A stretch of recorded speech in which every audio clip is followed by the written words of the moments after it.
ಹರೇ ಕೃಷ್ಣ.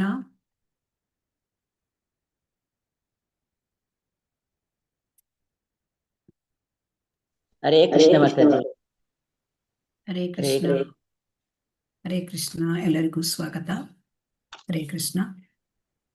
ಓಂ ಅಜ್ಞಾನತಿಮಿರಾಂಧಸ್ಯ ಜ್ಞಾನಾಂಜನಶಲಾಕಯ ಚಕ್ಷುರುನ್ಮೀಲಿತಂ ಯೇನ ತಸ್ಮೈ ಶ್ರೀಗುರವೇ ನಮಃ. ಶ್ರೀಚೈತನ್ಯಮನೋಭೀಷ್ಟಂ ಸ್ಥಾಪಿತಂ ಯೇನ ಭೂತಲೆ ಸ್ವಯಂ ರೂಪಃ ಕದಾ ಮಹ್ಯಂ ದದಾತಿ ಸ್ವಪದಾಂತಿಕಂ. ವಂದೇಹಂ ಶ್ರೀಗುರೋಃ ಶ್ರೀಯುತಪದಕಮಲಂ ಶ್ರೀಗುರೂನ್ ವೈಷ್ಣವಾಂಶ್ಚ. ಶ್ರೀರೂಪಂ ಸಾಗ್ರಜಾತಂ ಸಹಗಣಾ ರಘುನಾಥಾನ್ವಿತಂ तं ಸಜೀವಂ ಸಾದ್ವೈತಂ ಸಾವಧೂತಂ ಪರಿಜನಸಹಿತಂ ಕೃಷ್ಣ ಚೈತನ್ಯದೇವಂ ಶ್ರೀರಾಧಾಕೃಷ್ಣಪಾದಾನ್ ಸಹಗಣಾ ಲಲಿತಾ ಶ್ರೀವಿಶಾಖಾನ್ವಿತಾಂಶ್ಚ. ಹೇ ಕೃಷ್ಣ ಕರುಣಾ ಸಿಂಧೋ ದೀನಬಂಧೋ ಜಗತ್ಪತೆ ಗೋಪೇಶ ಗೋಪಿಕಾ ಕಾಂತ ರಾಧಾಕಾಂತ ನಮೋಸ್ತುತೆ. ತಪ್ತ ಕಾಂಚನ ಗೌರಾಂಗಿ ರಾಧೆ ವೃಂದಾವನೇಶ್ವರಿ ವೃಷಭಾನುಸುತೆ ದೇವಿ ಪ್ರಣಮಾಮಿ ಹರಿಪ್ರಿಯೇ. ವಾಂಛಾಕಲ್ಪತರುಭ್ಯಶ್ಚ ಕೃಪಾ ಸಿಂಧುಭ್ಯ ಏವ ಚ ಪತಿತಾನಾಂ ಪಾವನೇಭ್ಯೋ ವೈಷ್ಣವೇಭ್ಯೋ ನಮೋ ನಮಃ. ಜೈ ಶ್ರೀ ಕೃಷ್ಣ ಚೈತನ್ಯ ಪ್ರಭು ನಿತ್ಯಾನಂದ ಶ್ರೀ ಅದ್ವೈತ ಗದಾಧರ ಶ್ರೀವಾಸಾದಿ ಗೌರಭಕ್ತವೃಂದ. ಹರೇ ಕೃಷ್ಣ ಕೃಷ್ಣ ಕೃಷ್ಣ ಹರೇ ಹರೇ ಹರೇ ರಾಮ ರಾಮ ರಾಮ ಹರೇ ಹರೇ. ಹರೇ ಕೃಷ್ಣ ಕೃಷ್ಣ ಕೃಷ್ಣ ಹರೇ ಹರೇ ಹರೇ ರಾಮ ರಾಮ ರಾಮ ಹರೇ ಹರೇ. ಹರೇ ಕೃಷ್ಣ ಕೃಷ್ಣ ಕೃಷ್ಣ ಹರೇ ಹರೇ ಹರೇ ರಾಮ ರಾಮ ರಾಮ ಹರೇ ಹರೇ. ಶ್ರೀ ಶ್ರೀ ರಾಧಾ ಗೋವಿಂದ ಕಿ ಜೈ. ಶ್ರೀ ಶ್ರೀ ಗೌರನಿತಾಯ್ ಕಿ ಜೈ. ಶ್ರೀಲ ಪ್ರಭುಪಾದ ಕಿ ಜೈ. ಹರೇ ಕೃಷ್ಣ. ಎಲ್ಲರಿಗೂ ಸ್ವಾಗತ ಸುಸ್ವಾಗತ. ಶ್ರೀ ಶ್ರೀ ರಾಧಾ ಗೋವಿಂದ ದೇವಸ್ಥಾನ ಮಂಗಳೂರು ಇವರು ಆಯೋಜಿಸಿರುವ ಮೂರನೇ ಹಂತದ ತರಗತಿಗೆ ತಮ್ಮೆಲ್ಲರಿಗೂ ಸುಸ್ವಾಗತ. ಇವತ್ತಿನಿಂದ ನಾವು ಭಕ್ತಿ ರಸಾಮೃತ ಸಿಂಧು ಈ ಕೃತಿಯನ್ನು ಓದಲಿದ್ದೇವೆ. ಹರೇ ಕೃಷ್ಣ. ಅದರ ಬಗ್ಗೆ ತಿಳಿದುಕೊಳ್ಳಲಿದ್ದೇವೆ. ಹರೇ ಕೃಷ್ಣ. ಹರೇ ಕೃಷ್ಣ ಮಾತಾಜಿ. ಹರೇ ಕೃಷ್ಣ. ಈ ಭಕ್ತಿ ರಸಾಮೃತ ಸಿಂಧು ಇದು ಭಕ್ತಿ ಯೋಗದ ಸಂಪೂರ್ಣ ವಿಜ್ಞಾನ. ಭಕ್ತಿ ಅಂದರೆ ಭಕ್ತಿಯುತ ಸೇವೆ ಎಂದು ಶ್ರೀಲ ಪ್ರಭುಪಾದರು ಹೇಳ್ತಾರೆ. ಸಾಮಾನ್ಯವಾಗಿ ಜನರಿಗೆ ಭಕ್ತಿ ಅಂದರೆ ಅದೊಂದು ಥರ ಫೀಲಿಂಗ್ ಅಥವಾ ಒಂದು ರೀತಿ ಭಾವನಾತ್ಮಕ ಅಂತ ತಿಳ್ಕೊಂಡು ಬಿಡ್ತಾರೆ ಅಲ್ವಾ. ಹರೇ ಕೃಷ್ಣ. ಹೌದು ಮಾತಾಜಿ. ಅದಕ್ಕಿಂತ ಹೆಚ್ಚಿನದು ಜನರಿಗೆ ಗೊತ್ತಿರೋದಿಲ್ಲ. ಜನರಿಗೆ ಜ್ಞಾನಯೋಗ ಅಂದ್ರೆ ಏನು ಅಂತ ಗೊತ್ತಾಗತ್ತೆ. ಯಾಕೆಂದ್ರೆ ಅಲ್ಲಿ ಜ್ಞಾನಯೋಗ ಅಂದ್ರೆ ಅಧ್ಯಯನ ಮಾಡಬೇಕು, ಅನುಷ್ಠಾನ ಮಾಡಬೇಕು ಅಂತ. ಅಷ್ಟಾಂಗ ಯೋಗ ಅಂತಂದ್ರೆ ಗೊತ್ತಾಗತ್ತೆ, ಯಾಕೆಂದ್ರೆ ವ್ಯಾಯಾಮ ಮಾಡಬೇಕು, ಅಲ್ಲಿ ಈ ರೀತಿಯಾಗಿ ಗೊತ್ತಾಗತ್ತೆ. ಆದರೆ ಭಕ್ತಿಯೋಗ ಅಂದ್ರೆ ಏನು? ಭಕ್ತಿಯೋಗ ಅಂದ್ರೆ ಭಗವಂತನ ಭಕ್ತಿಯುತ ಸೇವೆ. ಈಗ ಭಗವಂತ, ನಾವು ನಮ್ಮ ಪರಮ ತಂದೆ ಭಗವಂತನ ಜೊತೆ ನಮ್ಮ ಸಂಬಂಧವನ್ನು ನಾವು ಕಳೆದುಕೊಂಡಿದ್ದೇವೆ ಅಲ್ವಾ. ಹರೇ ಕೃಷ್ಣ. ಹೌದು ಮಾತಾಜಿ. ಎಷ್ಟೋ ಜನ್ಮಗಳಿಂದ ನಾವು ಭಗವಂತನನ್ನ ನಾವು ಮರೆತು ಬಿಟ್ಟಿದ್ದೇವೆ. ಈ ಭಕ್ತಿ ಸೇವೆ ಅಂದರೆ ಭಗವಂತನ ಜೊತೆ ನಮ್ಮ ಈ ಸಂಬಂಧ, ಅದನ್ನು ನಾವು ಮರುಸ್ಥಾಪನೆ ಮಾಡಿಕೊಳ್ಳುವುದು. ಇದು ಹೇಗೆ ಸಾಧ್ಯ? ಇದು ಭಕ್ತಿ ಸೇವೆಯ ಮೂಲಕ ಸಾಧ್ಯ. ಭಕ್ತಿ ಸೇವೆ ಮಾಡುವುದರ ಮೂಲಕ ಭಗವಂತನ ಜೊತೆ ನಾವು ಸಂಬಂಧವನ್ನು ಬೆಳೆಸಿಕೊಳ್ಳಬೇಕು.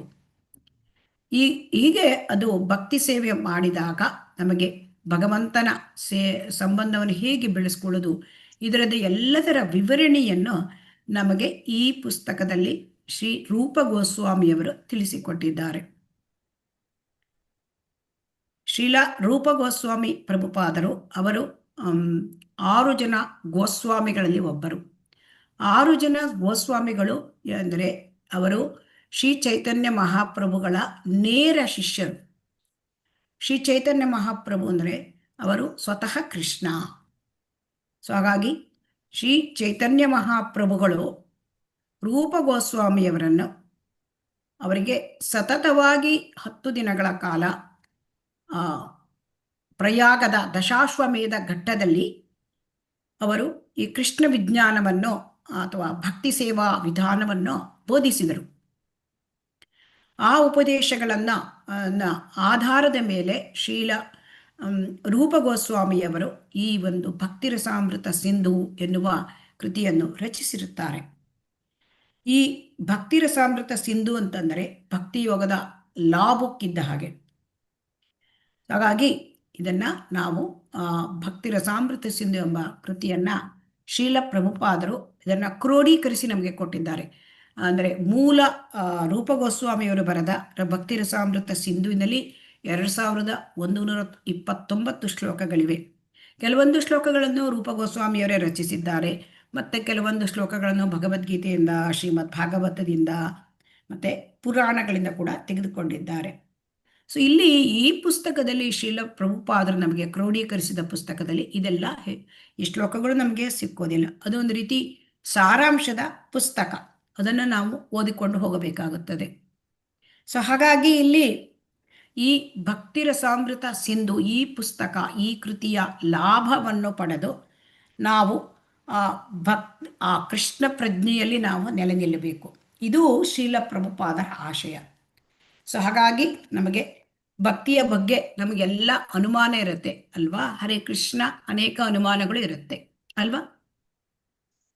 ಹೌದು ಮಾತಾಜಿ. ಅದನ್ನೆಲ್ಲ ನಾವು ಪರಿಹಾರ ಇದನ್ನ ನಾವು ಮಾಡೋದ್ರಿಂದ ಪರಿಹಾರ ಪಡ್ಕೊಳ್ಳೋದು. ಈ ಕೃತಿಯನ್ನು ನಾವು ತಿಳಿದುಕೊಂಡಾಗ ನಾವು ಇದನ್ನ ಪರಿಹಾರ ಮಾಡಿಕೊಂಡು ಭಕ್ತಿಯೋಗದಲ್ಲಿ ನೆಲೆಸಬಹುದು. ಈ ಕೃತಿಯನ್ನು ಶ್ರೀಲ ಪ್ರಭುಪಾದರು ಭಕ್ತರು ಇದನ್ನ ವೃಂದಾವನದ 6 ಗೋಸ್ವಾಮಿಗಳಿಗೆ ಅರ್ಪಣೆ ಮಾಡಿದ್ದಾರೆ. ಪ್ರಾರ್ಥನೆ ಅದನ್ನು ನಾವು ನೋಡೋಣ. ಗೋಸ್ವಾಮಿ ಅಷ್ಟಕದಲ್ಲಿ ಬರತಕ್ಕಂಥ ಒಂದು ಶ್ಲೋಕ ಇದು. ನಾನಾ ಶಾಸ್ತ್ರ ವಿಚಾರಣೈಕ ನಿಪುಣೌ ಸದ್ಧರ್ಮ ಸಂಸ್ಥಾಪಕೌ ಲೋಕಾನಾಂ ಹಿತಕಾರಿಣೌ ತ್ರಿಭುವನೇ ಮಾನ್ಯೌ ಶರಣ್ಯಾಕರೌ ರಾಧಾ ಕೃಷ್ಣ ಪದಾರವಿಂದ ಭಜನಾನಂದೇನ ಮತ್ತಾಲಿಕೌ ವಂದೇ ರೂಪ ಸನಾತನೌ ರಘುಯುಗೌ ಶ್ರೀಜೀವ ಗೋಪಾಲಕೌ. ಈ ರೀತಿ 6 ಜನ ಗೋಸ್ವಾಮಿಗಳಿದ್ದಾರೆ.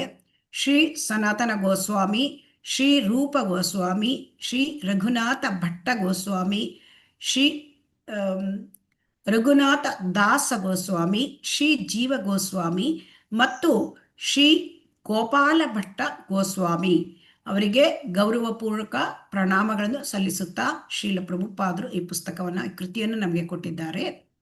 ಈ ಗೋಸ್ವಾಮಿಗಳು 6 ಗೋಸ್ವಾಮಿಗಳು ಅವರು ಶ್ರೀ ಚೈತನ್ಯ ಮಹಾಪ್ರಭುಗಳ ನೇರ ಶಿಷ್ಯರು. ಶ್ರೀ ಚೈತನ್ಯ ಮಹಾಪ್ರಭುಗಳು ಅವರು ಸ್ವತಃ ಕೃಷ್ಣ ಮತ್ತು ಗೋಸ್ವಾಮಿಗಳು ಅವರು ಮಂಜರಿಗಳು. ಮಂಜರಿ ಎಂದರೆ ಶ್ರೀಮತಿ ರಾಧಾರಾಣಿ ಅವರಿಗೆ ಸೇವೆ ಮಾಡ್ತಕ್ಕಂಥ ಸಖಿಯರು ಇರುತ್ತಾರೆ. ಆ ಸಖಿಯರಿಗೆ ಸಹಾಯ ಮಾಡ್ತಕ್ಕಂತಹ ಮಂಜರಿಗಳು ಇರುತ್ತಾರೆ. ಸೊ ಆ ಮಂಜರಿಗಳಲ್ಲಿ ಮುಖ್ಯರಾದವರು ರೂಪ ಗೋಸ್ವಾಮಿ. ಸೊ ಅದರಿಂದ ಈ ರೂಪ ಗೋಸ್ವಾಮಿಯವರು ಈ ಕೃತಿಯನ್ನು ಬರೆದಿರುತ್ತಾರೆ. ಈ ಎಲ್ಲ 6 ಜನ ಗೋಸ್ವಾಮಿಗಳು ಕೂಡ ಮಾನವ ಜೀವಿಗಳ ಅನುಕೂಲಕ್ಕಾಗಿ ಶಾಶ್ವತ ಧಾರ್ಮಿಕ ತತ್ವಗಳನ್ನು ಸ್ಥಾಪಿಸುವ ಉದ್ದೇಶದಿಂದ ಎಲ್ಲ ಅಪೌರುಷೇಯ ಧರ್ಮ ಗ್ರಂಥಗಳನ್ನು ವಿಮರ್ಶಕ ದೃಷ್ಟಿಯಿಂದ ಅಧ್ಯಯನ ಮಾಡೋದ್ರಲ್ಲಿ ನಿಪುಣರು. ಅಂದರೆ ಇವರು ಎಲ್ಲ ಗೋಸ್ವಾಮಿಗಳು ಕೂಡ ಅವರು ಏನು ಮಾಡಿದ್ದಾರೆ, ಎಲ್ಲ ಅಪೌರುಷೇಯ ಧರ್ಮ ಗ್ರಂಥಗಳನ್ನು ತುಂಬ ವಿಮರ್ಶಕಾತ್ಮಕವಾಗಿ ಅಧ್ಯಯನ ಮಾಡಿ ಅದರ ಒಂದು ತತ್ವಗಳನ್ನು ನಮಗೆ ಅನೇಕ ಧರ್ಮಗ್ರಂಥಗಳಲ್ಲಿ ಅದನ್ನು ತಿಳಿಸಿಕೊಟ್ಟಿದ್ದಾರೆ. ಹೀಗಾಗಿ ತ್ರಿಲೋಕದಲ್ಲಿ ಅವರು ಗೌರವಾನ್ವಿತರು. 3 ಲೋಕ ಅಂದರೆ ಇಡೀ ಒಂದು ಬ್ರಹ್ಮಾಂಡದಲ್ಲಿ ಲೋಕಗಳಿರುತ್ತೆ, ಅದರಲ್ಲಿ ಎಲ್ಲರೂ ಕೂಡ ಅವರು ಗೌರವಾನ್ವಿತರು. ಹಾಗೂ ಅವರು ಗೋಪಿ ಮನೋಭಾವದಲ್ಲಿ ರಾಧಾಕೃಷ್ಣರ ಅಲೌಕಿಕ ಭಕ್ತಿ ಸೇವೆಯಲ್ಲಿ, ಪ್ರೀತಿಯ ಭಕ್ತಿ ಸೇವೆಯಲ್ಲಿ ತೊಡಗಿರುತ್ತಾರೆ. ಹಾಗಾಗಿ ಗೋಪಿ ಮನೋಭಾವ ಅಂದರೆ ಸರ್ವ ಸಮರ್ಪಣ ಮನೋಭಾವ. ಅದರಲ್ಲಿ ಅವರು ರಾಧಾಕೃಷ್ಣರ ಸೇವೆ ಮಾಡ್ತಾ ಇರ್ತಾರೆ, ಯಾವಾಗಲೂ ಅಲೌಕಿಕ ಸೇವೆ. ಸೊ ಅಂತಹ ಗೋಸ್ವಾಮಿಗಳೇ ನಾವು ಆಶ್ರಯವನ್ನು ಪಡೆಯುವುದು ಯೋಗ್ಯ ಅಂತ ಶ್ರೀಲ ಪ್ರಭುಪಾದ ನಮಗೆ ತಿಳಿಸಿಕೊಡುತ್ತಾರೆ. ಇವತ್ತು ನಾವು ಈ ಕೃತಿಯಲ್ಲಿ ಈ ಭಕ್ತಿ ರಸಾಮೃತ ಸಿಂಧು ಈ ಕೃತಿಯಲ್ಲಿ ಒಟ್ಟು 4 ಭಾಗಗಳಿವೆ ಮತ್ತು 51 ಅಧ್ಯಾಯಗಳಿವೆ. ಈ 51 ಅಧ್ಯಾಯಗಳಲ್ಲಿ ನಮಗೆ ಕೇವಲ 19 ಅಧ್ಯಾಯ ಅಂದರೆ ಭಾಗ 1 ಅದನ್ನು ಮಾತ್ರ ನಾವು ಅಭ್ಯಾಸ ಮಾಡುತ್ತೇವೆ. ಹರೇ ಕೃಷ್ಣ. ಇವತ್ತಿನ ದಿನ ನಾವು ಪ್ರಸ್ತಾವನೆಯಲ್ಲಿ ನಾವು ಈ ಒಂದು ಕೃತಿಯನ್ನ ಯಾಕೆ ನಮಗೆ ಕೊಟ್ಟಿದ್ದಾರೆ ಶ್ರೀಲ ರೂಪ ಗೋಸ್ವಾಮಿಯವರು, ಅದರ ಪ್ರಾಮುಖ್ಯತೆ ಹೇಗೆ, ಏನು, ಮತ್ತು ಇದನ್ನೆಲ್ಲ ನಾವು ಇವತ್ತು ತಿಳಿದುಕೊಳ್ಳಲಿದ್ದೇವೆ. ಹರೇ ಕೃಷ್ಣ.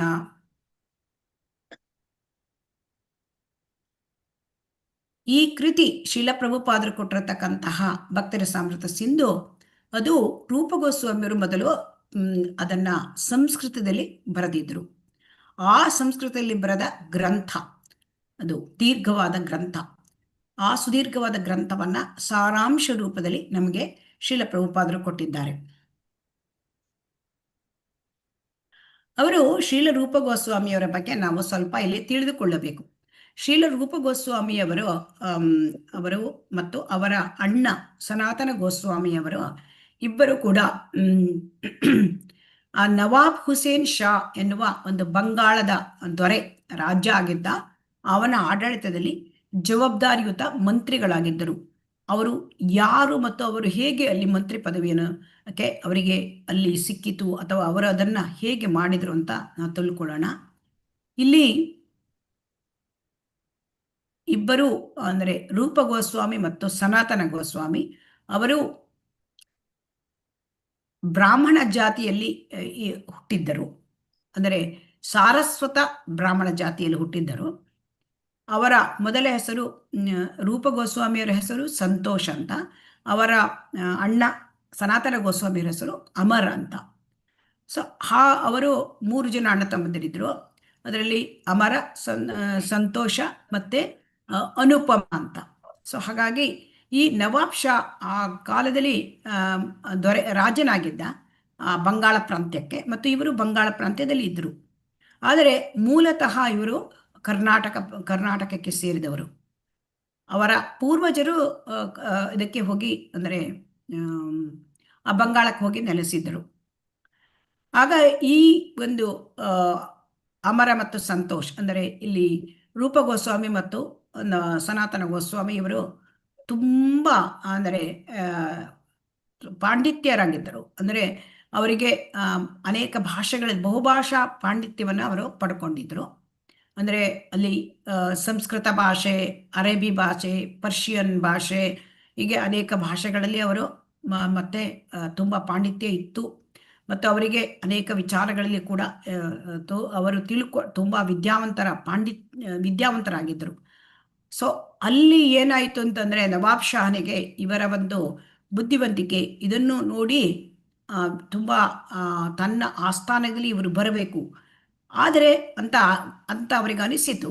ಆದರೆ ಆ ಕಾಲದಲ್ಲಿ ಯಾರೂ ಕೂಡ ಆ ಒಂದು ಮುಸ್ಲಿಮರ ಕೆಳಗಡೆ ಕೆಲಸ ಮಾಡುತ್ತಿರಲಿಲ್ಲ. ಅಲ್ಲಿ ಜಾತಿ ಪದ್ಧತಿ ತುಂಬ ಕಟ್ಟುನಿಟ್ಟಾಗಿತ್ತು. ಅಂದರೆ ಹೇಗಿತ್ತು ಕೇಳಿದರೆ, ಅಲ್ಲಿ ಯಾರಾದರೂ ಮುಸ್ಲಿಂ ಅವರ ಅಂಡರ್ ಹೋದರೆ ಕೆಲಸಕ್ಕೆ ಕೈ ಕೆಳಗೆ ಅವರನ್ನು ಜಾತಿಯಿಂದ ಬಾಹಿರ ಮಾಡಿಬಿಡ್ತಿದ್ರು, ಬ್ರಾಹ್ಮಣ ಕುಲದಿಂದಲೇ ಹೊರಗೆ ಹಾಕ್ಬಿಡ್ತಿದ್ರು. ಸೊ ಅಂಥ ಒಂದು ಸಂದರ್ಭ. ಆದರೆ ಇಲ್ಲಿ ಆ, ನವಾಬ್ ಹುಸೇನ್ ಶಾ ಏನು ಮಾಡಿದ, ಅವನು ಈ ಒಂದು ಸನಾತನ ಗೋಸ್ವಾಮಿ ಮತ್ತು ರೂಪ ಗೋಸ್ವಾಮಿ ಅವರಿಗೆ ಒಂದು ತುಂಬ ಇದರಿಂದ, ಅಂದರೆ ಒತ್ತಾಯ ಮಾಡಿ ಬಲವಂತದಿಂದ ಅವರನ್ನು ತನ್ನ ಮಂತ್ರಿಗಳನ್ನಾಗಿ ಮಾಡಿಕೊಂಡ. ಹೇಗೆ ಕೇಳಿದರೆ, ನೀವು ನನ್ನ ಆಸ್ಥಾನದಲ್ಲಿ ಮಂತ್ರಿ ಆಗಬೇಕು, ಇಲ್ಲ ಅಂದರೆ ನಿಮ್ಮ ಧಾರ್ಮಿಕ ಚಟುವಟಿಕೆಗಳನ್ನು ಎಲ್ಲದನ್ನೂ ಕೂಡ ನಾನು ನಿಲ್ಲಿಸಿ ಬಿಡ್ತೇನೆ, ಯಾಕೆಂದರೆ ರಾಜ. ಸೊ ಆ ಕಾರಣಕ್ಕಾಗಿ ಇವರು, ಆದರೆ ನೀವು ಒಪ್ಪಿಕೊಂಡ್ರೆ ನಿಮಗೆ ನಾವು ಅಂದರೆ ಈ ಒಂದು ಧಾರ್ಮಿಕ ಚಟುವಟಿಕೆಗಳನ್ನು ನಡೆಸಲಿಕ್ಕೆ ಬಿಡ್ತೇವೆ ಅಂತ ಹೇಳ್ತಾರೆ. ಸೊ ಹಾಗಾಗಿ ಈ ರೀತಿಯಾಗಿ ಅವರು ಒಂದು ಇದಕ್ಕೆ ರಾಜನ ಆಸ್ಥಾನದಲ್ಲಿ ಮಂತ್ರಿಗಳಾಗಿ ಸೇರಿಕೊಳ್ಬೇಕಾಯಿತು. ಸೊ ಈ ಮಂತ್ರಿಗಳಾಗಿ ಸೇರಿಕೊಂಡು ಅವರು ಚೆನ್ನಾಗಿ ಕೆಲಸ ಮಾಡ್ತಿದ್ರು. ಸೊ ಇದರಿಂದ ನವಾಬ್ ಹುಸೇನಿಗೆ ತುಂಬ ಖುಷಿ ಆಯಿತು ಮತ್ತು ಅವರಿಗೆ ಬಿರುದು ಕೊಡ್ತಾನೆ, ದಬೀರ್ ಖಾಸ್ ಮತ್ತು ಸಾಕರ್ ಮಲಿಕ ಅಂತ. ದಬೀರ್ ಖಾಸ್ ಅಂದರೆ ರೂಪ ಗೋಸ್ವಾಮಿ ಅವರಿಗೆ, ಸಾಕರ್ ಮಲಿಕ ಅಂದರೆ ಸನಾತನ ಗೋಸ್ವಾಮಿ ಅವರಿಗೆ. ಸೊ ಈ ರೀತಿ ಇದ್ದಾಗ ಅವರಿಗೇನಾಯಿತು ಅಂದರೆ ಮುಸ್ಲಿಮರಾಗಿ ಅವರನ್ನು ಕನ್ವರ್ಟ್ ಮಾಡಿಬಿಟ್ರು. ಯಾಕೆಂತಂದರೆ ಬ್ರಾಹ್ಮಣ ಜಾತಿಯಿಂದ ಅವರನ್ನು ಬಹಿಷ್ಕಾರ ಮಾಡಿದರು. ಸೊ ಹೀಗಾಯಿತು.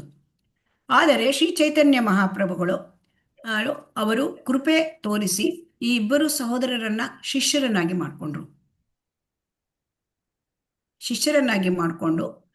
ಬ್ರಾಹ್ಮಣ ಸಂಸ್ಕೃತಿಯಲ್ಲಿಯೇ ಉಚ್ಚ ಸ್ಥಾನ ಎನಿಸಿಕೊಂಡಿದ್ದ ಗೋಸ್ವಾಮಿಗಳ ದರ್ಜೆಗೆ ಅವರನ್ನು ತಂದರು. ಅದಲ್ಲದೆ ಇಲ್ಲಿ ಶ್ರೀ ಚೈತನ್ಯ ಮಹಾಪ್ರಭುಗಳು ಅವರು ಹರಿದಾಸ್ ಥಾಕೂರ್ ಹೇಳ್ತಕ್ಕಂಥ ಒಬ್ಬ ಜಾತಿಯಾರೇ ಮುಸ್ಲಿಮರನ್ನು ಕೂಡ ಅವರು ಹರೇ ಕೃಷ್ಣ ಮಹಾಮಂತ್ರ ಇದರ ಸಂಕೀರ್ತನೆಯ ನಾಮಾಚಾರ್ಯರು ಎಂದು ನೇಮಿಸಿದರು. ಇದು ಹರಿದಾಸ್ ಥಾಕೂರ್ ಅವರು ಬೇರೆ ಅಲ್ಲ, ಸ್ವತಃ ಬ್ರಹ್ಮ. ಸೊ ಇದನ್ನೆಲ್ಲ ನಾವು ತಿಳ್ಕೊಳ್ಬೇಕು. ಹರೇ ಕೃಷ್ಣ. ಸೊ ಇಲ್ಲಿ ಏನು ಹೇಳ್ತಾ ಇದ್ದಾರೆ ಅಂದರೆ, ಹರೇ ಕೃಷ್ಣ ಇಲ್ಲಿ ಏನಾಗುತ್ತೆ ಅಂದರೆ, ನೀವು ಓದಿದರೆ ನನಗೆ ಈ ಓದ್ಬೇಕು ಅಂತ ಯಾರಾದ್ರೂ ಇದ್ದೀರಾ? ಹರೇ ಕೃಷ್ಣ. ಅಲ್ಲ ಮಾತಾಜಿ, ಹರೇ ಕೃಷ್ಣ ಮಾತಾಜಿ. ರೆಕಾರ್ಡ್ ಆಗ್ತಾ ಇದೆಯಾ ಅಂತ ಕೇಳಕ್ ಅಷ್ಟೇ ಮಾತಾಜಿ. ಹ್ಯಾಂಡ್ ರೈಸ್ ಮಾಡಿ. ರೆಕಾರ್ಡಿಂಗ್ ಇದೆ ಅದು. ಹರೇ ಕೃಷ್ಣ ಅಷ್ಟೇ ಮಾತಾಜಿ, ನೋಡಿಲ್ಲ ನಾನು ರೆಕಾರ್ಡ್ ಆಗ್ತಾ ಇದೆಯಾ. ಹರೇ ಕೃಷ್ಣ. ಯಾರಾದ್ರೂ ಓದ್ಬೇಕು ಅಂತ ಇದ್ದೀರಾ? ಹರೇ ಕೃಷ್ಣ. ಇದೇನಾಗುತ್ತೆ ಅಂದ್ರೆ, ನಾನು ಓದಿಸಿದ್ರೆ ಮತ್ತೆ ಅದನ್ನೇ ಹೇಳ್ಕೊಂಡು ಹೋಗ್ಬೇಕಾಗತ್ತೆ, ಅದಕ್ಕೆ ಹೇಳ್ತಾ ಇದ್ದೇನೆ. ಹರೇ ಕೃಷ್ಣ. ಇಲ್ಲ, ನೀವು ಹಂಗೆ ಮಾಡಿ ಹೇಳಿ ಮಾತಾಜಿ, ಹೇಳ್ತಾ ಹೋಗಿ. ಇಲ್ಲಿ ಚೈತನ್ಯ ಮಹಾಪ್ರಭುಗಳ ತತ್ವ ಏನು? ಚೈತನ್ಯ ಮಹಾಪ್ರಭುಗಳು ಸ್ವತಃ ಕೃಷ್ಣ. ಸೊ ಅವರು ನಮಗೆ ತತ್ವ ಏನು ಕೊಟ್ಟಿದ್ದಾರೆ ಅಂತಂದ್ರೆ, ಸಾರ್ವಕಾಲಿಕ ಮೌಲ್ಯ, ಎಲ್ಲ ಕಾಲದಲ್ಲಿಯೂ ಅದು ಬೆಲೆಯುಳ್ಳದ್ದು. ಅದು ಏನು ತತ್ವ ಅಂತಂದ್ರೆ, ಯಾರು ಕೃಷ್ಣ ವಿಜ್ಞಾನವನ್ನ ತಿಳಿದುಕೊಂಡಿದ್ದಾರೆ ಮತ್ತು ಯಾರು ಭಗವಂತನ ಭಕ್ತಿ ಸೇವೆಯನ್ನು ಒಪ್ಕೊಳ್ತಾರೆ, ಅವನು ಬ್ರಾಹ್ಮಣ ಕುಟುಂಬದಲ್ಲಿ ಜನಿಸಿದವನಿಗಿಂತ ಮೇಲಿನ ಮಟ್ಟದವನು ಎಂದು ಎಣಿಸಲಾಗುತ್ತದೆ. ಇದು ಅಂದರೆ ಅವನು ವೈಷ್ಣವ ಅಂತ ಎಣಿಸಲಾಗುತ್ತದೆ. ಸೊ ಹಾಗಾಗಿ ಇಲ್ಲಿ ಅಂದರೆ ಇಲ್ಲಿ ಆ ಒಂದು ಯಾರು ಭಕ್ತಿ ಸೇವೆಯನ್ನು ಮಾಡಲಿಕ್ಕೆ ಒಪ್ತಾರೆ, ಯಾರು ಕೃಷ್ಣ ವಿಜ್ಞಾನ ತಿಳ್ಕೊಂಡಿದ್ದಾರೆ, ಅವರು ವೈಷ್ಣವರು. ಸೊ ಹಾಗಾಗಿ ಈ ಒಂದು ಸಿದ್ಧಾಂತ ಇದನ್ನು ಇಟ್ಕೊಂಡು ಶ್ರೀಲ ಪ್ರಭುಪಾದರು ಪ್ರಪಂಚದಾದ್ಯಂತ ಶಿಷ್ಯರನ್ನು ಮಾಡಿದರು ಮತ್ತು ಪ್ರಪಂಚದಾದ್ಯಂತ ಕೃಷ್ಣ ವಿಜ್ಞಾನವನ್ನು ಬೋಧಿಸಿದರು. ಇದು ಬಹಳ ಮುಖ್ಯವಾದದ್ದು. ಎಲ್ಲ ವೈದಿಕ ಸಾಹಿತ್ಯಗಳು ಮತ್ತು ವಿಶೇಷವಾಗಿ ಭಗವದ್ಗೀತೆ ಮತ್ತು ಶ್ರೀಮದ್ ಭಾಗವತ ಗ್ರಂಥಗಳು ಈ ಮೂಲ ತತ್ವವನ್ನೇ ಹೇಳುತ್ತವೆ. ಅಂದರೆ ಯಾವುದು ಆ ಮೂಲ ತತ್ವ? ಕೃಷ್ಣ ವಿಜ್ಞಾನವನ್ನು ತಿಳ್ಕೊಂಡಿರಬೇಕು ಮತ್ತು ಭಗವಂತನ ಸೇವೆ ಮಾಡಬೇಕು. ಅವನ್ನೇ ಬ್ರಾಹ್ಮಣ ಕುಟುಂಬದಲ್ಲಿ ಜನಿಸಿದವನಿಗಿಂತ ಮೇಲ್ಮಟ್ಟದವನು, ಇದೇ ಮೂಲ ತತ್ವ. ಸೊ ಹಾಗಾಗಿ ಇಲ್ಲಿ ಪ್ರತಿಯೊಬ್ಬ ವ್ಯಕ್ತಿಗೂ ಶಿಕ್ಷಣ ನೀಡಿ ಅವನನ್ನು ಗೋಸ್ವಾಮಿಯ ಘನತೆವೆತ್ತ ಸ್ಥಾನಕ್ಕೆ ಏರಿಸಲು ಶ್ರೀ ಚೈತನ್ಯರು ಪ್ರತಿಪಾದಿಸಿದ ತತ್ವವನ್ನು ಭಕ್ತಿರಸಾಮೃತ ಸಿಂಧು ಬೋಧಿಸುತ್ತದೆ. ಸೊ ಹಾಗಾಗಿ ಈ ಭಕ್ತಿರಸಾಮೃತ ಸಿಂಧು ಏನನ್ನು ಬೋಧಿಸುತ್ತದೆ? ಎಲ್ಲರೂ ಕೂಡ ಈ ಒಂದು ಕೃಷ್ಣ ವಿಜ್ಞಾನವನ್ನ ತೆಗೆದುಕೊಳ್ಳಬೇಕು, ಅದರ ಶಿಕ್ಷಣವನ್ನು ಪಡ್ಕೊಳ್ಬೇಕು. ಮತ್ತು ಗೋಸ್ವಾಮಿ ಅಂತಂದರೆ ಎಲ್ಲ ಇಂದ್ರಿಯಗಳನ್ನು ನಿಯಂತ್ರಿಸಿದವನು ಗೋಸ್ವಾಮಿ. ಇಂದ್ರಿಯಗಳನ್ನು ನಿಯಂತ್ರಿಸಿದವನು. ಗೋದಾಸ ಅಂದರೆ ಇಂದ್ರಿಯಗಳಿಗೆ ದಾಸ, ಇಂದ್ರಿಯ ಭೋಗ ಮಾಡ್ತಕ್ಕಂಥವನು. ಸೊ ಗೋಸ್ವಾಮಿಯಿಂದ ಇಂದ್ರಿಯಗಳ ನಿಗ್ರಹ ಮಾಡೋದು. ನಾವು ಮೊದಲೇ ನೋಡಿದ್ದೇವೆ, ಆಧ್ಯಾತ್ಮಿಕದಲ್ಲಿ ಮುಂದುವರಿಬೇಕು ಅಂತಂದರೆ ನಮಗೆ ಇಂದ್ರಿಯ ನಿಗ್ರಹ ಬಹಳ ಮುಖ್ಯ. ಸೊ ಹಾಗಾಗಿ ಈ ತತ್ವವನ್ನು ಚೈತನ್ಯ ಮಹಾಪ್ರಭುಗಳು ಬೋಧಿಸಿದ ಈ ತತ್ವವನ್ನು ಈ ಭಕ್ತರಸಾಮೃತ ಸಿಂಧು ನಮಗೆ ಬೋಧಿಸುತ್ತದೆ. ಈಗ ಅದೇ ಶ್ರೀ ರೂಪ ಗೋಸ್ವಾಮಿ ಮತ್ತು ಸನಾತನ ಗೋಸ್ವಾಮಿ ಸಹೋದರರು ಅವರನ್ನ ದಬೀರ್ ಕಾಸ್ ಸಾಕರ ಮಲ್ಲಿಕ ಅಂತ ಕರಿತಿದ್ರು ಅಂತ ನೋಡಿದ್ವಿ ನಾವು. ಅವರು ಏನು ಮಾಡಿದ್ರು, ಶ್ರೀ ಚೈತನ್ಯ ಮಹಾಪ್ರಭುಗಳನ್ನು ಮಾಲ್ದಾ ಜಿಲ್ಲೆಯ ರಾಮಕೇಲಿ ಗ್ರಾಮದಲ್ಲಿ ಮೊಟ್ಟ ಮೊದಲ ಬಾರಿಗೆ ಅವರನ್ನು ಭೇಟಿ ಮಾಡಿದರು. ಸೊ ಅಂದರೆ ರಾಮಕೇಲಿ ಗ್ರಾಮ ಹೇಳೋದು ಒಂದು ಪಶ್ಚಿಮ ಬಂಗಾಳದಲ್ಲಿ ನವಾಬ್ ಹುಸೇನ್ ಆ ರಾಜನ ಒಂದು ಕೇಂದ್ರ ಸ್ಥಾನವಾಗಿತ್ತು. ಅಲ್ಲಿ ಇವರು ಇದ್ದಿದ್ರು. ಅಂದರೆ ಈ ರೂಪ ಗೋಸ್ವಾಮಿ ಅವರು ಆಮೇಲೆ ಆ ಹುಸೇನ್ ಶಾ ಅವರ ಆಸ್ಥಾನದಲ್ಲಿ ಇದ್ದಾಗ ರೂಪ ಗೋಸ್ವಾಮಿ ಅವರಿಗೆ ಮತ್ತು ಸಾಕರ ಮಲ್ಲಿಕ ಅವರಿಗೆ ಒಂದು ದೊಡ್ಡ ಅರಮನೆ ಕೊಟ್ಟಿದ್ರು ಉಳ್ಕೊಳ್ಳಿಕ್ಕೆ. ಅಲ್ಲಿ ಬೇಕಾದಷ್ಟು ಅಂದರೆ ಅವರು ತಮ್ಮ ಒಂದು ಸಾಧನೆಗಾಗಿ ಎಲ್ಲವನ್ನು ಕೂಡ ಅವರು ಅಲ್ಲಿ ವ್ಯವಸ್ಥೆ ಮಾಡಿಕೊಂಡಿದ್ರು. ಅವರೇ ಇಡೀ ರಾಜ್ಯದ ಎಲ್ಲ ವ್ಯವಹಾರಗಳನ್ನು, ಮುಖ್ಯ ವ್ಯವಹಾರಗಳು ಕೂಡ ಈ ರೂಪ ಗೋಸ್ವಾಮಿ ಸನಾತನ ಗೋಸ್ವಾಮಿ ಅವರಿಗೆ ಇದ್ದಿತ್ತು. ಒಬ್ಬರು ಹಣಕಾಸು ಮಂತ್ರಿ ಆಗಿದ್ದರು, ಮತ್ತೊಬ್ಬರು ಪ್ರಧಾನಮಂತ್ರಿ ಆಗಿದ್ದರು ಆ ಒಂದು ನವಾಬ್ ಹುಸೇನ ಆಸ್ಥಾನದಲ್ಲಿ. ಸೊ ಆಗ ಅವರಿಗೆ ಯಾವ ಥರ ಅವರು ಆ ಒಂದು ತಮ್ಮ ಮನೆಯನ್ನು ಮಾಡ್ಕೊಂಡಿದ್ರು ವಾತಾವರಣ ಅಂತಂದರೆ, ಆ ಮನೆಯ ಒಳಗಡೆ ಒಂದು ವೃಂದಾವನವನ್ನೇ ಅವರು ಸ್ಥಾಪನೆ ಮಾಡಿದರು. ಮತ್ತು ಆ ವೃಂದಾವನ ಹೇಗಿತ್ತು ಅಂದರೆ, ಜನ್ಮಸ್ಥಳ, ಕೃಷ್ಣನ ಜನ್ಮಸ್ಥಳ ಹೇಗಿತ್ತು ಹಾಗಿತ್ತು. ಅಲ್ಲಿ ಶ್ಯಾಮಕುಂಡ, ರಾಧಾಕುಂಡ ಎಲ್ಲದನ್ನು ಕೂಡ ಅವರು ಮಾಡಿಕೊಂಡಿದ್ರು ಆ ವ್ಯವಸ್ಥೆ. ಮತ್ತು ಅಲ್ಲಿ ಭಕ್ತಿಯನ್ನು ಅವರು ಅಲ್ಲಿ ಆ ಒಂದು ಮನೆಯಲ್ಲಿ ತಮ್ಮ ಅರಮನೆಯಾದರೂ ಕೂಡ ಅಲ್ಲಿ ಅವರು ಭಕ್ತಿಯನ್ನು ಅಲ್ಲಿ ಅವರು ಸಾಧನೆ ಮಾಡ್ತಾ ಇದ್ದಿದ್ರು. ಈಗ ಈ ರೀತಿ ಅಂದರೆ ಹೊರಗೆ ಅವರು ನೋಡಲಿಕ್ಕೆ ಮಂತ್ರಿಗಳ ತರಹ, ಆದರೆ ಮನೆಯಲ್ಲಿ ಮಾತ್ರ ತುಂಬ ಶುದ್ಧ ಭಕ್ತರಾಗಿದ್ದರು ಅವರು. ಸೊ ಈ ರೀತಿ ಇರುವಾಗ ಚೈತನ್ಯ ಮಹಾಪ್ರಭುಗಳು ರಾಮಕೇಲಿ ಗ್ರಾಮಕ್ಕೆ ಬಂದರು. ರಾಮಕೇಲಿ ಗ್ರಾಮದಲ್ಲಿ ಈ ಇಬ್ಬರು ಸಹೋದರರು ಅವರು ಚೈತನ್ಯ ಭಗವಾನ್ ಚೈತನ್ಯರನ್ನು ಭೇಟಿ ಮಾಡಿದರು. ಆ ಭೇಟಿಯ ನಂತರ ಅವರಿಬ್ಬರೂ ಕೂಡ ಅವ್ರು ಏನು ಮಾಡಿದರು ವಿಚಾರ, ಅವರು ಈ ಒಂದು ಸರ್ಕಾರಿ ನೌಕರಿ ಆ ರಾಜನ ಕೈಯಿಂದ ಕೆಲಸ ಮಾಡ್ತಾ ಇದ್ರನ್ನ ಅಲ್ಲಿಂದ ನಿವೃತ್ತಿ ಹೊಂದಬೇಕು ಅಂತ ಮಾಡಿದರು. ರೂಪ ಗೋಸ್ವಾಮಿಯವರು ತಾವು ಸರ್ಕಾರಿ ಅಥವಾ ಅವರಿಗೆ ದಬೀರ್ ಕಾಸ್ ಅಂತ ಹೇಳ್ತಾರೆ, ಅವರು ಸರ್ಕಾರಿ ನೌಕರಿ ಆ ರಾಜರ ಹತ್ರ ನಿವೃತ್ತಿ ಪಡ್ಕೊಂಡ್ರು. ಆ ನಿವೃತ್ತಿ ಪಡ್ಕೊಂಡು ಆಗ ಅವರಿಗೆ ಎಷ್ಟು ಹಣ ಆ ರಾಜ ನಿವೃತ್ತಿಯಿಂದ ಬಂದಿರತಕ್ಕಂಥ ಹಣ ಎಷ್ಟಿತ್ತು ಅಂದರೆ, ಅಲ್ಲಿ ಬಂಗಾರದ ನಾಣ್ಯಗಳು ಒಂದು ಹಡಗು ತುಂಬುವಷ್ಟು ಅವರಿಗೆ ಸಿಕ್ಕಿತು ಹಣ. ಹೇಗೆ ಅಂದರೆ ಅವರ ಒಂದು ಎಲ್ಲ ಕೂಡಿಟ್ಟ ಹಣ ಅದು ಕೋಟಿಗಟ್ಟಲೆ ಬೆಲೆ ಆಗ್ಬೋದು, ಈಗ ಅದಕ್ಕಿಂತಲೂ ಜಾಸ್ತಿನೇ ಆಗ್ಬಹುದು ಅಲ್ವಾ? ಹರೇ ಕೃಷ್ಣ. ಒಂದು ಹಡಗಿನ ತುಂಬ ನಾಣ್ಯ ಇದ್ದರೆ ಎಷ್ಟಿರ್ಬೋದು ಹರೇ ಕೃಷ್ಣ? ಹೌದು ಮಾತಾಜಿ, ಚಿನ್ನದ ನಾಣ್ಯಗಳು. ಸೊ ಈ ಪರಿಸ್ಥಿತಿಯಲ್ಲಿ ಅವರು ಏನು ಮಾಡಿದರು ಅಂತಂದರೆ, ಆ ಹಣವನ್ನು ಅವರು ಹೇಗೆ ವಿತರಣೆ ಮಾಡಿದರು ಅಂತ ನಾವು ಇಲ್ಲಿ ತಿಳ್ಕೊಳ್ಬೇಕಾದ ವಿಚಾರ, ಅನುಕರಣೀಯ ವಿಚಾರಗಳು ಇದು. ಏಕೆಂದರೆ ಸಂಪತ್ತಿನಲ್ಲಿ ಅವರು ಕೂಡಿಟ್ಟ ಸಂಪತ್ತಿನಲ್ಲಿ 50% ಭಾಗವನ್ನು ಕೃಷ್ಣ ಪ್ರಜ್ಞಾವಂತರಾದ ಬ್ರಾಹ್ಮಣರಿಗೆ ಮತ್ತು ವೈಷ್ಣವರಿಗೆ ಕೊಟ್ಟರು, ದಾನ ಮಾಡಿದರು ಅವರು 50% ಭಾಗ. ಇನ್ನು 25% ಭಾಗವನ್ನು ಅವರು ನೆಂಟರಿಷ್ಟರಿಗೆ ಕೊಟ್ಟರು. ಇನ್ನು ಉಳಿದಿದ್ದು 25% ಅದನ್ನು ಮುಂದೆ ತಮಗೇನಾದರೂ ಆಕಸ್ಮಿಕ ಸಂದರ್ಭ ಬರುತ್ತೆ, ತೊಂದರೆಗಳಿಗೆ, ವೈಯಕ್ತಿಕ ಕಷ್ಟಗಳಿಗೆ ಉಳಿಸ್ಕೊಂಡ್ರು. ಸೊ ಆ ರೀತಿಯ ಒಂದು ನಾವು ಗಳಿಸಿದ ಸಂಪತ್ತನ್ನು ಯಾವ ರೀತಿ ನಾವು ಬಳಸಬೇಕು, ವಿತರಣೆ ಮಾಡಬೇಕು, ಇದು ನಾವು ಇದರಿಂದ ಈ ರೂಪ ಗೋಸ್ವಾಮಿಯವರ ಒಂದು ಅವರು ಹೇಗೆ ನಡ್ಕೊಂಡಿದ್ದಾರೆ ಅದನ್ನು ನಾವು ಭಕ್ತರು ಅದನ್ನು ಪಾಲನೆ ಮಾಡಲಿಕ್ಕೆ ನೋಡಬೇಕು ಅಂತ ಇಲ್ಲಿ ನಮಗೆ ತಿಳ್ಕೊಳ್ಳಿಕ್ಕೆ ಆದ ಮುಖ್ಯವಾದ ವಿಚಾರ. ಮುಂದೆ ಏನಾಯಿತು ಅಂತಂದರೆ, ಅವರ ಅಣ್ಣ ಸನಾತನ ಗೋಸ್ವಾಮಿ ಅವರಿಗೆ ಸಾಕರ ಮಲ್ಲಿಕ್ ಅಂತ ಬಿರುದು ಕೊಟ್ಟಿದ್ರು ನವಾಬ್ ಹುಸೇನ್. ಅವರು ಏನು ಮಾಡಿದ್ರು, ಅವರು ಕೂಡ ಹೇಳಿದರು ನವಾಬ್ ಹುಸೇನ್ ಹತ್ರ, ನಾನೂ ನಿವೃತ್ತಿ ಹೊಂದುತ್ತೇನೆ, ನನಗೆ ಈ ನೌಕರಿ ಸಾಕು. ಆಗ ನವಾಬನಿಗೆ ತುಂಬ ಸಿಟ್ಟು ಬಂದ್ಬಿಡ್ತು. ಯಾಕೆಂದರೆ ಅವರು ನವಾಬ್ ಹುಸೇನ್ ಶಾ ಅವರು ಈ ರೂಪ ಗೋಸ್ವಾಮಿ ಸನಾತನ ಗೋಸ್ವಾಮಿ ಅವರ ಮೇಲೆ ಅವಲಂಬಿತ ಆಗಿದ್ದ. ಯಾಕೆಂದರೆ ಅಷ್ಟು ಚೆನ್ನಾಗಿ ಅವರು ಒಂದು ಆಡಳಿತದಲ್ಲಿ ತುಂಬ ಚೆನ್ನಾಗಿ ನೋಡ್ಕೊಳ್ತಾ ಇದ್ದರು. ಆವಾಗ ಏನು ಮಾಡಿದ, ಆ ಒಂದು ಸಂದರ್ಭದಲ್ಲಿ ಅವರಿಗೆ ಸಾಗರ ಮಲ್ಲಿಕರಿಗೆ ನಿವೃತ್ತಿ ಕೊಡಲಿಕ್ಕೆ ಒಪ್ಪಲಿಲ್ಲ ರಾಜ. ನಿವೃತ್ತಿ ಕೊಡಲಿಕ್ಕೆ ಒಪ್ಪಲಿಲ್ಲ ಅಂತ ಅಂದಾಗ ಸನಾತನ ಗೋಸ್ವಾಮಿಯವರು ಅವರು ಮನೆಯಲ್ಲಿ ಕೂತ್ಕೊಂಡು ನನಗೆ ಹುಷಾರಿಲ್ಲ ಅಂತ ಹೇಳಿ ಕಳಿಸಿದರು. ಅದು ಎಷ್ಟೋ ದಿವಸ ಹೋಗಲಿಲ್ಲ ಕೆಲಸಕ್ಕೆ. ಆಗ ಮತ್ತೆ ರಾಜನೇ ಅವರ ಮನೆಗೆ ಬಂದು ನೋಡ್ತಾನೆ. ಅವ್ರು ಕೆಲಸಕ್ಕೆ ಬರೋದಿಲ್ಲ ಅಂತ ನೋಡಿದಾಗ ಮನೆ ಒಳಗೆ ಅವರು ಭಾಗವತ ಶ್ರವಣ ಮಾಡ್ತಾ ಇದ್ದಿದ್ರು ಅನೇಕ ಜನರ ಜೊತೆ. ಇದು ನವಾಬ್ ಹುಸೇನಿಗೆ ತುಂಬ ಸಿಟ್ಟು ಬಂದ್ಬಿಡ್ತು. ಸಿಟ್ಟು ಬಂದು ಅವರು ಏನು ಮಾಡ್ತಾರೆ, ಅವರು ಅವನನ್ನು ಸನಾತನ ಗೋಸ್ವಾಮಿ ಅವರನ್ನು ಒಂದು ಜೈಲಿನಲ್ಲಿ ಹಾಕ್ಬಿಡ್ತಾರೆ. ಜೈಲಿನಲ್ಲಿ ಹಾಕಿದಾಗ ಆಗ ಈಗ ರೂಪ ಗೋಸ್ವಾಮಿ ಅವರ ತಮ್ಮ ರೂಪ ಗೋಸ್ವಾಮಿಯವರು ಅವರು ಅಷ್ಟೊಂದು ಆಪद्धನ ಅಂತ ಇಟ್ಕೊಂಡು ಒಬ್ಬ ಊರಿನ ಸಾಹುಕಾರನ ಹತ್ರ ಇಟ್ಕೊಂಡಿದ್ರು ಆ ಹಣವನ್ನು, ಅಂದರೆ ಚಿನ್ನದ ನಾಣ್ಯಗಳನ್ನು. ಅದನ್ನು ಪಡ್ಕೊಂಡು ಆ ನೆರವಿನಿಂದ ಅವರು ಆ ಜೈಲಿನಿಂದ ತಪ್ಪಿಸ್ಕೊಳ್ತಾರೆ. ಜೈಲರಿಗೆ ಆ ಹಣ, ಆ ಒಂದು ಚಿನ್ನದ ನಾಣ್ಯಗಳನ್ನು ಕೊಟ್ಕೊಂಡು ಜೈಲಿನಿಂದ ತಪ್ಪಿಸ್ಕೊಂಡು ಹೋಗ್ತಾರೆ. ಸೊ ಹಾಗಾಗಿ ಇಲ್ಲಿ ಈ ಸಹೋದರರಿಬ್ಬರು ಅಂದರೆ ಸನಾತನ ಗೋಸ್ವಾಮಿ ಮತ್ತು ರೂಪ ಗೋಸ್ವಾಮಿ ಇವರಿಬ್ಬರೂ ಕೂಡ ತುಂಬ ಶ್ರೀಮಂತ ಕುಟುಂಬದಿಂದ ಬಂದಿದ್ದರು.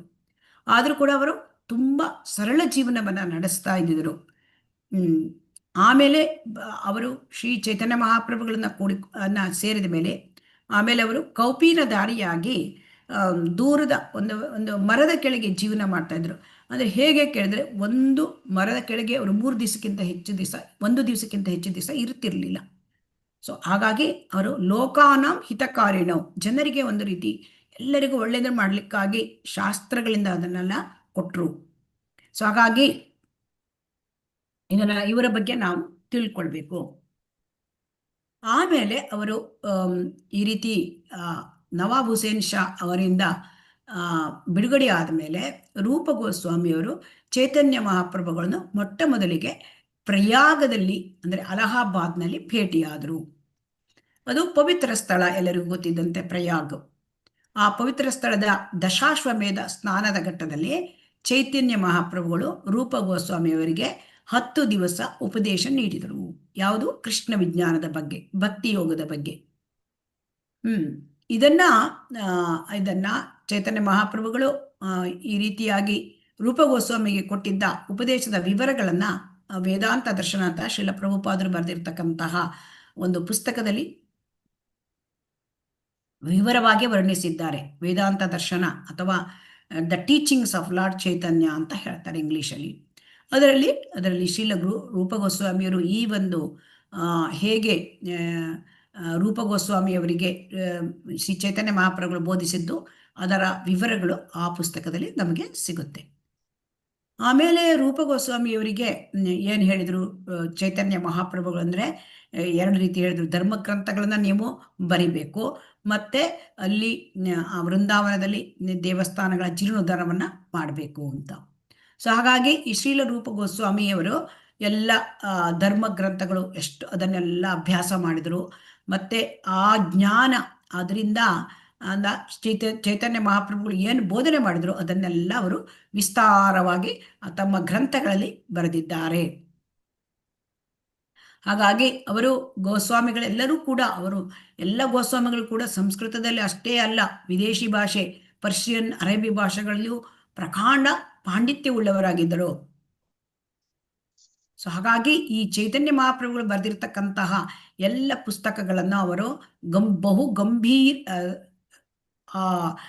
ಚೈತನ್ಯ ಮಹಾಪ್ರಭುಗಳು ಕೊಟ್ಟಿರ್ತಕ್ಕಂತಹ ಪಂಥ, ಇದನ್ನು ಭಕ್ತಿಯ ಪಂಥವನ್ನು ಅವರು ದೊಡ್ಡ ಅಂದರೆ ಭದ್ರವಾದ ಒಂದು ತಳಪಾಯ ಹಾಕಲಿಕ್ಕಾಗಿ ಇವರು ವೈದಿಕ ಸಾಹಿತ್ಯಗಳನ್ನು ಬಹು ಗಂಭೀರವಾಗಿ ಅಭ್ಯಾಸ ಮಾಡಿದರು. ಎಷ್ಟು ವೈದಿಕ ಸಾಹಿತ್ಯ ಆ ಕಾಲದಲ್ಲಿ ಇತ್ತು ಅದೆಲ್ಲವನ್ನು ಕೂಡ ಅವರು ಬಹಳ ಡೀಟೇಲ್ ಆಗಿ ಗಂಭೀರವಾಗಿ ಓದಿದರು. ಹಾಗಾಗಿ ಈ ನಮ್ಮ ಕೃಷ್ಣ ಪ್ರಜ್ಞಾ ಆಂದೋಲನ, ಈ ಕೃಷ್ಣ ಕಾನ್ಷಿಯಸ್ನೆಸ್, ಈ ಆಂದೋಲನ ನಡೆಯೋದು ಶ್ರೀಲ ರೂಪ ಗೋಸ್ವಾಮಿಯವರು ಅವರು ಏನು ಕೊಟ್ಟಿದ್ದಾರೆ ಅದರ ಆಧಾರದ ಮೇಲೆಯೇ ಇದೆ. ಅವರು ಏನು ತತ್ವಗಳನ್ನು ಬೋಧಿಸಿದ್ದಾರೆ ಆ ತತ್ವಗಳ ಆಧಾರಕ್ಕೆ ಪ್ರಮಾಣವಾಗಿ ಈ ಕೃಷ್ಣ ಪ್ರಜ್ಞಾ ಆಂದೋಲನ ನಡೆದು ಬರ್ತಾ ಇದೆ. ಹಾಗಾಗಿ ಈ ಕೃಷ್ಣ ಪ್ರಜ್ಞಾ ಆಂದೋಲನದಲ್ಲಿ ಇರತಕ್ಕಂತಹ ಭಕ್ತರನ್ನು ರೂಪಾನುಗರು ಎಂದು ಕರೆಯುತ್ತಾರೆ. ಅಂದರೆ ರೂಪ ಅನುಗರು. ರೂಪ ಅನುಗ ಅಂದರೆ ಶ್ರೀ ರೂಪ ಗೋಸ್ವಾಮಿಯವರ ಹೆಜ್ಜೆ ಗುರುತುಗಳ ಅನುಯಾಯಿಗಳು. ಅಂದರೆ ಶ್ರೀ ರೂಪ ಗೋಸ್ವಾಮಿಯವರು ಏನು ಹೇಳಿದ್ದಾರೆ ಅದನ್ನೇ ನಡೆಸಿಕೊಂಡು ಬರುವವರು, ಅವರು ರೂಪಾನುಗರು. ಸೊ ಎಲ್ಲ ಈ ಒಂದು ಇಸ್ಕಾನ್ ಸಂಸ್ಥೆಗೆ ಸೇರಿದ ಎಲ್ಲ ಅಂದರೆ ನಡೆದುಕೊಳ್ತಕ್ಕಂತಹ ಭಕ್ತಾದಿಗಳೆಲ್ಲರೂ ಕೂಡ ರೂಪಾನುಗರು. ಸೊ ಅವರು ಈ ಭಕ್ತಿ ರಸಾಮೃತ ಸಿಂಧುವನ್ನ ರಚಿಸಿದ್ದಾರೆ ಮತ್ತು ಶ್ರೀಲ ಪ್ರಭುಪಾದರು ಅದರ ಸಾರಾಂಶವನ್ನ ನಮಗೆ ಕೊಟ್ಟಿದ್ದಾರೆ. ಸೊ ಈ ಶ್ರೀಲ ಪ್ರಭುಪಾದರು ನಮಗೆ ಇದರ ಸಾರಾಂಶವನ್ನು ಕೊಟ್ಟಿದ್ದರ ಉದ್ದೇಶ ಏನು ಅಂದರೆ ಈ ಕೃತಿಯನ್ನ ನಾವು ಚೆನ್ನಾಗಿ ಅರ್ಥ ಮಾಡಿಕೊಂಡು ನಾವು ಕೃಷ್ಣ ಪ್ರಜ್ಞೆಯಲ್ಲಿ ಭದ್ರವಾಗಿ ನೆಲೆಸಬೇಕು ಅಂತ ಆಶೆ. ಸೊ ಇಲ್ಲೀಗ ಶ್ರೀಲ ಪ್ರಭುಪಾದರು ಏನು ಹೇಳ್ತಾರೆ ಅಂದರೆ ಭಕ್ತಿ ಅಂದರೆ ಏನು ಅಂತ ಇಲ್ಲಿ ನಮಗೆ ಭಕ್ತಿಯ ಒಂದು ಡೆಫಿನಿಷನ್ ಅದನ್ನು ಹೇಳ್ತಾರೆ. ಆ ಭಕ್ತಿ ಅಂದರೆ ಏನು? ಭಕ್ತಿ ಅಂದರೆ ಭಕ್ತಿಯುತವಾದ ಸೇವೆ. ಇದು ಬಹಳ ಮುಖ್ಯ. ಭಕ್ತಿ ಅಂದರೆ ಭಕ್ತಿ ಅಷ್ಟೇ ಅಲ್ಲ, ಭಕ್ತಿಯುತವಾದ ಸೇವೆ. ಈಗ ಯಾರಾದರೂ ಒಬ್ಬರು ಇನ್ನೊಬ್ಬರೇ ಸೇವೆ ಮಾಡ್ತಾ ಅಂದರೆ ಅವರಲ್ಲಿ ನಮಗೆ ಹೆಚ್ಚಿನ ಒಂದು ಯಾವುದಾದ್ರೂ ಒಂದು ಸೇವೆ ಮಾಡೋದ್ರಿಂದ ನಮಗೊಂದು ಆಕರ್ಷಣೆ ಅಥವಾ ಪ್ರೋತ್ಸಾಹ ಇರಬೇಕು ಅಲ್ವಾ? ಹರೇ ಕೃಷ್ಣ ಅಲ್ವಾ? ಹೌದು ಮಾತಾಜಿ. ಈಗ ತಾಯಿ ಮಗುವಿನ ಸೇವೆ ಮಾಡ್ತಾಳೆ ಅಲ್ವಾ? ಅದಕ್ಕೆ ಏಕೆ? ಮಗುವಿನ ಮೇಲೆ ಆಕರ್ಷಣೆ ಅಲ್ವಾ? ಪ್ರೀತಿ. ಸಂಸಾರ ಮಾಡ್ಕೊಂಡು ಹೋಗ್ತಾಳೆ, ಯಾಕೆ? ಆ ಸಂಸಾರದ ಮೇಲೆ ಆಸಕ್ತಿ. ಅದೇ ರೀತಿ ಗೃಹಸ್ಥ ಅವನು ಏನ್ ಮಾಡ್ತಾನೆ? ಹಗಲು ಇರುಳು ದುಡಿತಾನೆ ಅಲ್ವಾ? ಯಾಕೆ? ಯಾಕೆ ಅಂದ್ರೆ ಸಂಸಾರ ನಡ್ಸ್ಕೊಂಡು ಹೋಗ್ಬೇಕು, ಹೆಂಡತಿ ಮಕ್ಕಳ ಮೇಲೆ ಪ್ರೇಮ ಅಲ್ವಾ? ಹೌದು ಮಾತಾಜಿ. ಅದಕ್ಕಾಗಿ ಹಗಲು ಇರುಳು ದುಡಿತಾನೆ ಅವನು. ಇನ್ನೊಬ್ಬರು ನೋಡಿ, ಕೆಲವೊಬ್ಬರು ಇದನ್ನ ಮಾಡ್ತಾರೆ, ಸೋಷಿಯಲ್ ಸರ್ವಿಸ್ ಮಾಡ್ತಾರೆ, ಲೋಕೋಪಕಾರ ಅಲ್ವಾ? ಅವರಿಗೆ ಏನು ಇಚ್ಛೆ ಬರುತ್ತೆ, ಅವರಿಗೆ ಏನು ಪ್ರೇರಕ ಶಕ್ತಿ? ಆ ಪ್ರೇರಕ ಶಕ್ತಿ ಏನಂತಂದ್ರೆ ಅದರಿಂದ ಅವರಿಗೊಂದು ಒಂದು ರೀತಿಯ ಸಂತೋಷ ಸಿಗ್ತದೆ, ಒಂದು ರೀತಿಯ ರುಚಿ ಸಿಗ್ತದೆ ಆ ಸಮಾಜ ಸೇವೆ ಮಾಡೋದ್ರಿಂದ ಅಲ್ವಾ? ಹೌದು ಮಾತಾಜಿ. ಜನರಿಂದ ಒಂದು ರೀತಿ ಮನ್ನಣೆಯೂ ಸಿಕ್ಕತ್ತೆ ಅಲ್ವಾ? ಆಮೇಲೆ ಕೆಲವರು ಏನ್ ಮಾಡ್ತಾರೆ? ದೇಶ ಸೇವೆ ಮಾಡ್ತಾರೆ. ಸೊ ಹಾಗಾಗಿ ಇದೆಲ್ಲ ಪ್ರೇರಣೆ ಅಂದ್ರೆ ಈ ಎಲ್ಲ ಪ್ರೇರಣೆ ಇದೆಯಲ್ಲ, ಇದೆಲ್ಲ ಐಹಿಕವಾದ ರಸ. ಇದು ಯಾವುದು? ಸಂಸಾರಸ್ಥರು, ಗೃಹಸ್ಥರು ಸಂಸಾರ ನಡೆಸ್ಕೊಂಡು ಹೋಗೋದು ಅಥವಾ ಲೋಕೋಪಯೋಗಿ ಲೋಕೋಪಕಾರ ಮಾಡ್ತಕ್ಕಂಥದ್ದು ಅಥವಾ ದೇಶ ರಾಷ್ಟ್ರಾಭಿಮಾನದಿಂದ ಇರ್ತಕ್ಕಂಥ ಕೆಲಸ ಮಾಡೋದು, ಇದೆಲ್ಲ ಏನು ಹೇಳ್ತಾರೆ? ಇದನ್ನ ಆ ಶಕ್ತಿಯನ್ನ ರಸ ಅಂತ ಕರೀತಾರೆ. ಈ ರಸ ಪ್ರಾಪಂಚಿಕ ಜನ ಸವಿಯತಕ್ಕಂಥ ರಸ ಅಂದ್ರೆ ಇದು ಸಾಮಾನ್ಯ ರಸ. ಏನ್ ಹೇಳ್ತಾರೆ? ಐಹಿಕ ರಸ ಅಂತ ಹೇಳ್ತಾರೆ ಅಲ್ವಾ? ಹೌದು. ಈ ರಸ ನಮ್ಮನ್ನ, ಈ ಐಹಿಕ ರಸ ನಮ್ಮನ್ನು ಭಗವಂತನ ಎಡೆಗೆ ಕರ್ಕೊಂಡು ಹೋಗುತ್ತಾ? ಇಲ್ಲ ಮಾತಾಜಿ. ಇಲ್ಲ. ನಾವೀಗ ಈ ಎಲ್ಲ ಸಂಸಾರ ಸೇವೆ ಮಾಡೋದು, ಸಮಾಜ ಸೇವೆ ಮಾಡೋದು, ಕುಟುಂಬ ಸೇವೆ ಮಾಡೋದು ಅಥವಾ ಸಮಾಜ ಸೇವೆ ಮಾಡೋದು, ರಾಷ್ಟ್ರ ಸೇವೆ ಮಾಡಿದ್ರೆ ನಮ್ಮ ಭಗವಂತನ ಎಡೆಗೆ ಅದು ಕರ್ಕೊಂಡು ಹೋಗೋದಿಲ್ಲ. ಸೊ ಆಮೇಲೆ ಈ ಪ್ರಾಪಂಚಿಕ ರಸ ಇದು ಬಹಳ ಕಾಲ ಇರುವಂಗಿಲ್ಲ ಅಲ್ವಾ? ಹೌದು ಮಾತಾಜಿ. ಚಪಲ ಸುಖ ಇದು. ಈ ರುಚಿ ಅದು ಹೇಗೆ ಕೇಳಿದ್ರೆ, ಇದು ಹೇಗಿರುತ್ತೆ ಕೇಳಿದ್ರೆ, ಪ್ರಾಪಂಚಿಕ ರಸ ಅದನ್ನ ನಾವು ಮೊದಲು ಅರ್ಥ ಮಾಡ್ಕೊಳ್ಳೋಣ. ಈಗ ಒಬ್ಬನು ಒಂದು ವಾರ ಇಟ್ಟಡಿ ಕೆಲಸ ಮಾಡ್ತಾನೆ ಅಲ್ವಾ? ವಾರ ಇಟ್ಟಡಿ ಅಂಗಡಿ ಅಥವಾ ವ್ಯಾಪಾರ ಮಾಡ್ತಾನೆ, ಅಥವಾ ಒಂದು ಇದನ್ನ ಅಂದ್ರೆ ನೌಕರಿ ಮಾಡ್ತಾನೆ, ಏನೋ ಕೆಲಸ ಮಾಡ್ತಾನೆ ಅಲ್ವಾ? ಅಥವಾ ಮನೆಯಲ್ಲಿ ಒಂದು ಕೃಷಿ ವ್ಯವಹಾರ ಮಾಡ್ತಾನೆ. ಆದರೆ ಅವರಿಗೆ ವಾರ ಇಟ್ಟಡಿ ಕೆಲಸ ಮಾಡಿದ್ರೆ ತೃಪ್ತಿ ಉಂಟಾ? ಅಲ್ವಾ? ಬೇಸರ ಬರುತ್ತೋ ಇಲ್ವೋ? ಬೇಜಾರ್ ಬರುತ್ತೆ. ಬಂದಾಗ ಅವನು ಏನ್ ಮಾಡ್ತಾನೆ? ಭಾನುವಾರ ಅಥವಾ ಶನಿವಾರ ಸಂಜೆ, ಭಾನುವಾರ ಬಂದ ಎಲ್ಲಾದ್ರೂ ಬೇರೆ ಕಡೆ ಹೋಗ್ಲಿಕ್ಕೆ ಮಾಡ್ತಾನೋ ಇಲ್ವೋ? ಹರೇ ಕೃಷ್ಣ. ಮಾಡ್ತಾನೆ ಮಾತಾಜಿ. ಬೇರೆ ಕಡೆ ಎಲ್ಲಾದ್ರೂ ಹೋಗಿ ಬರೋಣ ಅಂತ ಕಾಣುತ್ತೆ ಅಲ್ವಾ? ಇವತ್ತು ಭಾನುವಾರ ನಾವು ಎಲ್ಲಾದ್ರೂ ಇದಕ್ಕೆ ಹೋಗೋಣ ಅಂದ್ರೆ ಪಿಕ್ನಿಕ್ಕಿಗೆ ಹೋಗೋಣ, ಅಥವಾ ಎಲ್ಲಾದ್ರೂ ನಾವು ಒಂದು ಬೀಚಿಗೆ ಹೋಗೋಣ, ಅಥವಾ ಏನಾದ್ರೂ ಒಂದು ಬೇರೆ ವ್ಯವಹಾರ ಮಾಡ್ತಾನೆ ಅಲ್ವಾ? ಅದೇ ನೌಕರಿ ಅಥವಾ ಅದೇ ಒಂದು ಕೆಲಸ ಮಾಡ್ತಾನ? ಇಲ್ಲ ಅಲ್ವಾ? ಸೊ ಆಮೇಲೆ ಅದು ಮುಗಿದ್ಮೇಲೆ ಮತ್ತೆ ಮತ್ತೆ ಸೋಮವಾರಕ್ಕೆ ಮತ್ತೆ ಅವನು ಬರ್ತಾನೆ ಅಲ್ವಾ? ಮತ್ತೆ ಅದೇ ಕೆಲಸ ಮಾಡ್ತಾನೆ. ಇಲ್ಲಿ ಏನಾಗತ್ತೆ ಅಂತಂದ್ರೆ ಈ ಒಂದು ಭೌತಿಕ ರಸದಲ್ಲಿ ಒಂದೇ ಒಂದು ಕೆಲಸವನ್ನ ಅದನ್ನ ಕಂಟಿನ್ಯೂಸ್ ಮಾಡ್ಲಿಕ್ಕೆ ಆಗುದಿಲ್ಲ ಅಲ್ವಾ? ಅದಕ್ಕೆ ಆಗಲ್ಲ ಮಾತಾಜಿ. ಜಿಗಿತಾರೆ, ಅಲ್ಲಿಂದ ಇಲ್ಲಿಗೆ ಜಿಗಿಯೋದು. ಒಂದಿಷ್ಟು ದಿನ ಈ ಕೆಲಸ ಮಾಡೋದು, ಆಮೇಲೆ ಸ್ವಲ್ಪ ಬೇರೆ ತರ ರೆಸ್ಟ್ ತಗೊಳ್ಳೋದು, ಮನೋರಂಜನೆ ಮಾಡ್ಕೊಳ್ಳೋದು ಅಲ್ವಾ. ಅದಕ್ಕೆ ಹೌದು. ಏನ್ ಹೇಳ್ತಾರೆ, ಭೋಗತ್ಯಾಗ ಅಂತ ಹೇಳ್ತಾರೆ. ಭೋಗತ್ಯಾಗ, ಭೋಗ ಅಂದ್ರೆ ಭೋಗ ಅಂದ್ರೆ ಇಂದ್ರಿಯ ಭೋಗ, ತ್ಯಾಗ ಅಂದ್ರೆ ವೈರಾಗ್ಯ. ಇಲ್ಲಿ ಏನಾಗತ್ತೆ, ಇವತ್ತು ಕೆಲಸ ಮಾಡಬೇಕು, ಅದು ಅದು ತ್ಯಾಗ ಅಂದ್ರೆ ಇದು ವೈರಾಗ್ಯ ಅಲ್ವಾ. ನಾ ಸಂಸಾರ ಮಾಡಬೇಕು, ದುಡಿಬೇಕು. ಆಮೇಲೆ ಭೋಗ, ಅದು ಹೇಗೆ ಭೋಗ, ಅಯ್ಯೋ ಭಾನುವಾರ ಯಾವಾಗ ಬತ್ತು ಅಂತ ಕಾಯ್ತಾ ಇರ್ತೇವೆ ಅಲ್ವಾ. ಹಾಗಿರುತ್ತೋ ಇಲ್ವೋ. ಹೌದು. ಅದೇ ರೀತಿ ಭೋಗ ಮತ್ತು ತ್ಯಾಗದ ನಡುವೆ ಈ ಐಹಿಕ ರಸ ತೂಗುಯ್ಯಾಲಿಯ ತರ ಆಡ್ತಾ ಇರುತ್ತೆ, ಆಚೆಗೆ ಈಚೆಗೆ ಆಚೆಗೆ ಈಚೆಗೆ ಇದ್ದೇ ಇರುತ್ತೆ. ಒಂದೇ ಸಮನೆ ವ್ಯಕ್ತಿ ಇಂದ್ರಿಯ ಭೋಗ ಮಾಡ್ಲಿಕ್ಕೆ ಆಗ್ತಾ ಇರುತ್ತಾ, ಅಥವಾ ತ್ಯಾಗ ಮಾಡ್ಲಿಕ್ಕೆ ಆಗತ್ತಾ?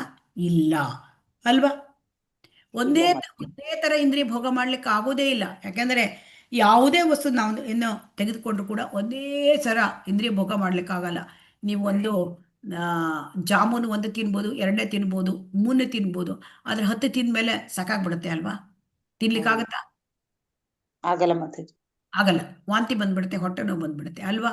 ಅದೇ ತರಹ ವಿರಕ್ತಿಯು ಕೂಡ ಒಂದೇ ತರ ವಿರಕ್ತಿಯಿಂದ ಮಾಡ್ಲಿಕ್ಕೂ ಕೂಡ ಐಹಿಕದಲ್ಲಿ ಆಗೋದಿಲ್ಲ. ಯಾಕೆಂದ್ರೆ ನಾವು ನಮ್ಮ ಸ್ವರೂಪ ಸ್ಥಿತಿ ಆ ತರ ಇದೆ. ಸೊ ಆ ಭೌತಿಕ ಪ್ರಪಂಚದಲ್ಲಿ ಯಾವುದೇ ಒಂದು ಸ್ಥಾನದಲ್ಲಿ ನಾವು ಸುಖವಾಗಿರ್ಲಿಕ್ಕೆ ಅಥವಾ ಇರ್ಲಿಕ್ಕೆ ಸಾಧ್ಯ ಇಲ್ಲ. ಮತ್ತೆ ಈ ಇಂದ್ರಿಯ ತೃಪ್ತಿ ಇದು ಅಥವಾ ಐಹಿಕ ರಸ ಇದು ಬಹಳ ಕಾಲ ಇರೋದಿಲ್ಲ. ಸೊ ಹಾಗಾಗಿ ಇದಕ್ಕೆ ಬಂದು ಹೋಗುವ ಸುಖ ಅಥವಾ ಚಪಲ ಸುಖ. ಐಹಿಕ ಸುಖ ಯಾವಾಗಲೂ ಚಪಲ ಸುಖ, ಅದು ಕ್ಷಣಿಕ ಸುಖ. ಯಾಕೆಂದ್ರೆ ಇಲ್ಲಿ ದುಃಖ ಇದ್ದೇ ಇರುತ್ತೆ, ದುಃಖ ಇಲ್ಲದ ಸ್ಥಿತಿ ಅದು ಚಪಲ ಸುಖ. ಹಾಗಾಗಿ ಅವನು ಈ ರೀತಿಯಾಗಿ ಒಬ್ಬ ಗೃಹಸ್ಥನಾಗ್ಲಿ ಅಥವಾ ಯಾರೇ ಆಗಲಿ, ಅವರು ಮಾಡ್ತಕ್ಕಂತಹ ಆ ಕೆಲಸದಿಂದ ಸಿಗ್ತಕ್ಕಂಥ ರಸ ಅನುಭವ ಅವರಿಗೆ ಖುಷಿ ಆಗುತ್ತೆ ಸಂಸಾರ ನಡೆಸಿದಾಗ ಅಲ್ವಾ. ಅದರಲ್ಲಿ ಏನೋ ಆನಂದ ಸಿಕ್ಕುತ್ತೆ, ರುಚಿ ಸಿಕ್ಕುತ್ತೆ. ಇಲ್ಲದಿದ್ರೆ ಯಾರು ಸಂಸಾರ ನಡೆಸ್ಕೊಂಡು ಗೃಹಸ್ಥರಾಗಿರ್ತಿದ್ರು? ಇಲ್ಲ. ಅದೇ ತರಹ ನಾವು ಈ ಒಂದು ಸಮಾಜದ ಕೆಲಸ ಮಾಡಿದ್ರು, ಸೇವೆ ಮಾಡಿದ್ರು, ಒಂದು ರೀತಿ ಖುಷಿ ಸಿಕ್ಕುತ್ತೆ. ಆದರೆ ಈ ಎಲ್ಲ ಅನುಭವ ಅದು ಎಲ್ಲಿವರೆಗೆ ಇರುತ್ತೆ? ಈ ಒಂದು ವ್ಯಕ್ತಿ ಸಾಧಿಸಿದ ಈ ಐಹಿಕ ರಸ ಸುಖ ಅದು ಎಲ್ಲಿವರೆಗೆ ಇರುತ್ತೆ? ಅದು ದೇಹ ಇರುವವರೆಗೆ ಮಾತ್ರ ಇರುತ್ತೆ ಅಲ್ವಾ. ಹೌದು. ದೇಹ ಅಂತ್ಯವಾದಾಗ ಇದು ಯಾವುದಾದ್ರೂ ನಮ್ಮ ಜೊತೆ ಬರುತ್ತಾ? ಇಲ್ಲ. ಸಂಸಾರದಲ್ಲಿ ನಾವು ಕಂಡ ಸುಖ ಅಥವಾ ಆ ಒಂದು ಇದರಲ್ಲಿ ಸುಖ ಯಾವುದು ಹೇಳಿ? ಒಂದು ಸಮಾಜ ಸೇವೆ ಮಾಡಿದ ಸುಖ, ಅದು ರಸ ಅದೆಲ್ಲ ನಮ್ಮ ಜೊತೆ ಬರ್ತಾ ಇಲ್ಲ. ಇಲ್ಲ ಮಾತಾಜಿ. ಇಲ್ಲ ಮಾತಾಜಿ. ದೇಹದೊಂದಿಗೆ ಅದು ಅಂತ್ಯವಾಗುತ್ತೆ ಅಲ್ವಾ. ಹೌದು ಮಾತಾಜಿ. ಆದ್ದರಿಂದ ಆದರೆ ಇಲ್ಲಿ ಆದರೆ ನಾಸ್ತಿಕರಾದವರಿಗೆ ಶ್ರೀಲ ಪ್ರಭುಪಾದರು ಹೇಳ್ತಾರೆ, ದೇವರು ಭಗವಂತ ಎಲ್ಲರಿಗೂ ಎಲ್ಲರ ಜೀವನದಲ್ಲೂ ಬರ್ತಾನೆ, ಭಕ್ತರ ಜೀವನದಲ್ಲೂ ಬರ್ತಾನೆ, ಅಭಕ್ತರ ಜೀವನದಲ್ಲೂ ಬರ್ತಾನೆ, ನಾಸ್ತಿಕರ ಜೀವನದಲ್ಲೂ ಬರ್ತಾನೆ. ನಾಸ್ತಿಕರ ಜೀವನದಲ್ಲಿ ಭಗವಂತ ಹೇಗೆ ಬರ್ತಾನೆ? ಹರೇ ಕೃಷ್ಣ, ಯಾರಾದ್ರೂ ಹೇಳ್ತೀರಾ? ನಾಸ್ತಿಕರ ಜೀವನದಲ್ಲಿ ಭಗವಂತ ಹೇಗೆ ಬರ್ತಾನೆ? ಹರೇ ಕೃಷ್ಣ. ಆಕಾಂಕ್ಷೆಗಳಿಂದ ಮಾತಾಜಿ, ಏನಾದ್ರು ಆದ್ರೆ ಬೇಡಿಕೆಗಳಿರುತ್ತಲ್ಲ, ಆ ಮೂಲಕದಲ್ಲಿ ಸ್ಟಾರ್ಟಿಂಗ್ ಅಲ್ಲಿ ಬರ್ತಾರೆ. ಮತ್ತೆ ಇದು ಕಂಪ್ಲೀಟ್ ಆಗ್ತಾ ಆಗ್ತಾ ಆಸ್ತಿಕರಾಗೋ ಚಾನ್ಸಸ್ ಇದೆ. ನಾಸ್ತಿಕರ ಪಾಲಿನಲ್ಲಿ ಭಗವಂತ ಯಾವಾಗ ಬರ್ತಾನೆ ಅಂದ್ರೆ ಮರಣದ ರೂಪವಾಗಿ ಬರ್ತಾನೆ, ಮೃತ್ಯುವಾಗಿ ಬರ್ತಾನೆ. ಸೊ ನಾಸ್ತಿಕರಿಗೆ ಆಗ ಮೃತ್ಯುವಾಗಿ ಬರ್ತಾನಂತೆ. ನಾಸ್ತಿಕರ ಪಾಲಿಗೆ ಅವನು ಮರಣ ಅಳೆದು ಭಗವಂತನ ಪ್ರತಿನಿಧಿಯಂತೆ ನಾಸ್ತಿಕರಿಗೆ. ಸೊ ಅವನಿಗೆ ಅವಾಗ ಗೊತ್ತಾಗತ್ತೆ, ಅಯ್ಯೋ ನಾನು ಎಲ್ಲ ಮಾಡಿದ್ದು ಎಲ್ಲ ವೇಸ್ಟ್ ಅಂತ. ಆಗ ಯಾವಾಗ ಸಾವು ಬರುತ್ತೆ ಆವಾಗ ಅವನಿಗೆ ಅರಿವಾಗತ್ತೆ, ನಾನೇನು ಈ ಭೌತಿಕದಲ್ಲಿ ಮಾಡಿದ್ದು ಎಲ್ಲವೂ ನಶ್ವರ ಅಂತ. ಆದರೆ ಭಕ್ತನಿಗೆ ಭಗವಂತ ಭಕ್ತ ಭಗವಂತನನ್ನು ಹೇಗೆ ಸಾಕ್ಷಾತ್ಕಾರ ಮಾಡ್ಕೊಳ್ತಾನೆ? ಭಕ್ತಿ ಸೇವೆ ಮೂಲಕ ಸಾಕ್ಷಾತ್ಕಾರ ಮಾಡ್ಕೊಳ್ತಾನೆ. ಸೊ ಹಾಗಾಗಿ ಭಕ್ತನಿಗೂ ಭಗವಂತ ಇದ್ದಾನೆ, ನಾಸ್ತಿಕರಿಗೂ ಕೂಡ ಮರಣ ರೂಪದಲ್ಲಿ ಬರ್ತಾನೆ ಭಗವಂತ. ಭಕ್ತನಿಗೆ ಭಕ್ತಿ ಸೇವೆಯ ಸಾಕ್ಷಾತ್ಕಾರವಾಗಿ ಭಗವಂತ ಇರ್ತಾನೆ. ಸೊ ಹಾಗಾಗಿ ಇದನ್ನ ನಾವು ತಿಳ್ಕೊಂಡಾಗ ನಮಗೆ ಗೊತ್ತಾಗತ್ತೆ. ಆದರೆ ಇಲ್ಲಿ ಶ್ರೀಲ ಪ್ರಭುಪಾದರು ನಮಗೆ ಈಗ ವಿವರಣೆ ಕೊಡ್ತಾರೆ. ಈಗ ನಾವು ಐಹಿಕ ರಸದ ವಿವರಣೆಯನ್ನು ನೋಡಿದ್ವಿ. ಐಹಿಕ ರಸ ಅಶಾಶ್ವತವಾದದ್ದು, ಅದು ಲೌಕಿಕವಾದ ರಸ, ಅದು ಚಕ್ರ ಸುಖ, ಮತ್ತೆ ಅದು ನಮ್ಮ ಒಂದು ಅದನ್ನ ನಾವು ಒಂದೇ ರೀತಿಯಾಗಿ ಇಂದ್ರಿಯ ಭೋಗ ಮಾಡೋದು ಅಥವಾ ವಿರಕ್ತಿ ಮಾಡೋದು ಎರಡನ್ನೂ ಕೂಡ ಕಂಟಿನ್ಯೂಸ್ ಮಾಡೋಕ್ಕಾಗಲ್ಲ. ಭೋಗತ್ಯಾಗಗಳ ನಡುವೆ ತೂಗುಯ್ಯಲೆ ಆಡತ್ತೆ. ಮತ್ತೆ ಈ ಭೌತಿಕ ರಸ ಅಥವಾ ಐಹಿಕ ರಸ ಹೇಳ್ತಕ್ಕಂಥದ್ದು ಶಾಶ್ವತ ಅಲ್ಲ. ಅದು ನಮ್ಮ ದೇಹ ಅಂತ್ಯವಾದಾಗ ಅದು ಅಂತ್ಯವಾಗಿ ಬಿಡುತ್ತೆ. ಅದು ನಿರಂತರವಾದದ್ದಲ್ಲ, ಶಾಶ್ವತವಾದದ್ದಲ್ಲ. ಹಾಗಾಗಿ ಈಗ ಎಲ್ಲರೂ ಕೂಡ ಶಾಶ್ವತವಾದದ್ದನ್ನೇ ಬಯಸುತ್ತಾರೆ. ಹೌದು ಅಲ್ವೋ? ಹೌದು ಮಾತಾಜಿ. ಹಾ, ಈ ಶಾಶ್ವತವಾದದ್ದನ್ನ ಯಾವುದು ರಸ? ಶಾಶ್ವತವಾದ ರಸ ಅಂದರೆ ಭಕ್ತಿ ರಸ. ಅದನ್ನ ಹೇಳ್ತಾ ಇದ್ದಾರೆ. ಭಕ್ತಿ ರಸ ಹೇಗೆ ಸಿಕ್ಕುತ್ತೆ? ಅದು ಅಲೌಕಿಕ ಪ್ರೇಮ ಸೇವೆಯಲ್ಲಿ ನಾವು ಭಗವಂತನ ಭಕ್ತಿ ಸೇವೆಯಲ್ಲಿ ತೊಡಗಿದಾಗ ಆ ರಸ, ಆ ಆನಂದ, ಆ ಮಾಧುರ್ಯ ಅದು ನಮ್ಮ ಬದುಕಿನ ಜೊತೆ ಕೊನೆಗೊಳ್ಳೋದಿಲ್ಲ. ಅದು ಏನಾದರೂ ಕೊನೆಗೊಳ್ಳುತ್ತಾ? ಇಲ್ಲ. ಅದಕ್ಕೆ ಅದು ನಿರಂತರವಾಗಿ ಮುಂದುವರಿಯುತ್ತದೆ. ಅದು ಹೇಗೆ ಮುಂದುವರಿಯುತ್ತೆ? ಭಗವದ್ಗೀತೆಯಲ್ಲಿ ಭಗವಂತನೇ ಹೇಳಿದ್ದಾನೆ, ನೇಹ ವಿಕ್ರಮನ ಶೋಸ್ತಿ ಪ್ರತ್ಯವಾಯೋ ನ ವಿದ್ಯತೆ ಸ್ವಲ್ಪಂ ಅಪಿ ಅಸ್ಯ ಧರ್ಮಸ್ಯ ತ್ರಾಯತೆ ಮಹತೋ ಭಯಾತ್. ಅಂದರೆ ಸ್ವಲ್ಪ ಕೃಷ್ಣ ಪ್ರಜ್ಞೆಯ ಆ ಭಕ್ತಿ ಸೇವೆಯಲ್ಲಿ ತೊಡಗಿಕೊಂಡ್ರೆ ಸಾಕು, ಅದು ನಮಗೆ ಮರಣದ ನಂತರವೂ ನಿರಂತರವಾಗಿ ಬರುತ್ತದೆ. ಹೇಗೆಂದ್ರೆ ಕ್ಯಾರಿ ಫಾರ್ವರ್ಡ್ ಆಗತ್ತೆ. ಯಾವುದು ಕೂಡ ಮರಣದ ನಂತರ ಕ್ಯಾರಿ ಫಾರ್ವರ್ಡ್ ಆಗಲ್ಲ ಅಲ್ವಾ? ಆಗತ್ತಾ? ಈಗ ನಾವು ಏನು ಹಣ ಸಂಪಾದನೆ ಮಾಡಿದ್ದೇವೆ, ಮನೆ ಮಠ ಆಸ್ತಿ ಪಾಸ್ತಿ ಇದ್ಯಾವುದಾದ್ರೂ ನಮ್ಮ ಮರಣದ ನಂತರ ನಮಗೆ ಬರುತ್ತಾ ಮುಂದಿನ ಜನ್ಮಕ್ಕೆ? ಇಲ್ಲ. ಆದರೆ ಇಲ್ಲಿ ಭಕ್ತಿ ರಸ ಅಂತ ಹೇಳ್ತಿದ್ದಲ್ಲ, ಆ ಭಕ್ತಿಯ ಮಾಧುರ್ಯ, ಆ ಭಕ್ತಿ ಸೇವೆ, ಅದರಲ್ಲಿ ನಾವು ಏನು ಎಷ್ಟು ಈ ಜನ್ಮದಲ್ಲಿ ನಾವು 1.0000001% ಮಾಡಿದ್ರೂ ಕೂಡ ಅದರಲ್ಲಿ ಆ ಒಂದು ಅಂಶ ನಮ್ಮ ಜೊತೆಗೆ ಮತ್ತೆ ನಮ್ಮ ಮುಂದಿನ ಜನ್ಮಕ್ಕೆ ನಮಗೆ ಬರುತ್ತೆ, ಕ್ಯಾರಿ ಫಾರ್ವರ್ಡ್ ಆಗತ್ತೆ. ಸೊ ಅದಕ್ಕೆ ಅದು ಮರಣವೇ ಇಲ್ಲದ ನಿರಂತರವಾಗಿರುವ ಅಮೃತ. ಯಾವುದು? ಭಕ್ತಿ ರಸ. ಸೊ ಇದಕ್ಕೆ ನಾವು ಮತ್ತು ಐಹಿಕ ರಸಕ್ಕೆ ಅದನ್ನ ಹೋಲಿಕೆ ಮಾಡಿ ನೋಡಿದಾಗ ಭಕ್ತಿ ರಸ ಹೇಳೋದು ನಿರಂತರವಾದದ್ದು, ಶಾಶ್ವತವಾದದ್ದು. ಅದಕ್ಕೆ ಅಮೃತ ಅಂತ ಕರೀತಾರೆ. ಈ ಐಹಿಕ ರಸ ಅದಕ್ಕೆ ವಿರುದ್ಧ, ಅದು ನಮ್ಮ ದೇಹದೊಂದಿಗೆ ಅಂತ್ಯವಾಗುತ್ತೆ. ಹಾಗಾಗಿ ಇಲ್ಲಿ ಭಕ್ತಿ ರಸವನ್ನ ಮರಣವೇ ಇಲ್ಲದ ನಿರಂತರವಾಗಿರುವ ಅಮೃತ ಎಂದು ಕರೆಯುತ್ತಾರೆ. ಅದರಿಂದ ನಾವು ತಿಳ್ಕೊಳ್ಬೇಕು, ಭಕ್ತಿ ರಸ ಅಮೃತ ಸಿಂಧು. ನಾವು ಓದ್ತಾ ಇರ್ತಕ್ಕಂಥ ಪುಸ್ತಕ ಏನು ಮುಂದೆ? ಭಕ್ತಿ ರಸ ಅಮೃತ ಸಿಂಧು, ಭಕ್ತಿ ರಸಾಮೃತ ಸಿಂಧು. ಸಿಂಧು ಅಂದ್ರೆ ಈ ಭಕ್ತಿ ರಸ ಹೇಳ್ತಕ್ಕಂಥದ್ದು ಸಮುದ್ರದ ಹಾಗೆ. ಆ ಸಮುದ್ರ ಹೇಗಿರುತ್ತೆ ಕೇಳಿದ್ರೆ ಅದಕ್ಕೆ ಅಗಲ, ಉದ್ದ, ಅಳತೆ ಯಾವುದೂ ಇರೋದಿಲ್ಲ. ಯಾಕೆಂದ್ರೆ ಅದು ಹೆಚ್ಚಾಗುತ್ತಾ ಹೆಚ್ಚಾಗುತ್ತಾ ಹೆಚ್ಚಾಗುತ್ತಾ ಹೋಗ್ತದೆ. ಅದಕ್ಕೆ ಆನಂದ ಅಂಬುದಿ ವರ್ಧನಂ.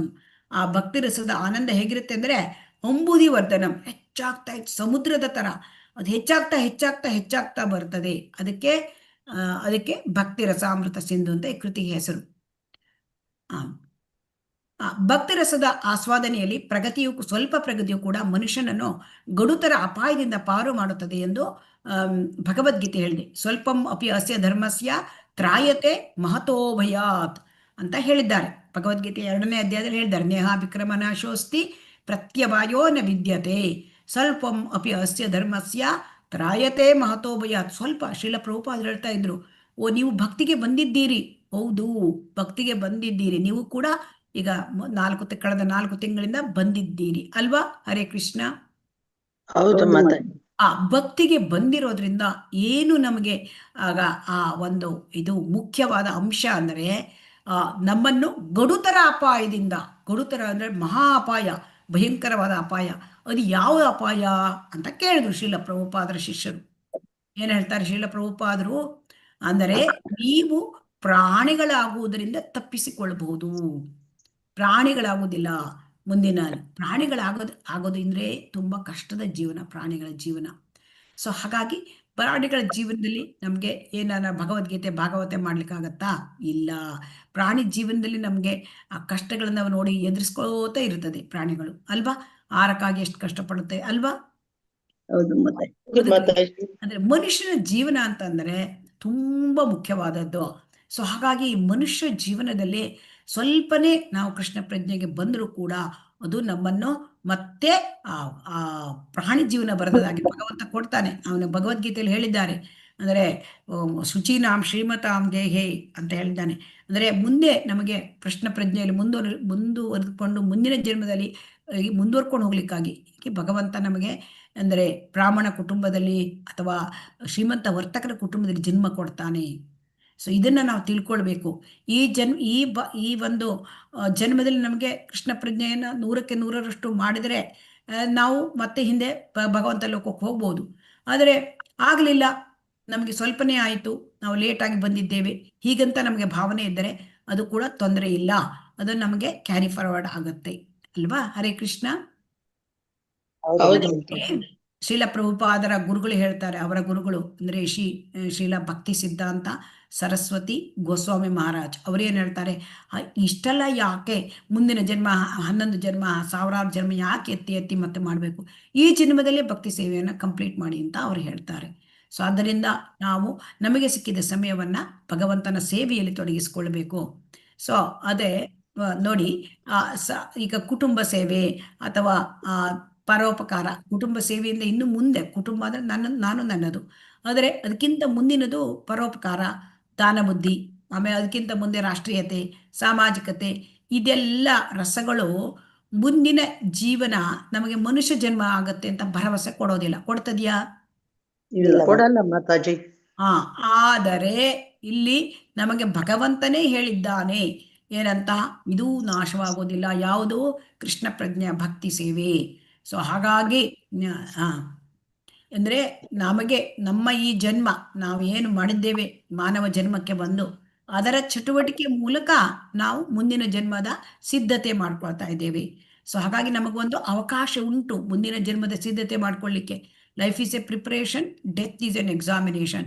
ಹಾಗಾಗಿ ನಾವು ಈ ಜನ್ಮದಲ್ಲಿ ಮುಂದಿನ ಜನ್ಮಕ್ಕೆ ಸಿದ್ಧತೆ ಮಾಡ್ಕೊಳ್ಳಿಕ್ಕೆ ಈ ಭಕ್ತಿ ಸೇವೆ ಮಾಡಿಕೊಂಡ್ರೆ ನಮಗೆ ಏನಾಗುತ್ತೆ, ಮುಂದಿನ ಜನ್ಮದಲ್ಲಿ ಒಂದು ಮನುಷ್ಯ ಶರೀರ ಸಿಕ್ಕತ್ತೆ. ಸೊ ಹಾಗಾಗಿ ಇಲ್ಲಿ ಇದನ್ನ ಶ್ರೀಲ ಪ್ರಭುಪಾದರು ಹೇಳ್ತಾರೆ, ಹೇಗೆ ನಮಗೆ ಮುಂದಿನ ಜನ್ಮ ಸಿಕ್ಕತ್ತೆ, ಇದರ ಅರಿವು ಉಂಟಾ? ಹರೇ ಕೃಷ್ಣ. ನಮಗೆ ಕೃಷ್ಣ ಪ್ರಜ್ಞೆ ಬರೋಕ್ಕಿಂತ ಮುಂಚೆ ಸಾವು ಅಂದ್ರೆ ಸಾವಿನ ಭಯ ಅಲ್ವಾ. ಸಾವು ಅಂದ್ರೆ ಭಯ, ಜೀವನ ಅಂದ್ರೆ ಮನುಷ್ಯ ಅಂದ್ರೆ ಐಕ ಬದುಕೇ ಹಾಗೆ ಆತಂಕಗಳಿಂದ ಕೂಡಿರುತ್ತೆ ಮತ್ತು ಭಯದಿಂದ ಕೂಡಿರುತ್ತೆ. ಸಾವು ಹೇಳೋದು ಮಹಾಭಯ. ಸೊ ಆ ಭಯ ಯಾರಿಗಿರುತ್ತೆ? ಭಕ್ತಿಯಲ್ಲಿ ಇಲ್ಲದಿದ್ದವರಿಗೆ. ಆದರೆ ಯಾಕೆ ಅಂತ ಕೇಳಿದ್ರೆ, ಭಕ್ತಿಗೆ ಬಂದಾಗ ಭಯ ಹೋಗುತ್ತೆ. ಕೃಷ್ಣನನ್ನು ಮರ್ತಿರೋದ್ರಿಂದ ಈ ಭಯ. ಸೊ ಹಾಗಾಗಿ ಈ ಭಯ ಮಾಯೆಯ ಅಂಡರ್ ಇರೋದ್ರಿಂದ ನಮಗೆ ಈ ಭಯ. ಸೊ ಆದರೆ ಯಾರು ಭಕ್ತಿಯಲ್ಲಿ ಇರ್ತಾರೆ ಅವರಿಗೆ ಭಯ ಇರೋದಿಲ್ಲ. ಯಾಕೆಂದ್ರೆ ಅವರಿಗೆ ಗೊತ್ತುಂಟು ಅವರ ಮುಂದಿನ ಜೀವನ ಅವರಿಗೆ ಮತ್ತೆ ಭಗವಂತನ ಲೋಕಕ್ಕೆ ಹೋಗ್ಲಿಕ್ಕೆ ಅನುಕೂಲ ಆಗುವಂತೆ ಭಗವಂತ ಅದನ್ನು ಮಾಡಿಕೊಡ್ತಾನೆ. ಸೊ ಹಾಗಾಗಿ ಮುಂದಿನ ಜೀವನ ನಮ್ಗೆ ಏನು ಸಿಕ್ಕತ್ತೆ ಅಂತಂದ್ರೆ, ಕರ್ಮಣ ದೈವ ನೇತ್ರೇಣ ಅಂದ್ರೆ ನಾವೇನು ಕರ್ಮ ಚಟುವಟಿಕೆಗಳನ್ನು ಈ ಭೌತಿಕ ಪ್ರಪಂಚದಲ್ಲಿ ಈ ಮಾನವ ಜನ್ಮ ಸಿಕ್ಕಿದಾಗ ಮಾಡಿದ್ದೇವೆ, ಅದರ ಫಲ ಮತ್ತು ಆ ಒಂದು ಕೊನೆಯ ಕ್ಷಣದಲ್ಲಿ, ಸಾವಿನ ಕ್ಷಣದಲ್ಲಿ ನಮ್ಮ ಭಾವನೆ ಏನಿರುತ್ತೆ ಅದರ ಪರಿಣಾಮ ಎಲ್ಲವನ್ನು ಆ ಪರಮೋನ್ನತನಾದ ಭಗವಂತ ಅವನು ನಿರ್ಣಯ ಮಾಡ್ತಾನೆ. ಮುಂದೆ ಯಾವ ಜೀವನ ಯಾವ ಜನ್ಮ ಕೊಡಬೇಕು, ಯಾವ ದೇಹ ಕೊಡಬೇಕು, ಇದರ ಪರಮೋನ್ನತನಾದವನ ಅಧಿಕಾರದ ಉಸ್ತುವಾರಿಯಲ್ಲಿ ಮನುಷ್ಯನ ಮುಂದಿನ ದೇಹದ ಸ್ವರೂಪ ನಿರ್ಣಯ ಆಗುತ್ತೆ. ಮನುಷ್ಯ ದೇಹಕ್ಕೆ ಮುಂದೇನು ಕೊಡಬೇಕು ಅಂತ ಭಗವಂತ ನಿರ್ಣಯ ಮಾಡ್ತಾನೆ. ಹೇಗೆ? ಅವನು ಪಾರ್ಶಿಯಾಲಿಟಿ ಮಾಡೋದಿಲ್ಲ. ನಾವೇನು ಮಾಡಿದ್ದೇವೆ ನಮ್ಮ ಜೀವನದಲ್ಲಿ ಅದರ ಫಲ ಕೊಡ್ತಾನೆ. ನಾವು ಸಾವಿನ ಕ್ಷಣದಲ್ಲಿ ಯಾವ ರೀತಿ ಭಾವನೆಗಳಿದೆ ಅದರ ಫಲ ಕೊಡ್ತಾನೆ. ಆದರೆ ಪ್ರಾಣಿಗಳಿಗೆ ಆ ಥರ ಅಲ್ಲ. ಪ್ರಾಣಿಗಳಿಗೆ ಯಾವುದೇ ಕರ್ಮ ಇರೋದಿಲ್ಲ. ಯಾಕೆಂದರೆ ಅವರಲ್ಲಿ ಪ್ರಜ್ಞೆ ತುಂಬ ಕಡಿಮೆ ಇರುತ್ತೆ. ಹಾಗಾಗಿ ಅವರಿಗೆ ಆಟೋಮೆಟಿಕ್ ಆಗಿ ಮುಂದಿನ ಜೀವನಕ್ಕೆ ಅವರಿಗೆ ದೇಹ ಸಿಕ್ಕತ್ತೆ. ಆದರೆ ಮನುಷ್ಯ ಜನ್ಮ ಹಾಗಲ್ಲ. ಯಾಕೆಂದರೆ ಮನುಷ್ಯನಿಗೆ ಹೆಚ್ಚಿನ ಪ್ರಜ್ಞೆಯನ್ನು ಕೊಟ್ಟಿದ್ದಾನೆ. ಸೊ ಹಾಗಾಗಿ ರೂಢಿಯ ಅರ್ಥದಲ್ಲಿ ದೈವವನ್ನು ವಿಧಿ ಅಥವಾ ಹಣೆ ಬರ ಎಂದು ಕರೆಯಲಾಗುತ್ತದೆ. ಅದಕ್ಕೆ ಹೇಳ್ತಾರಲ್ಲ, ಅವನ ಹಣೆ ಬರ ಅಂತ ಹೇಳ್ತಾರೆ. ಏನದು ಹಣೆ ಬರ? ಹಣೆ ಬರ ಅಂದ್ರೆ ಭಗವಂತ ನಮಗೆ ಏನು ನಮ್ಮ ಕರ್ಮಗಳ ಆಧಾರದ ಮೇಲೆ, ನಮಗೆ ಕರ್ಮ ಫಲದ ಆಧಾರದ ಮೇಲೆ ಕೊಟ್ಟಿರ್ತಕ್ಕಂತಹ ಎಲ್ಲ ಫಲಗಳು, ಅದನ್ನ ನಾವು ವಿಧಿ ಬರಹ, ಹಣೆ ಬರ ಅಂತ ಹೇಳ್ತೇವೆ ಅಲ್ವಾ. ಹರೇ ಕೃಷ್ಣ. ಯಾರಿಗಾದ್ರೂ ಕಷ್ಟ ಬಂತು, ಹಣೆ ಬರ ಅಲ್ವಾ. ಅದೇನದು ಹಣೆ ಬರ ಅಂದ್ರೆ, ನಾವೇ ಮಾಡಿಕೊಂಡ ಕರ್ಮದ ಫಲಗಳು. ಹಿಂದಿನ ಜನ್ಮದಲ್ಲಿ ಏನು ಕರ್ಮ ಮಾಡುತ್ತೆ ಅದರ ಫಲವನ್ನ ಈಗ ನಾವು ಅನುಭವಿಸ್ತಾ ಇರ್ತೇವೆ. ಸೊ ಹಾಗಾಗಿ ಈ ದೈವದ ಮೇಲುಸ್ತುವಾರಿಯು 84 ಲಕ್ಷ ಜೀವ ರೂಪಗಳಿಂದ ಆರಿಸಿದ ಒಂದು ದೇಹವನ್ನು ನಮಗೆ ಕೊಡುತ್ತೆ. ಸೊ ಅದರಿಂದ ಈಗ ನಮ್ಗೆ ಏನಾಗಿದೆ, ಮನುಷ್ಯ ದೇಹ ಬಂದಿದೆ. ಆ ಮನುಷ್ಯದಲ್ಲಿ ನಾವು ಏನೇನೋ ಚಟುವಟಿಕೆ ಮಾಡುತ್ತೇವೆ, ಇರದೇ ಇರ್ಲಿಕ್ಕೆ ಸಾಧ್ಯವೇ ಇಲ್ಲ. ಕಲ್ ಥರ ಕೂರ್ಲಿಕ್ಕಾಗತ್ತಾ ನಮಗೆ? ಇಲ್ಲ. ನಾವು ಕೆಲಸ ಏನಾದರೂ ಮಾಡೇ ಮಾಡ್ತೇವೆ. ಆ ಕೆಲಸದ ಫಲವನ್ನು ನಮಗೆ ಏನಾಗುತ್ತೆ, ಅದರ ಫಲ ಹೇಗೆ? ಕರ್ಮಣ ದೈವ ನೇತ್ರೇಣ 84 ಲಕ್ಷ ಯೋನಿಗಳಲ್ಲಿ ಯಾವುದಾದರೂ ಒಂದು ನಮಗೆ ದೇಹ ಸಿಕ್ಕತ್ತೆ.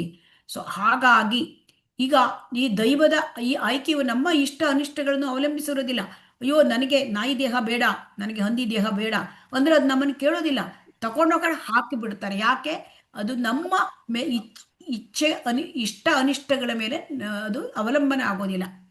ಪ್ರಕೃತಿ ನಿಯಮಗಳು ಎಷ್ಟು ಕಠೋರವಾಗಿರ್ತವೆ ಅಂತಂದರೆ ಅದನ್ನು ನಾವು ನನಗೆ ಅದು ಬೇಡ ಇದು ಬೇಡ ಹೇಳುವ ಹಾಗೆ ಇಲ್ಲ. ಆಗತ್ತಾ? ಹರೇ ಕೃಷ್ಣ. ನಾವು ಭೌತಿಕ ಪ್ರಪಂಚದಲ್ಲಿ ಅದು ಬೇಡ ಇದು ಬೇಡ ಅಂದ್ಬಿಡ್ತೇವೆ. ಆದರೆ ನಮಗೆ ಇದರಲ್ಲಿ ಅದು ಬೇಡ ಇದು ಬೇಡ ಅಂತ ಹೇಳಲಿಕ್ಕಾಗತ್ತಾ? ಆಗಲ್ಲ ಮಾತಾಜಿ. ಇಲ್ಲ. ನಮ್ಮ ಕರ್ಮಫಲ ಏನಿದೆ ಅದರ ಪ್ರಕಾರ ನಮ್ಗೇನು ದೇಹ ಕೊಟ್ಟಿದ್ದಾರೆ ಅಲ್ಲಿ ನಮ್ಮ ಜೀವಾತ್ಮ, ನಮ್ದೇನು ಆತ್ಮ, ದೇಹ ಅಲ್ಲ ನಮ್ಮ ಆತ್ಮ, ಆ ಆತ್ಮ ತಗೊಂಡೋಗ್ಕೊಂಡು ಅಲ್ಲಿ ಹಾಕ್ಬಿಡ್ತಾರೆ. ಆಗ ನಮಗೆ ಅಯ್ಯೋ ನನಗೆ ಇದು ಬೇಡ, ನನಗೆ ಬೇರೆ ಒಳ್ಳೆಯ ಶರೀರ ಕೊಡೋಕ್ಕೆ, ಅದು ನಮ್ಮ ಇಷ್ಟ ಮೇಲೆ ಇಲ್ಲ. ಇದು ಅರ್ಥ ಆಯ್ತಾ ಎಲ್ಲರಿಗೂ? ಹರೇ ಕೃಷ್ಣ. ಅರ್ಥ ಆಯ್ತು ಮಾತಾಜಿ. ಆದ್ದರಿಂದ ನಾವು ಈ ಕೃಷ್ಣ ಪ್ರಜ್ಞೆ ಭಕ್ತಿ ಸೇವೆಯಲ್ಲಿ ತೊಡಗಬೇಕು. ಸೊ ಅದು ಬಹಳ ಮುಖ್ಯವಾದ. ಶ್ರೀಲ ಪ್ರಭುಪಾದ ನಮಗೆ ತಿಳಿಸ್ತಾರೆ, ನಮಗೆ ನೀಡಲಾಗುವ ದೇಹವನ್ನು ನಮ್ಮ ವಿಧಿಗೆ ಅನುಸಾರವಾಗಿ ಕೊಡಲಾಗುತ್ತದೆ. ಸೊ ಅದರಿಂದ ನಾವು ತಿಳ್ಕೊಳ್ಬೇಕು ನಮಗೆ ದೇಹ ಯಾವುದು ಬೇಕು ಮುಂದೆ. ಅದನ್ನ ನಾವು ಈಗ ಮಾಡುವ ಚಟುವಟಿಕೆಯಿಂದ ಅದು ನಿರ್ಧಾರ ಆಗತ್ತೆ. ಅದಕ್ಕೆ ಶ್ರೀಲ ಪ್ರಭುಪಾದ ಏನ್ ಹೇಳ್ತಾರೆ, ಈಗಿನ ನಮ್ಮ ದೇಹವು ಕೃಷ್ಣ ಪ್ರಜ್ಞೆಗೆ ಸಂಬಂಧಿಸಿದ ಕಾರ್ಯಗಳಲ್ಲಿ ನಿರತವಾಗಿದ್ದರೆ ನಮ್ಮ ಮುಂದಿನ ದೇಹವು ಕನಿಷ್ಠ ಪಕ್ಷಕ್ಕೆ ಮನುಷ್ಯ ದೇಹವೇ ಆಗಿರುತ್ತದೆ ಎಂಬುದು ಖಚಿತ. ನೋಡಿ, ಗ್ಯಾರಂಟೀಡ್. ಇಲ್ಲಿ ನಮಗೆ ಗ್ಯಾರಂಟಿ ಹೇಳ್ತಾ ಇದ್ದಾರೆ. ಏನು ಗ್ಯಾರಂಟಿ? ಆಯಿತು, ನಿಮ್ಮ ಕೃಷ್ಣ ಪ್ರಜ್ಞೆಯಲ್ಲಿ ಎಲ್ಲವನ್ನು 100ಕ್ಕೆ 100% ಕೃಷ್ಣ ಪ್ರಜ್ಞಾವಂತರಾಗಿ ಭಕ್ತಿ ಸೇವೆಯಲ್ಲಿ ಮುಂದುವರಿದರೆ ನಮಗೆ ಆಧ್ಯಾತ್ಮಿಕ ಶರೀರ ಸಿಕ್ಕತ್ತೆ. ಆಧ್ಯಾತ್ಮಿಕ ಶರೀರ ಸಿಕ್ಕಿದ್ರೆ ಭಗವಂತನ ಲೋಕಕ್ಕೆ ಹೋಗ್ಬೋದು. ಮತ್ತೆ ಹುಟ್ಟು ಸಾವು, ಈ ಮುಪ್ಪು ರೋಗ ಇದೆಲ್ಲ ಇಲ್ಲ. ಆಯಿತು, ಅದನ್ನು ಮಾಡ್ಲಿಕ್ಕಾಗಲಿಲ್ಲ. ನಮಗೆ ಗ್ಯಾರಂಟಿ ಏನು? ಮತ್ತೆ ಮುಂದಿನ ದೇಹ ನಮಗೆ ಕನಿಷ್ಠ ಪಕ್ಷಕ್ಕೆ ಮನುಷ್ಯ ದೇಹವೇ ಸಿಗ್ತದೆ. ಇದು ಗ್ಯಾರಂಟಿ. ಭಕ್ತಿಯೋಗದ ನಿಯಮಾವಳಿಯನ್ನು ಪೂರ್ಣಗೊಳಿಸದಿದ್ದರೂ ಕೂಡ ಕೃಷ್ಣ ಪ್ರಜ್ಞೆಯಲ್ಲಿ ತನ್ನಂತೆ ತಾನೇ ಮುಂದುವರಿಯಲಿ ಎಂಬ ಕಾರಣಕ್ಕಾಗಿ ಕೃಷ್ಣ ಪ್ರಜ್ಞೆಯಲ್ಲಿ ನಿರತನಾದ ಮನುಷ್ಯನು ಮಾನವ ಸಮಾಜದ ಉಚ್ಚ ವರ್ಣಗಳಲ್ಲಿ ಜನ್ಮವನ್ನು ತಳೆಯುತ್ತಾನೆ. ಸೊ ಹಾಗಾಗಿ ಕೃಷ್ಣ ಪ್ರಜ್ಞಾವಂತನು ಮಾನವ ಜನ್ಮದಲ್ಲಿ ಉಚ್ಚ ಇದರಲ್ಲಿ ಜನ್ಮ ತಾಳ್ತಾನೆ. ಉಚ್ಚವರ್ಣ ಅಂದರೆ ಬ್ರಾಹ್ಮಣ, ಕ್ಷತ್ರಿಯ, ವೈಶ್ಯ, ಈ ಥರ ಉಚ್ಚವರ್ಣಗಳಲ್ಲಿ ಜನ್ಮ ತಳೆಯುತ್ತಾನೆ. ಬ್ರಾಹ್ಮಣ ಮತ್ತು ಕ್ಷತ್ರಿಯ, ಬ್ರಾಹ್ಮಣ ಮತ್ತು ವೈಶ್ಯ ಅಂತ ಕೊಟ್ಟಿದ್ದಾರೆ ಭಗವದ್ಗೀತೆಯಲ್ಲಿ. ಸೊ ಆದ್ದರಿಂದ ಕೃಷ್ಣ ಪ್ರಜ್ಞೆಯಲ್ಲಿ ಮಾಡುವ ಅಕೃತ್ರಿಮ ಕಾರ್ಯಗಳೆಲ್ಲವೂ ಅಮೃತ, ನಿರಂತರ.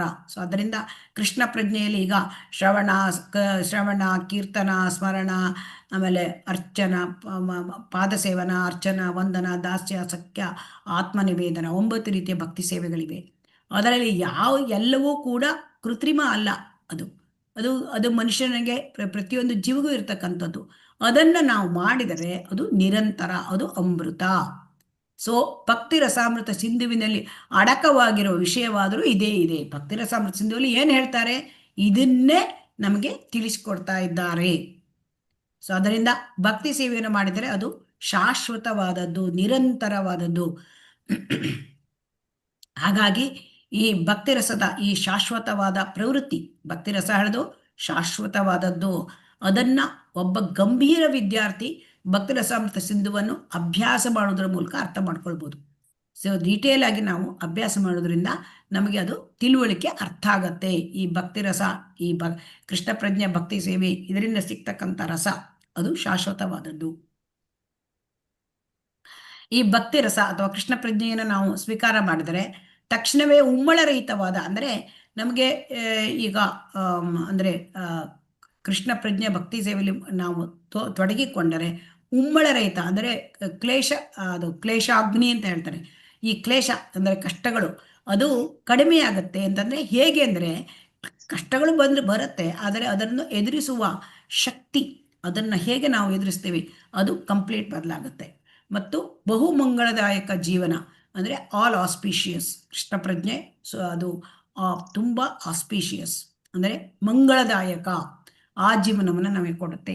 ಸೊ ಹಾಗಾಗಿ ಲೋಕೋತ್ತರ ಅಸ್ತಿತ್ವವನ್ನು ನೀಡುತ್ತದೆ. ಅಂದರೆ ಭಕ್ತಿ ಸೇವೆ ಹೇಳೋದು ಲೋಕೋತ್ತರವಾದದ್ದು, ಐಹಿಕ ಅಲ್ಲ. ಮತ್ತೆ ಮುಕ್ತಿಯ ಮೌಲ್ಯವನ್ನು ತಗ್ಗಿಸುತ್ತದೆ. ಆ ಮುಕ್ತಿ ಹೇಳೋದ್ರ ಬೆಲೆನೇ ಕಡಿಮೆ. ಈ ಮುಕ್ತಿ ಅಂದರೆ ಐಹಿಕದ ಬಿಡುಗಡೆ.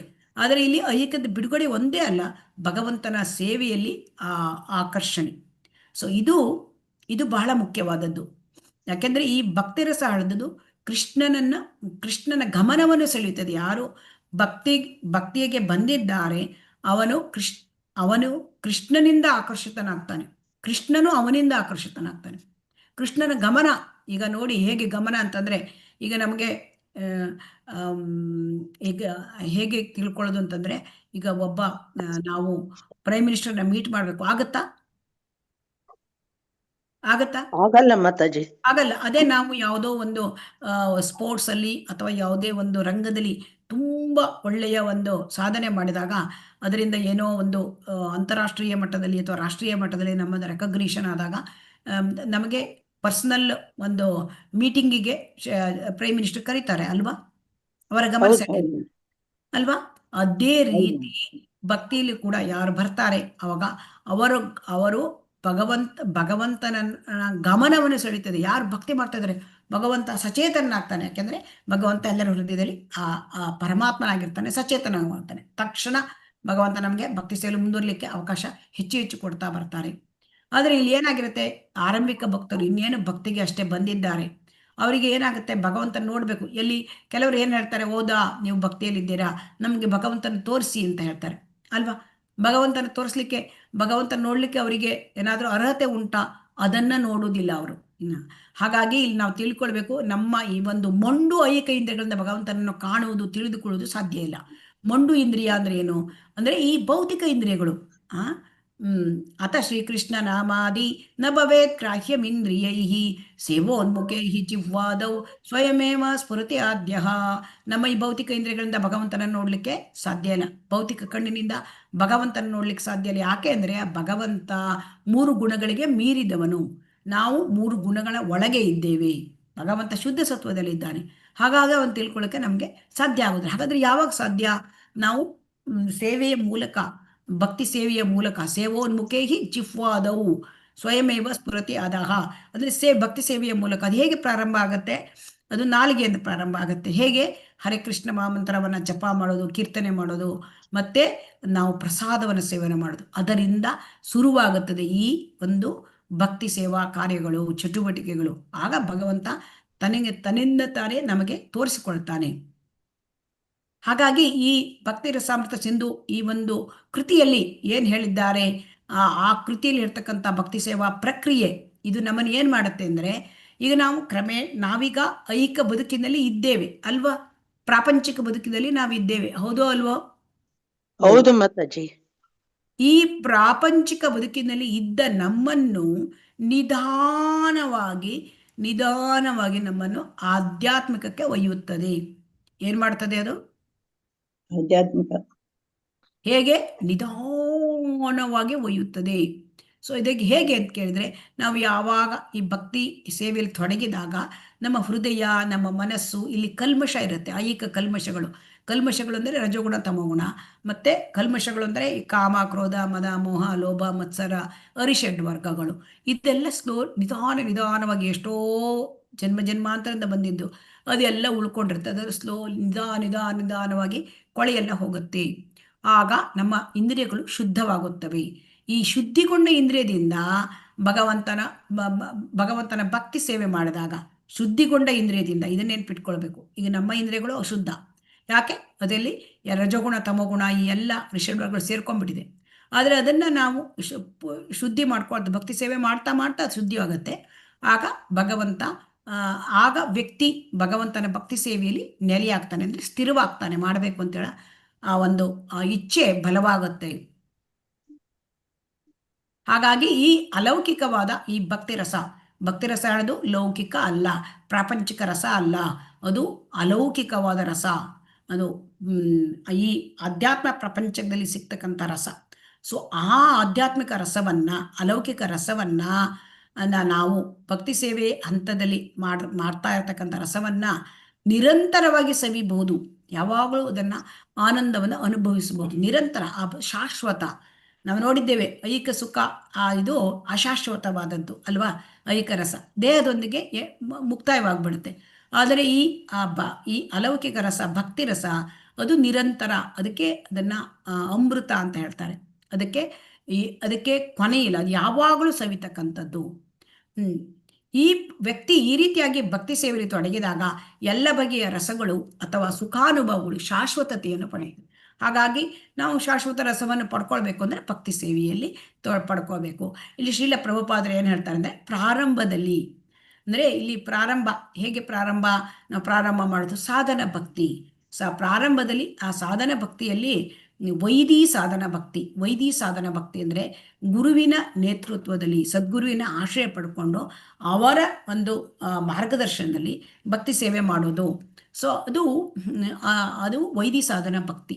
ಆ ವೈದಿ ಸಾಧನ ಭಕ್ತಿ ಮಾಡ್ತಾ ಮಾಡ್ತಾ ಮಾಡ್ತಾ ಮಾಡ್ತಾ ಮಾಡ್ತಾ ಭಕ್ತಿ ಸೇವೆಯಲ್ಲಿ ತೊಡಗ್ತಾ ಹೋದಂಗೆ ಆಮೇಲೆ ತನ್ನಿಂತಾನೆ ಅವನಿಗೆ ಗುರು ಹೇಳ್ತಾನೆ, 16 ಸುತ್ತು ಜಪ ಮಾಡಿ, ಬೆಳಗ್ಗೆ ಮುಂಚೆ ಎದ್ಕೊಂಡು ಒಂದು ಮಂಗಳಾರತಿ ನೋಡಬೇಕು, ಇದೆಲ್ಲ ಪ್ರಸಾದ ಸೇವನೆ ಮಾಡಬೇಕು. ನಾವು ಹೇಳ್ತಾ ಇರೋ ಒತ್ತಾಯದಿಂದ ಮಾಡ್ತೇವೆ. ವೈದಿ ಸಾಧನ ಅಂದರೆ ಒತ್ತಾಯದಿಂದ ಮಾಡ್ತಕ್ಕಂಥದ್ದು. ಆಮೇಲೆ ರಾಗಾನುಗ ಸಾಧನ ಭಕ್ತಿ ಬರುತ್ತೆ. ರಾಗಾನುಗ ಸಾಧನ ಭಕ್ತಿಯಲ್ಲಿ ಅಂದರೆ ಭಕ್ತಿಯಲ್ಲಿ ಯಾರು ಮುಂದುವರಿತಾ ಹೋಗ್ತಾರೆ, ಅವರಿಗೆ ಯಾರದ್ದೂ ಕೂಡ ಒತ್ತಾಯ ಬೇಕಾಗಲಿಲ್ಲ. ತಾನೇ ಸ್ವಯಂ ಸ್ಫೂರ್ತಿಯಿಂದ ಭಕ್ತಿ ಸೇವೆ ಮಾಡಲಿಕ್ಕೆ ಕಾತರನಾಗ್ತಾನೆ, ಇಂಟ್ರೆಸ್ಟಿಂದ ಮಾಡ್ತಾನೆ. ಸೊ ಇದನ್ನ ಇಲ್ಲಿ ಹೇಳಲಾಗುತ್ತದೆ. ಅರ್ಥ ಆಯ್ತಾ? ಹರೇ ಕೃಷ್ಣ. ವೈದಿ ಸಾಧನ ಭಕ್ತಿ ಮತ್ತು ರಾಗಾನುಗ ಸಾಧನ ಭಕ್ತಿ, ಇದು ಅರ್ಥ ಆಯ್ತಾ? ಹರೇ ಕೃಷ್ಣ. ಮತ್ತೊಂದ್ಸರಿ ಹೇಳಿ ಮಾತಾಜಿ. ವೈದಿ ಸಾಧನ ಭಕ್ತಿ ಮುಂದೆ ಕಲಿತೇವೆ ನಾವು. ಇದನ್ನ ನಾವು ಮುಂದಿನ ಅಧ್ಯಾಯಗಳಲ್ಲಿ ಬರುತ್ತೆ. ಆದರೆ ಇದನ್ನ ನಮಗೆ ಇಲ್ಲಿ ಪ್ರಿಲಿಮ್ ಆಗಿ ಕೊಟ್ಟಿದ್ದಾರೆ. ಅಂದರೆ ವೈದಿ ಸಾಧನ ಭಕ್ತಿ ಅಂದರೆ ಈಗ ನಮಗೆ ನೋಡಿ, ನಮಗೆ ಗುರುಗಳ ಪಾದಾಶ್ರಯ ಮಾಡಬೇಕು. ಮತ್ತು ಗುರು ಏನು ಹೇಳ್ತಾನೆ, ಬೆಳಗಾಗಿ ಒಂದು ಎದ್ದು ನೀವು ಮಂಗಳಾರತಿ ನೋಡಬೇಕು, ಮತ್ತು 16 ರೌಂಡು ಹರೇ ಕೃಷ್ಣ ಮಹಾಮಂತ್ರ ಜಪವನ್ನು ಮಾಡಬೇಕು, ಪ್ರಸಾದ ಸೇವನೆ ಮಾಡಬೇಕು. ಅವ್ರು ಹೇಳ್ತಾರೆ ಅಂತ ನಾವು ಮಾಡ್ತೇವೆ ಅಲ್ವಾ? ನಾವು ಪ್ರೀತಿಪೂರ್ವಕವಾಗಿ ಮಾಡ್ತೇವಾ ಅಥವಾ ನಮಗೆ ಇಚ್ಛೆ ಇದೆ ಅಂತ ಮಾಡ್ತೇವಾ? ನಮ್ಮ ಮನಸ್ಸಿಲ್ಲದ್ರೂ ನಾವು ಮಾಡ್ತೇವೆ ಅಲ್ವಾ? ಹೌದು ಮಾತಾಜಿ. ಒತ್ತಾಯಕ್ಕಾಗಿ ಮಾಡ್ತೇವೆ ಅಲ್ವಾ? ಅದಕ್ಕೆ ವೈದಿ ಸಾಧನ ಭಕ್ತಿ ಅಂತ ಹೇಳ್ತಾರೆ. ಆದರೆ ಯಾವಾಗ ವ್ಯಕ್ತಿ ಇದನ್ನ ಮುಂದುವರ್ಸ್ಕೊಂಡು ಹೋದಾಗ ಅವನಿಗೇನಾಗುತ್ತೆ, ಇಲ್ಲಿ ಅದನ್ನೇ ಕೊಟ್ಟಿದ್ದಾರೆ. ವ್ಯಕ್ತಿಯು ಕ್ರಮೇಣ ಮೇಲಕ್ಕೆ ಹೋದಂತೆಲ್ಲ ಭಕ್ತಿ ಸೇವೆಯಲ್ಲಿಯೂ ಕೃಷ್ಣನ ಸೇವೆಯಲ್ಲಿ ತೊಡಗಲು ತನ್ನಂತೆ ತಾನೇ ನಡೆಯುವುದರ ಜೊತೆಗೆ ಅಂತಹ ಸೇವೆಗೆ ಸ್ವಯಂ ಸ್ಫೂರ್ತಿ ಪಡೆಯಲು ಕಾತರನಾಗಿರ್ತಾನೆ. ಇದನ್ನ ನಾನಿಲ್ಲಿ ಏನು ಮಾಡ್ತಾ ಇದ್ದೇನೆ ಅಂದರೆ, ಇಲ್ಲಿ ಶ್ರೀಲ ಪ್ರಭುಪಾದರು ಕೊಟ್ಟ ಪ್ರತಿಯೊಂದು ಸೆಂಟೆನ್ಸನ್ನು ನಾನು ಕೂಡ ನಿಮಗೆ ಎಕ್ಸ್ಪ್ಲೇನ್ ಮಾಡಿ ತಿಳಿಸ್ತಾ ಇದ್ದೇನೆ. ಆಯ್ತಾ? ಇಲ್ಲಿ ಏನಂತ ಕೇಳಿದ್ರೆ, ಇಲ್ಲಿ ನಾವು ಕೃಷ್ಣ ಪ್ರಜ್ಞೆಯಲ್ಲಿ ಯಾರು ಮುಂದುವರಿತಾ ಇದ್ದಾರೆ ಇದೇ ಥರ ಸಾಧನ ಭಕ್ತಿ ಮಾಡ್ತಾ ಮಾಡ್ತಾ ವೈದ್ಯ ಸಾಧನ, ಆಮೇಲೆ ಅವರಿಗೆ ರಾಗಾನುಗ ಸಾಧನ ಭಕ್ತಿ ಅಂದರೆ ಅವ್ರಿಗೆ ಯಾರ ಒತ್ತಾಯ ಬೇಕಾಗಲಿಲ್ಲ, ಗುರುಗಳು ಹೇಳಿದ್ದು ಬೇಕಾಗಲಿಲ್ಲ, ಯಾರ ಒತ್ತಾಯವೂ ಬೇಕಾಗಲಿಲ್ಲ. ತನ್ನಷ್ಟಕ್ಕೆ ತಾನೇ ಎಲ್ಲ ಭಕ್ತಿ ಸೇವೆಯ ಸಾಧನೆಯನ್ನು ಹಾಗೆಯೇ ತಾನೇ ಮಾಡ್ಕೊಂಡು ಹೋಗ್ತಾನೆ, ಒತ್ತಾಯ ಇಲ್ಲ. ಅದಕ್ಕೆ ಸ್ವಯಂ ಸ್ಫೂರ್ತಿ. ಕಾರಣ ಏನು? ಸ್ವಯಂ ಸ್ಫೂರ್ತಿ. ಯಾಕೆ ಬಂತು ಸ್ವಯಂ ಸ್ಫೂರ್ತಿ? ಎಲ್ಲ ನಮ್ಮ ಈ ಒಂದು ಶರೀರದಲ್ಲಿ ಇರ್ತಕ್ಕಂಥ ಆ ಕೊಳೆಗಳೆಲ್ಲ ಹೋಗ್ತದೆ. ಅಂದರೆ ಈ ಒಂದು ಕಾಮ, ರಜೋಗುಣ, ತಮೋಗುಣ, ಆಮೇಲೆ ಕಾಮ, ಲೋಭ, ಮೋಹ ಇದೆಲ್ಲ ತೊಲಗಿದಾಗ ಭಗವಂತನ ಕಡೆ ಆಕರ್ಷಣೆ ಆಗ್ತದೆ, ತನ್ನಿಂತಾನೆ ಮಾಡ್ತಾನೆ. ಅದಕ್ಕೆ ಸ್ವಯಂ ಸ್ಫೂರ್ತವಾದ ಸೇವೆ, ಅದೇ ರಾಗಾನುಗ ಭಕ್ತಿ. ಆಮೇಲೆ ಇಲ್ಲಿ ರಸಗಳಲ್ಲಿ 12 ವಿಧ ಅಂತ ಹೇಳ್ತಾ ಇದ್ದಾರೆ. 12 ವಿಧ ರಸದಲ್ಲಿ 5 ಮೂಲ ರಸ ಅಂತಂದ್ರೆ, ಈಗ ಶಾಂತ, ದಾಸ್ಯ, ಸಖ್ಯ, ವಾತ್ಸಲ್ಯ, ಇದು ನಮ್ಮ ಬಗ್ಗೆ ಕೃಷ್ಣನ ಜೊತೆ ಇರ್ತಕ್ಕಂಥ ಒಂದು ರಸಗಳು. ನಮಗೆ ಪ್ರತಿ ಜೀವಾತ್ಮನು ಭಗವಂತನ ಜೊತೆ ಆ ರಸದಲ್ಲಿ, ಒಂದೊಂದು ರಸದಲ್ಲಿ, ಯಾವುದೋ ಒಂದು ರಸದಲ್ಲಿ ಅವನು ಭಕ್ತಿ ಸೇವೆ ಮಾಡಿಕೊಂಡು ಭಗವಂತನ ಲೋಕದಲ್ಲಿ ಇರ್ತಾನೆ. ಆದರೆ ಈ ಲೋಕಕ್ಕೆ ಬಂದಾಗ ಅದನ್ನು ಮರೆತಿರ್ತೇವೆ. ಆಮೇಲೆ 2ನೇ ರಸ ಅಂತಂದ್ರೆ, ಅದು 12 ರಸದಲ್ಲಿ ಈ ಉಳಿದ 7 2ನೇ ರಸ. ಹಾಸ್ಯ ರಸ ನಾವು ಕೇಳಿದ್ದೇವೆ, ಹಾಸ್ಯ ರಸ, ಅದ್ಭುತ, ಮತ್ತೆ ವೀರರಸ, ಕರುಡ ರಸ, ರೌದ್ರ ರಸ, ಭಯಾನಕ, ಭೀಭತ್ಸ, ಇದೆಲ್ಲ ನಾವು ಕೇಳಿದ್ದೇವೆ ಅಲ್ವಾ? ಸೊ ಇದು ಕೇಳಿದ್ದೇವೆ ಮಾತಾಜಿ. ಇದು 2ನೇ ರೀತಿಯ ರಸ, ಅಂದ್ರೆ ಸೆಕೆಂಡರಿ ರಸ. ಸೊ ಮೂಲ ರಸಗಳ ದ್ವಾರ ಕೃಷ್ಣನ ಜೊತೆ ನಮ್ಮ ಸಂಬಂಧ ಇದೆ. ಆ ನಂಟು, ಆ ಸಂಬಂಧ, ಈ 5 ರಸ ಪ್ರಮುಖ ರಸ. ಅದರಂದರೆ ದಾಸನಾಗಿ, ಅಂದರೆ ತಟಸ್ಥ ರೀತಿಯಲ್ಲಿ ಸೇವೆ. ಈಗ ಕರುಗಳು, ಗೋವುಗಳು ಅವರ ತಟಸ್ಥ ರೀತಿಯಲ್ಲಿ ಸೇವೆ ಮಾಡುತ್ತವೆ ಭಗವಂತನ. ಹೇಗೆಂದರೆ ಭಗವಂತನ ಮೇಲೆ ಗೌರವ. ಆದರೆ ದಾಸನಾದಾಗ ಅವನು ದಾಸನಾಗಿ ಕೆಲಸ ಮಾಡ್ತಾನೆ. ಈಗ ಹನುಮಂತ ಆಗಲಿ ದಾಸನಾಗಿ ಕೆಲಸ ಮಾಡ್ತಾನೆ. ಸಖ್ಯ ರಸ ಅಂದರೆ ಸಖ್ಯ ಅಂದರೆ ಗೆಳತನದ ರಸ. ಈಗ ಅರ್ಜುನ ಭಗವಂತನ ಸಖನಾಗಿರುತ್ತಾನೆ. ಗೋಪ ಬಾಲಕರು ಭಗವಂತನ ಸಖನಾಗಿ, ಗೆಳೆಯನಾಗಿ ಅವನ ಒಂದು ಜೊತೆ ಸಂಬಂಧ ಇಟ್ಕೊಂಡಿರ್ತಾರೆ. ಆಮೇಲೆ ನಂದ ಮಹಾರಾಜ ಮತ್ತು ಇವರು ನಂದ ಮಹಾರಾಜ ಮತ್ತು ಯಶೋಧ ಮಾತಾ ಅವರು ತಂದೆ ತಾಯಿ. ಸೊ ಅವರು ವಾತ್ಸಲ್ಯ ರಸದಲ್ಲಿ ಭಗವಂತನ ಜೊತೆ ಸಂಬಂಧ. ರಾಧಿಕಾ ಮತ್ತೆ ರಾಧಾರಾಣಿ ಮತ್ತು ಗೋಪಿಕೆಯರು ಅವರು ಮಾಧುರ್ಯ ರಸ, ಪ್ರಣಯ ರಸ. ಸೊ ಹಾಗಾಗಿ ಈ ರಸದಲ್ಲಿ ಅದೇ ರೀತಿ ಪ್ರತಿಯೊಂದು ಜೀವಿಯು ಒಂದೊಂದು ರಸದಲ್ಲಿ ಭಗವಂತನ ಜೊತೆ ನಂಟನ್ನು, ಪುನರುಜ್ಜೀವನ ಇದೆ ಜೀವಿಗೆ, ನಮಗೆ ಇದೆ ಭಗವಂತನ ಜೊತೆ ಸಂಬಂಧ. ಆದರೆ ಕಳೆದು ಹೋಗಿದೆ, ಮರೆತು ಬಿಟ್ಟಿದ್ದೇವೆ. ಆ ಸಂಬಂಧವನ್ನು ಪುನರುಜ್ಜೀವಿಸಿಕೊಳ್ಳಬೇಕು ಅಂತ ಈ ಭಕ್ತಿ ರಸಾಮೃತ ಕೃತಿಯ ಮೂಲಕ ನಾವು ತಿಳ್ಕೊಳ್ತೇವೆ. ಆ ರಸವನ್ನು ನಾವು ಪುನರುಜ್ಜೀವನ ಯಾವಾಗ ಕಂಪ್ಲೀಟ್ ಮಾಡ್ಕೊಳ್ತೇವೆ, ಆಗ ನಮಗೆ ಶಾಶ್ವತ ಜ್ಞಾನಾನಂದದ ಬದುಕನ್ನು ನಾವು ಬದುಕಬಹುದು. ಹಾಗಾಗಿ ಇಲ್ಲಿ ಇನ್ನೊಂದು ಹೇಳ್ತಾರೆ, ಯಾರನ್ನಾದರೂ ಪ್ರೇಮಿಸುವುದು. ಈಗ ಪ್ರತಿಯೊಬ್ಬರಲ್ಲೂ ಕೂಡ ಇನ್ನೊಬ್ಬರನ್ನು ಪ್ರೇಮಿಸುವ ಲಕ್ಷಣ ಇದೆ. ಪ್ರತಿಯೊಂದು ಜೀವಿ ಮೂಲ ಲಕ್ಷಣ, ಜೀವಿತಾವಸ್ಥೆಯಿಂದ ಒಂದು ಜೀವಿ ಇದೆ ಅಂದರೆ ಅದು ಯಾರನ್ನೋ ಪ್ರೇಮಿಸುತ್ತದೆ, ಯಾರನ್ನೋ ಒಂದು ಬಗ್ಗೆ ಪ್ರೀತಿಯನ್ನು ತೋರಿಸುತ್ತದೆ. ಅದು ಜೀವಿ ಲಕ್ಷಣ. ಯಾರ ಜೊತೆಗೂ ಪ್ರೇಮ ತೋರದೆ ಇದ್ರೆ ಬದುಕಲಿಕ್ಕೆ ಯಾರಿಂದಲೂ ಸಾಧ್ಯ ಇಲ್ಲ ಅಂತೆ. ಅಂದರೆ ಯಾರಿಂದಲೂ ಸಾಧ್ಯ ಇಲ್ಲ. ಒಂದು ಜೀವಿ ಹುಟ್ಟಿದೆ ಅಂದರೆ ಮತ್ತೊಬ್ಬರ ಮೇಲೆ ಪ್ರೇಮ ತೋರಿಸಲೇಬೇಕು. ಈ ಪ್ರವೃತ್ತಿ ಹೇಳ್ತಕ್ಕಂಥದ್ದು ಕ್ರೂರ ಮೃಗಗಳಲ್ಲೂ ಇರ್ತದೆ. ಈಗ ಹುಲಿ ನೋಡಿ, ಇಲ್ಲಿ ಕೊಟ್ಟಿದ್ದಾರೆ ಉದಾಹರಣೆ. ಆ ಹುಲಿ ನೋಡಿ, ಅದು ಬೇರೆ ಪ್ರಾಣಿಗಳನ್ನು ಕೊಂದು ತಿನ್ನುತ್ತದೆ, ಆದರೆ ತನ್ನ ಮರಿಗಳ ಮೇಲೆ ಎಷ್ಟು ಪ್ರೀತಿ ಇರುತ್ತೆ ಅಲ್ವಾ? ಹರೇ ಕೃಷ್ಣ. ಹೌದು. ಆದ್ದರಿಂದ ಪ್ರೀತಿ ಅಳತಕ್ಕಂಥದ್ದು ಎಲ್ಲರಲ್ಲೂ ಇರ್ತದೆ, ಎಲ್ಲ ಜೀವಿಗಳೂ ಇರುತ್ತೆ. ಆದರೆ ನಮಗೆ ಇಲ್ಲಿ ಮುಖ್ಯವಾಗಿ ಗೊತ್ತಕ್ಕಂತಂದರೆ ಪ್ರೇಮ ಪ್ರವೃತ್ತಿ ಕೊನೆಯ ಪಕ್ಷ ಸುಪ್ತವಾಗಿಯವರು ಇರುತ್ತೆ. ಕೆಲವರಲ್ಲಿ ಪ್ರಕಟ ಮಾಡೋದಿಲ್ಲ ಅಲ್ವಾ? ಕೆಲವರು ಪ್ರಕಟ ಮಾಡ್ತಾರೆ, ಕೆಲವರು ಪ್ರಕಟ ಮಾಡೋದಿಲ್ಲ, ಸುಪ್ತವಾಗಿ ಇರುತ್ತೆ ಅಲ್ವಾ? ಹೌದು ಮಾತಾಜಿ. ಕೇಳಿದ್ದೀರಾ ಪ್ರೇಮಿಸುವ ಪ್ರವೃತ್ತಿ? ಸೊ ಇಲ್ಲಿ ಸುಪ್ತವಾಗಿರುತ್ತೆ ಅಂತ ಹೇಳ್ತಾರೆ. ಸೊ ಕೆಲವರಲ್ಲಿ ಪ್ರಕಟ ಆಗತ್ತೆ, ಕೆಲವರಲ್ಲಿ ಸುಪ್ತವಾಗಿರುತ್ತೆ. ಮನುಷ್ಯರಲ್ಲಂತೂ ನಿಶ್ಚಯವಾಗಿ ಪ್ರವೃತ್ತಿ ಇದೆ. ಮನುಷ್ಯರಲ್ಲಿ ಈ ಪ್ರೇಮಿಸುವ ಪ್ರವೃತ್ತಿ ಇದ್ದೇ ಇದೆ, ಪ್ರೀತಿ ಮಾಡುವ ಪ್ರವೃತ್ತಿ. ಆದರೆ ಇಲ್ಲಿ ಏನಾಗಿದೆ, ಲೋಪ ಇದೆಯಂತೆ ಮನುಷ್ಯರಲ್ಲಿ.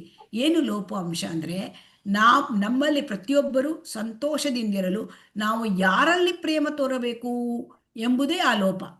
ಈಗ ನಮಗೆ ಬೇಕಾದವರಿಗೆ ಮಾತ್ರ ನಾವು ಪ್ರೀತಿ ತೋರಿಸ್ತೇವೆ ಅಲ್ವಾ? ಹೌದು ಮಾತಾಜಿ.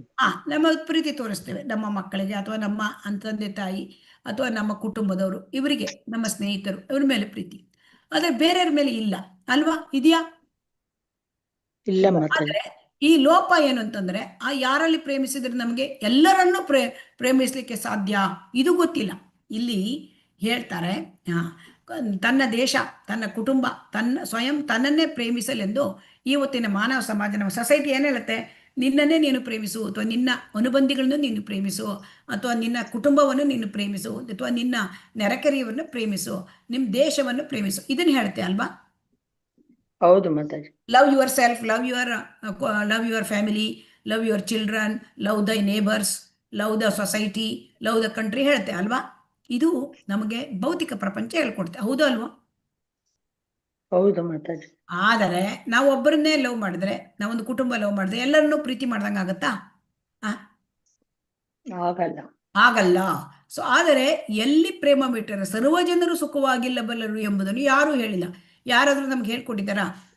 ಯಾರನ್ನ ಲವ್ ಮಾಡಿದರೆ ನಮಗೆ, ಯಾರನ್ನ ಪ್ರೀತಿ ಮಾಡಿದರೆ ನಮ್ಗೆ ಎಲ್ಲರನ್ನೂ ಕೂಡ ಪ್ರೀತಿ ಮಾಡ್ದಂಗೆ ಆಗತ್ತೆ ಹೇಳಿದಾರಾ? ಇಲ್ಲ ಮಾತಾಜಿ. ಸೊ ಆ ಲೋಪವಾಗಿರುವ ಅಂಶವೇ ಕೃಷ್ಣ. ಸೊ ಇಲ್ಲಿ ಏನ್ ಹೇಳ್ತಾ ಇದ್ದಾರೆ, ಕೃಷ್ಣನನ್ನ, ನಮ್ಮ ಮೂಲಭೂತ ಪ್ರವೃತ್ತಿಯಾದ ಕೃಷ್ಣ ಪ್ರೇಮವನ್ನು ಬಲಪಡಿಸಿಕೊಳ್ಳುವುದು ಹೇಗೆ ಮತ್ತು ಯಾವುದರಿಂದ ಆನಂದಪೂರ್ಣವಾದ ಬದುಕನ್ನು ಬಾಳುವ ಸ್ಥಿತಿಯಲ್ಲಿ ನಿಲ್ಲಬಹುದು ಎಂಬುದನ್ನು ಭಕ್ತಿ ರಸಾಮೃತ ಸಿಂಧು ತಿಳಿಸುತ್ತದೆ. ಅಂದರೆ ಕೃಷ್ಣ ಅಂತಂದರೆ, ಕೃಷ್ಣನನ್ನು ಪ್ರೇಮಿಸಿದರೆ ಎಲ್ಲರನ್ನೂ ಪ್ರೇಮಿಸಿದಂತೆ. ಇದು ಹೇಗೆ ಅಂತ ಕೇಳ್ಬೋದು ಪ್ರಶ್ನೆ ಅಲ್ವಾ? ನಿಮಗೆ ಒಂಥರ ಕುತೂಹಲವಾಗಿ ಆಗಿರ್ಬೋದು, ಇದು ಹೇಗೆ ಅಂತ ಪ್ರಶ್ನೆ ಬರಬಹುದು ಅಲ್ವಾ? ಹೌದು ಮಾತಾಜಿ, ಬರುತ್ತೆ. ಬರುತ್ತೆ. ಅರೆ ಏನಪ್ಪ ಕೃಷ್ಣನನ್ನು ಪ್ರೇಮಿಸ ಎಲ್ಲರನ್ನು ಪ್ರೇಮಿಸಿದ ಹಾಗೆ ಹೇಗೆ ಕೇಳಿದರೆ, ಕೃಷ್ಣ ಅಂದರೆ ಮೂಲ ಬೇರು. ಕೃಷ್ಣ ಅಂದರೆ ಕೃಷ್ಣನ ಶಕ್ತಿಗಳು, ಕೃಷ್ಣನ ಸ್ವಾಂಶ ವಿಸ್ತರಣೆಗಳು. ಕೃಷ್ಣ ಅಂದರೆ ಎಲ್ಲ ಜೀವಿಗಳು, ಎಲ್ಲ ಜೀವಿಗಳು, ಮನುಷ್ಯರು ಒಂದೇ ಅಲ್ಲ, ಪ್ರಾಣಿಗಳು, ಪಕ್ಷಿಗಳು, ಗಿಡ ಮರಗಳು ಎಲ್ಲರೂ ಬರ್ತದೆ. ಯಾಕೆಂದರೆ ಕೃಷ್ಣನಿಂದಲೇ ಎಲ್ಲ ಹೊರಹೊಮ್ಮಿದೆ ಅಲ್ವಾ. ನಾವು ಇದನ್ನು ಭಗವದ್ಗೀತೆಯಲ್ಲಿ ಕಲಿತಿದ್ದೇವೆ ಅಮ್ಮ, ಕಲಿತಿದ್ದೇವೆ ಅಲ್ವಾ. ಮಮೈವಾಂಶೋ ಕಲ್ತಿದ್ದೀವಿ. ಜೀವಲೋಕೆ ಜೀವಭೂತಃ ಸನಾತನಃ ಅಂತ ಹೇಳಿದ್ದಾನೆ 15ನೇ ಅಧ್ಯಾಯದಲ್ಲಿ. ಮತ್ತೆ ಹೇಳ್ತಾನೆ 10ನೇ ಅಧ್ಯಾಯ 8ನೇ ಶ್ಲೋಕದಲ್ಲಿ ಹೇಳ್ತಾನೆ, ಅಹಂ ಸರ್ವಸ್ಯ ಪ್ರಭವೋ ಮತ್ತಃ ಸರ್ವಂ ಪ್ರವರ್ತತೆ, ಎಲ್ಲವೂ ನನ್ನಿಂದ ಬರ್ತದೆ ಅಲ್ವಾ. ಸೊ ಹಾಗಾಗಿ ಅವನ ಮೂಲ ಬೇರು ಕೃಷ್ಣ, ಅವನಿಂದ ಎಲ್ಲರೂ ಹೊರಹೊಮ್ಮುತ್ತೆ. ಆ ಕೃಷ್ಣನನ್ನು ಪ್ರೇಮಿಸಿದರೆ ಕೃಷ್ಣ ಎಲ್ಲರನ್ನೂ ನೋಡ್ಕೊಳ್ತಾನೆ, ಭಗವಂತ ಅವನು ಅಲ್ವಾ. ಎಲ್ಲರೂ ಕೂಡ ನೋಡಿ, ಎಲ್ಲರೂ ಕೂಡ ಕೃಷ್ಣ ಪ್ರೇಮವನ್ನ ಹೇಗೆ ಬಲಪಡಿಸ್ಕೊಳ್ಳೋದು, ಇದನ್ನ ಯಾವ ರೀತಿ ನಾವು ಆನಂದಪೂರ್ಣವಾದ ಬದುಕನ್ನು ಬಾಳಬಹುದು, ಈ ಯಾವ ರೀತಿ ಇದನ್ನ ಭಕ್ತಿರಸಾಮೃತ ಸಿಂಧು ನಮಗೆ ತಿಳಿಸಿಕೊಡುತ್ತದೆ. ಈಗ ಹೇಗಾಗುತ್ತೆ ಕೇಳಿದ್ರೆ, ಒಂದು ಮಗು ಹುಟ್ಟಿದೆ ಒಂದು ಮನೆಯಲ್ಲಿ ಅಂತ ತಿಳ್ಕೊಳ್ಳುವ, ಅದು ಮೊಟ್ಟ ಮೊದಲು ಏನ್ ಮಾಡುತ್ತೆ, ತಾಯಿ ನೋಡುತ್ತೆ ಅಲ್ವಾ, ತಾಯಿ ಪ್ರೀತಿಯನ್ನ ಕಾಣುತ್ತೆ ಅಲ್ವಾ. ಆಮೇಲೆ ಹೌದೋ ಅಲ್ವೋ, ಹೌದು ಮಾತಾಜಿ. ಆಮೇಲೆ ತಂದೆ ಪ್ರೀತಿ ತಂದೆ ಅಂದ್ರೆ ಯಾರು ಗೊತ್ತಾಗತ್ತೆ, ತಾಯಿ ತಂದೆ ಆಯ್ತು. ಆಮೇಲೆ ಅದಕ್ಕೆ ತನ್ನ ಅಕ್ಕ ತಂಗಿ ಅಣ್ಣ ತಮ್ಮ ಯಾರು ಅವರನ್ನು ಪ್ರೀತಿಸ್ಲಿಕ್ಕೆ ಎಲ್ಲರೂ ಅವ್ರನ್ನ ಎತ್ಕೊಳ್ತಾರೆ, ಮುದ್ದು ಮಾಡ್ತಾರೆ. ಆಮೇಲೆ ಬೆಳೀತಾ ಮಗು ಗೊತ್ತಾದ, ಓ ಇದು ನನ್ನ ಅಕ್ಕ ತಂಗಿ, ಇದು ನನ್ನ ಅಣ್ಣ ತಮ್ಮ, ಇದು ನನ್ನ ಕುಟುಂಬ, ಇದನ್ನ ಪ್ರೀತಿ ಮಾಡ್ಲಿಕ್ಕೆ ಮಾಡುತ್ತೆ ಮಗು ಅಲ್ವಾ. ಹೌದೋ ಅಲ್ವೋ. ಹೌದು ಮಾತಾಜಿ. ಆದ್ಮೇಲೆ ಮುಂದೆ ಏನಾಗುತ್ತೆ, ಆಮೇಲೆ ನೆರೆಕೆರೆಯವ್ರಿಗೆ ಗೊತ್ತಾಗುತ್ತೆ ಆ ಮಗುಗೆ. ಆಮೇಲೆ ಅದು ಶಾಲೆಗೆ ಹೋದಾಗ ಶಾಲೆ ಮಕ್ಕಳು ಸಿಕ್ಕುತ್ತಾರೆ, ಸಮಾಜ ಅಲ್ವಾ, ಅದನ್ನ ಪ್ರೀತಿ ಮಾಡ್ಲಿಕ್ಕೆ, ಅದರ ಜೊತೆಗೆ ಪ್ರೀತಿ ಮಾಡ್ಲಿಕ್ಕೆ ಮಾಡುತ್ತೆ. ಹಾಗೆ ದೊಡ್ಡದಾಗ್ತಾ ಹೋದಂಗೆ ವ್ಯಕ್ತಿ ಏನ್ ಮಾಡ್ತಾನೆ, ತನ್ನ ಊರು, ತನ್ನ ಒಂದು ಸಮುದಾಯ, ಅದನ್ನ ಪ್ರೀತಿ ಮಾಡ್ತಾನೆ. ಆಮೇಲೆ ತನ್ನ ದೇಶ ಪ್ರೇಮ ಅಲ್ವಾ. ಹೌದು. ಅದು ಹೀಗೆ ಅಂದ್ರೆ ಹೇಗೆ ಕೇಳಿದ್ರೆ, ಆ ಸೆಂಟರ್ ಆಫ್ ಪ್ರೇಮ ಎಕ್ಸ್ಪ್ಯಾಂಡ್ ಆಗ್ತಾ ವಿಸ್ತಾರ ಆಗ್ತಾ ಬರುತ್ತೆ. ಸೊ ಆದರೆ ಆ ಪ್ರೇಮ, ಆ ಪ್ರವೃತ್ತಿ, ಇದು ಪ್ರೀತಿಸುವ ಪ್ರವೃತ್ತಿ, ಅದಕ್ಕೆ ತೃಪ್ತಿ ಇರೋದಿಲ್ಲಂತೆ. ಈ ಭೌತಿಕದಲ್ಲಿ ಪ್ರೀತಿಸುವ ಪ್ರವೃತ್ತಿಗೆ ತೃಪ್ತಿ ಇರೋದಿಲ್ಲ, ಎಷ್ಟೇ ಮಾಡೋದಿನು. ಹೇಗೆ ಕೇಳಿದ್ರೆ ನೋಡಿ, ಅದು ಅಪರಿಪೂರ್ಣ. ಭೌತಿಕದಲ್ಲಿ ಪ್ರೀತಿಸೋದು ಅಪರಿಪೂರ್ಣ. ಅದೇ ಅಲ್ಲಿ ಯಾವಾಗ ಕೃಷ್ಣನನ್ನ ಪ್ರೀತಿಸಿದಾಗ ಮಾತ್ರ ಸಂತೃಪ್ತಿ ಸಿಗುತ್ತೆ. ಸೊ ಈ ಭೌತಿಕದಲ್ಲಿ ನಾವು ಯಾರನ್ನ ಪ್ರೀತಿಸಿದ್ರು ಕೂಡ ಅದು ಅಪರಿಪೂರ್ಣವಾಗಿಯೇ ಉಳಿಯುತ್ತೆ ಅಲ್ಲಿ. ಆದರೆ ಭಗವಂತನನ್ನು ಪ್ರೀತಿಸಿದಾಗ ಅದು ಪರಿಪೂರ್ಣ ಆಗುತ್ತೆ. ಸೊ ಇದು ಈಗ ನಮ್ಮ ಪ್ರೇಮವನ್ನು ಕೃಷ್ಣನಲ್ಲಿ ಇರಿಸಿದಾಗ ಮಾತ್ರ ಅದಕ್ಕೆ ಸಂತೃಪ್ತಿಯಾಗುತ್ತದೆ. ಆಮೇಲೆ ಪರಮಶ್ರೇಷ್ಠನಾದ ಪುರುಷನು ಯಾರೆಂಬುದನ್ನು ತಿಳಿಯುವ ತನಕ ಪ್ರೀತಿಸುವ ಪ್ರವೃತ್ತಿಯು ಅಪರಿಪೂರ್ಣವಾಗಿಯೇ ಉಳಿಯುತ್ತೆ. ನಾವು ಪ್ರೀತಿಯನ್ನು ಅರಸ್ತಾ ಹೋಗ್ತೇವೆ, ಅರಸ್ತಾ ಅದು ಅಪರಿಪೂರ್ಣವಾಗುತ್ತೆ. ಆದರೆ ಯಾವಾಗ ಕೃಷ್ಣನಲ್ಲಿ ನಾವು ಪ್ರೀತಿ ಇರಿಸಿದಾಗ ಅದಕ್ಕೆ ಸಂತೃಪ್ತಿಲಾಗುತ್ತದೆ. ಸೊ ಇದನ್ನ 5 ವಿಭಿನ್ನ ಅಲೌಕಿಕ ರಸಗಳ ದ್ವಾರ ಕೃಷ್ಣನನ್ನು ಪ್ರೀತಿಸುವುದು ಹೇಗೆ ಎಂಬುದನ್ನು ಈ ಭಕ್ತಿರಸಾಮೃತ ನಮಗೆ ತಿಳಿಸಿಕೊಡುತ್ತದೆ. ಈಗ 5 ರಸ, ಶಾಂತರಸ, ದಾಸ್ಯರಸ, ಸಖ್ಯರಸ, ವಾತ್ಸಲ್ಯ ರಸ ಮತ್ತು ಮಾಧುರ್ಯ ರಸ, ಇವುಗಳ ಮೂಲಕ ಭಗವಂತನನ್ನು ಹೇಗೆ ಪ್ರೀತಿಸೋದು. ಭಗವಂತ ಪ್ರೀತಿಸಿದರೆ ಎಲ್ಲರನ್ನೂ ಪ್ರೀತಿಸಿದಂಗೆ, ಎಲ್ಲರೂ ಇಡೀ ಏನು ಚರಾಚರ ವಸ್ತುಗಳು ಏನಿದೆ ಎಲ್ಲವನ್ನು ಪ್ರೀತಿಸಿದಂತೆ. ಇದನ್ನು ಹೇಗೆ ಕೇಳಿದರೆ ಇಲ್ಲಿ ಹೇಳ್ತಾರೆ ಶ್ರೀಲ ಪ್ರಭುಪಾದರು, ಬೆಳಕಿನ ಅಥವಾ ಗಾಳಿಯ ಅಲೆಗಳು ವಿಸ್ತರಿಸುವ ಹಾಗೆ ನಮ್ಮ ಪ್ರೀತಿ ಪ್ರವೃತ್ತಿ ಕೂಡ ವಿಸ್ತೃತವಾಗುತ್ತೆ, ವಿಸ್ತಾರ ಆಗ್ತಾ. ಈಗ ನೋಡಿದ್ವಿ ನಾವು ಕುಟುಂಬ, ತನ್ನ ತಂದೆ ತಾಯಿ, ಆಮೇಲೆ ಅಕ್ಕ ತಂಗಿ ಅಣ್ಣ ತಮ್ಮ, ಕುಟುಂಬ, ನೆರೆಕೆರೆಯವರು, ಊರು, ಆಮೇಲೆ ಸಮಾಜ, ದೇಶ, ರಾಷ್ಟ್ರ, ಈಗ ವಿಸ್ತಾರ ಆಗ್ತಾ ಹೋಗುತ್ತೆ ಅಲ್ವಾ. ಹರೇ ಕೃಷ್ಣ. ಹೌದು. ಅಂತ ವಿಸ್ತರಣೆಗೆ ಅಂತ್ಯ ಎಲ್ಲಿದೆ ಇದು ಗೊತ್ತುಂಟ ನಮಗೆ? ಇಲ್ಲ, ಅಂತ್ಯವೇ ಇಲ್ಲ, ಇದು ಗೊತ್ತಿಲ್ಲ. ಕೃಷ್ಣನನ್ನು ಪ್ರೀತಿಸುವ ಸುಲಭ ಮಾರ್ಗದ ಮೂಲಕ ಪ್ರತಿ ಜೀವಿಯನ್ನು ಪ್ರೀತಿಸುವ ವಿಜ್ಞಾನವನ್ನು ಭಕ್ತಿರಸಾಮೃತ ಸಿಂಧು ನಮಗೆ ತಿಳಿಸುತ್ತದೆ. ಕೃಷ್ಣನನ್ನು ಪ್ರೀತಿ ಮಾಡಿದ್ರೆ ಸಾಕು, ಎಲ್ಲ ಜೀವಿಗಳನ್ನು ಪ್ರೀತಿ ಮಾಡ್ದಂಗೆ ಆಗತ್ತಂತೆ. ಇದು ಗೊತ್ತಿತ್ತ ನಮಗೆ? ಹರೇ ಕೃಷ್ಣ. ಯಾಕೆ ಕೇಳಿದರೆ ಕೃಷ್ಣನಿಂದಲೇ ಎಲ್ಲ ಜೀವಿಗಳು ಹೊರಹೊಮ್ಮುತ್ತವೆ, ಎಲ್ಲರೂ. ಸೊ ಆದ್ದರಿಂದ ನಾವು ಕೃಷ್ಣನಿಗೆ ಪ್ರೀತಿಸಿದರೆ ಅವನಿಗೆ ಎಲ್ಲರಿಗೂ ತಲುಪುತ್ತದೆ. ಈಗ ಬೇರಿಗೆ ನೀರು ಹಾಕಿದರೆ ಅದು ಕಾಂಡ, ಆಮೇಲೆ ಕೊಂಬೆಗಳು, ಎಲೆಗಳು, ಹೂವುಗಳು ಎಲ್ಲದಕ್ಕೂ ನೀರು ಸಿಕ್ಕುತ್ತೋ ಇಲ್ವೋ? ಸಿಗ್ತದೆ. ಸಿಗ್ತದೆ. ಹೊಟ್ಟೆಗೆ ಆಹಾರ ಹಾಕಿದರೆ ಕೈಗಳಿಗೆ, ಕಣ್ಣಿಗೆ, ತಲೆಗೆ, ಕಾಲಿಗೆ ಆಹಾರದ ಒಂದು ಸಾರ ಹೋಗುತ್ತೋ ಇಲ್ವೋ? ಹೋಗ್ತದೆ ಮಾತಾಜಿ. ಅದೇ ತರಹ ಕೃಷ್ಣನನ್ನು ಪ್ರೀತಿಸಿದರೆ ಎಲ್ಲ ಜೀವಿಗಳು, ಜಗತ್ತಲ್ಲಿ ಇರ್ತಕ್ಕಂತಹ ಎಲ್ಲ ಜೀವಿಗಳನ್ನು ಪ್ರೀತಿಸಿದಂತೆ. ಹಾಗಾಗಿ ಪ್ರತಿ ಜೀವಿಯನ್ನು ಪ್ರೀತಿಸುವುದು ಹೇಗೆ? ಇದು ವಿಜ್ಞಾನ. ಇದನ್ನ ಭಕ್ತಿ ರಸಾಮೃತ ಸಿಂಧು ನಮಗೆ ಕಲಿಸಿಕೊಡುತ್ತದೆ. ಈಗ ಇಲ್ಲಿ ಹೇಳ್ತಾರೆ, ವಿಶ್ವಸಂಸ್ಥೆಯಂತಹ ಒಂದು ಮಹಾನ್ ಒಕ್ಕೂಟವನ್ನ ಹಾಕಿದ್ದಾರೆ ಅಲ್ವಾ, ವಿಶ್ವಸಂಸ್ಥೆ ಮಾಡಿದ್ದಾರೆ. ಆದರೆ ವಿಶ್ವಸಂಸ್ಥೆ ಮಾಡಿದ್ರೂ ಕೂಡ ನಮ್ಮ ದೇಶಗಳಲ್ಲಿ, ಸಮಾಜದಲ್ಲಿ ಶಾಂತಿ ಉಂಟಾ? ನೆಮ್ಮದಿ ಉಂಟಾ?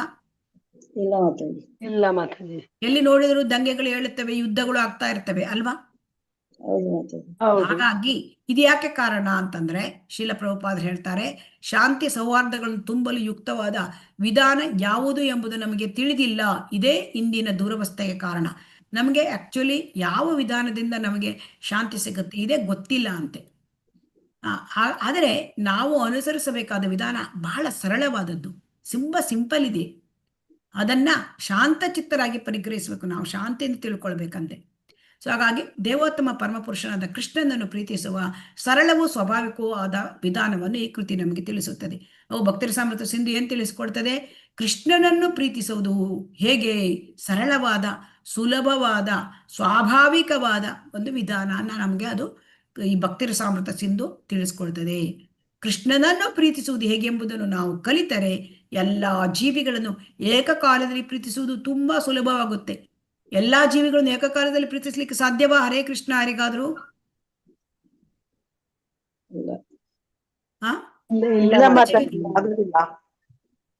ಇಲ್ಲಿ ಸುಲಭ ಅದು ಇದೆ. ಅದು ಹೇಗೆ ಕೇಳಿದರೆ, ಕೃಷ್ಣನನ್ನು ನೀವು ಪ್ರೀತಿಸಿದರೆ ಎಲ್ಲ ಜೀವಿಗಳನ್ನು ಏಕಕಾಲದಲ್ಲಿ ಪ್ರೀತಿಸಿದ ಹಾಗೆ.